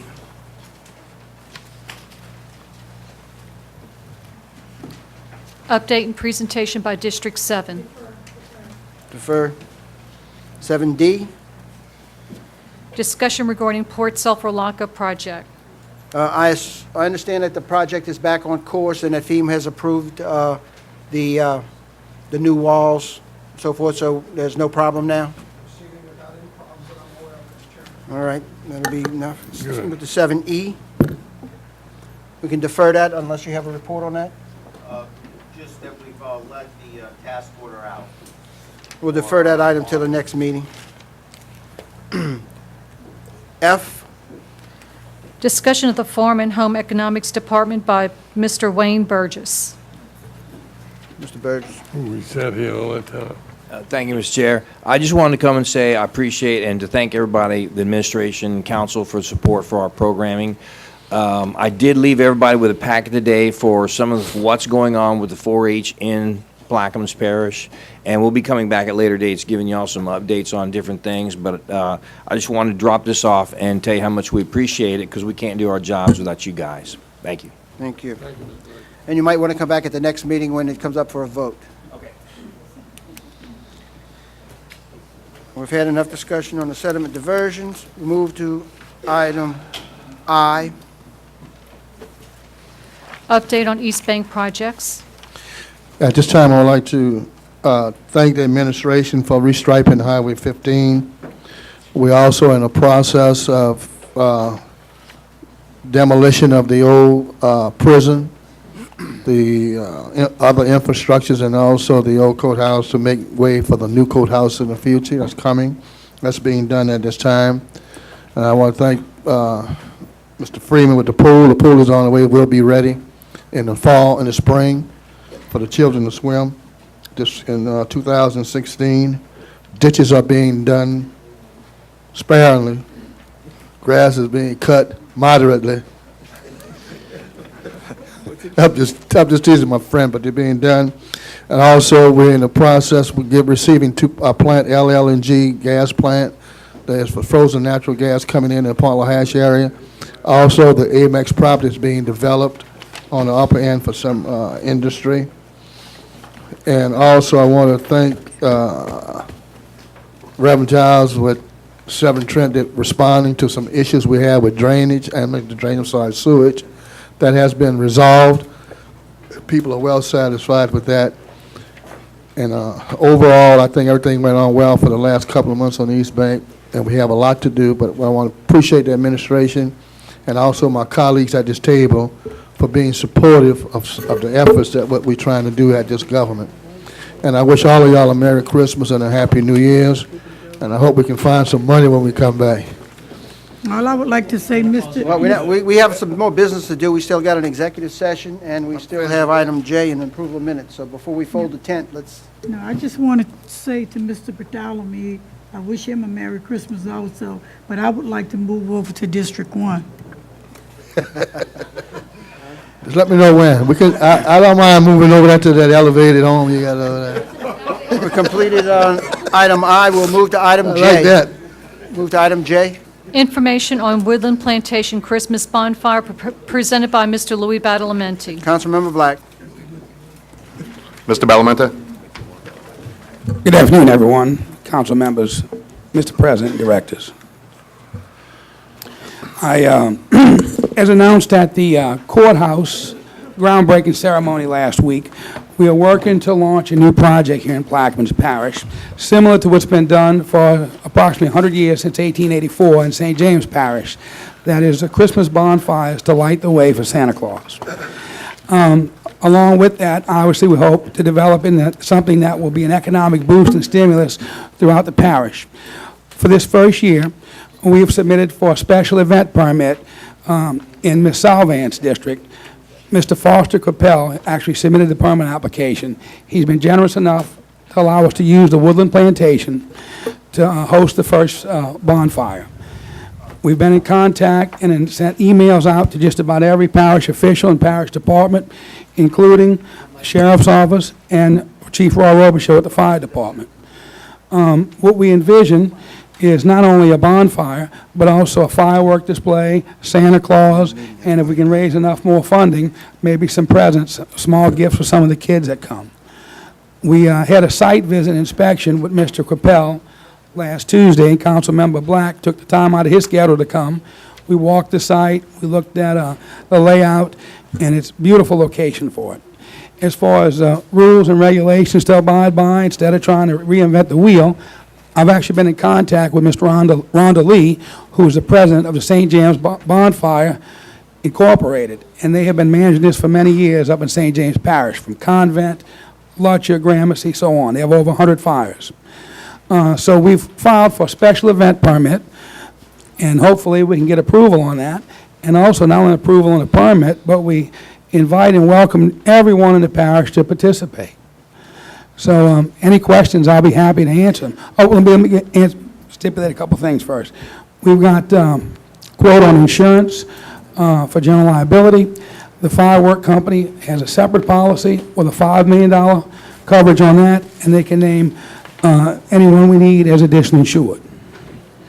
So any questions, I'd be happy to answer them at this time. Yes, Mr. Badalamenti, I was informed after I got to the council meeting that that special permit, that special event permit, I did sign off on it, but I was informed after I got to the council meeting that it's not required to go before council because there is no alcohol involved. That is correct. So the permit is good to go. Great. So are we going to, understand, it may be another special council meeting, so are we going to get approval on it today, or do we have to wait till the next meeting? Let me ask you this. All right. Good deal. We're accepting donations. All right. That completes your comments? I'd just like to make a quick comment. Mr. Badalamenti, thank you for the efforts there. Funding-wise, I mean, When is it? what? December 24th. Traditionally, it's held December 24th. Now, actually, I'll give a little brief history. I know everyone's tired and want to go home, but the tradition was actually started by the French Marist priest who came to teach in Convent, Louisiana. And they lit the fires, of course, back then, not to light the way for Santa Claus, but also so that people traveling by boat could find the slips to go into the houses they were going to visit, because they had no levees at that time. And of course, they told the children it was also to light the way for Papa Noel, and that's how the tradition started. As far as funding, Hamps Construction is contributing $3,000 seed money to get it started. Jeff's Haberdashery has committed, they haven't given me a dollar amount yet.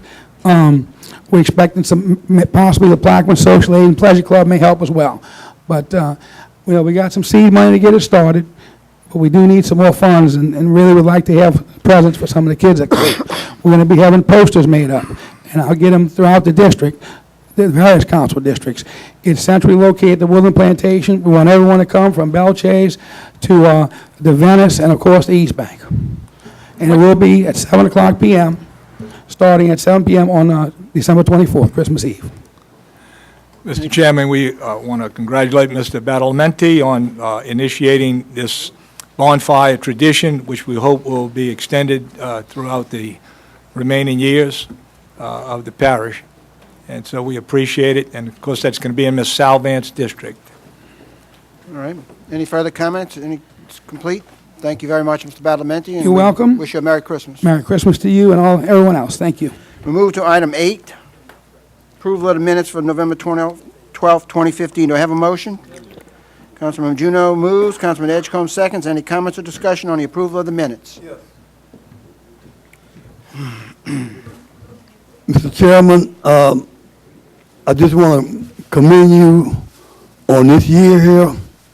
I think you was a godsend to this council. You was on every topic, you was on point, and I got to commend you, sir.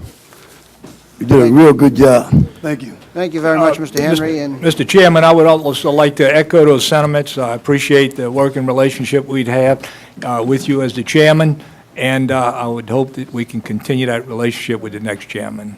Thank you. Yeah, I want to say that too, Ben. I really had some doubts about you. I didn't, no, I really did. I'm serious. I had some doubts about you. And, because, I saw you being this arrogant prick coming up there and doing some stuff. No, I'm just telling you, I'm not gonna lie to your face, but I think you did a yeoman job.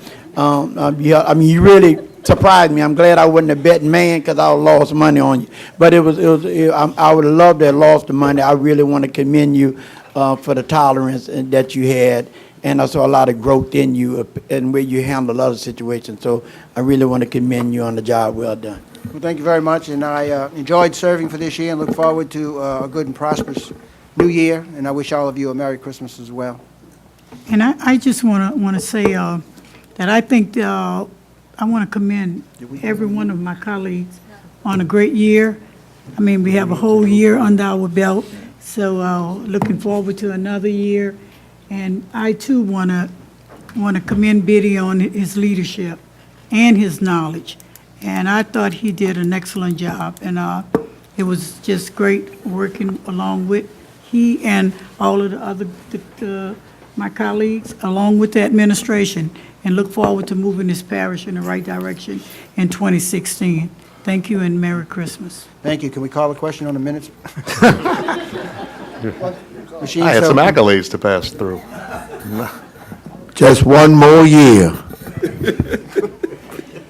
Machine is open on the minutes. And the minutes are adopted 9-0. At this, Mr. Lapine wants to defer executive session. So with that, is there any further business to come before the council today? Yeah, I would like to tell everybody Merry Christmas and have a Happy New Year.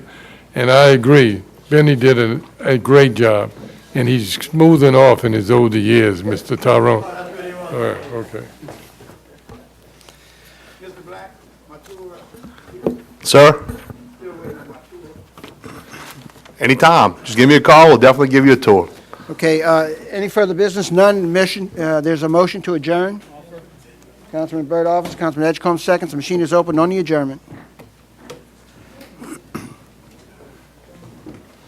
And the meeting is adjourned at 5:16.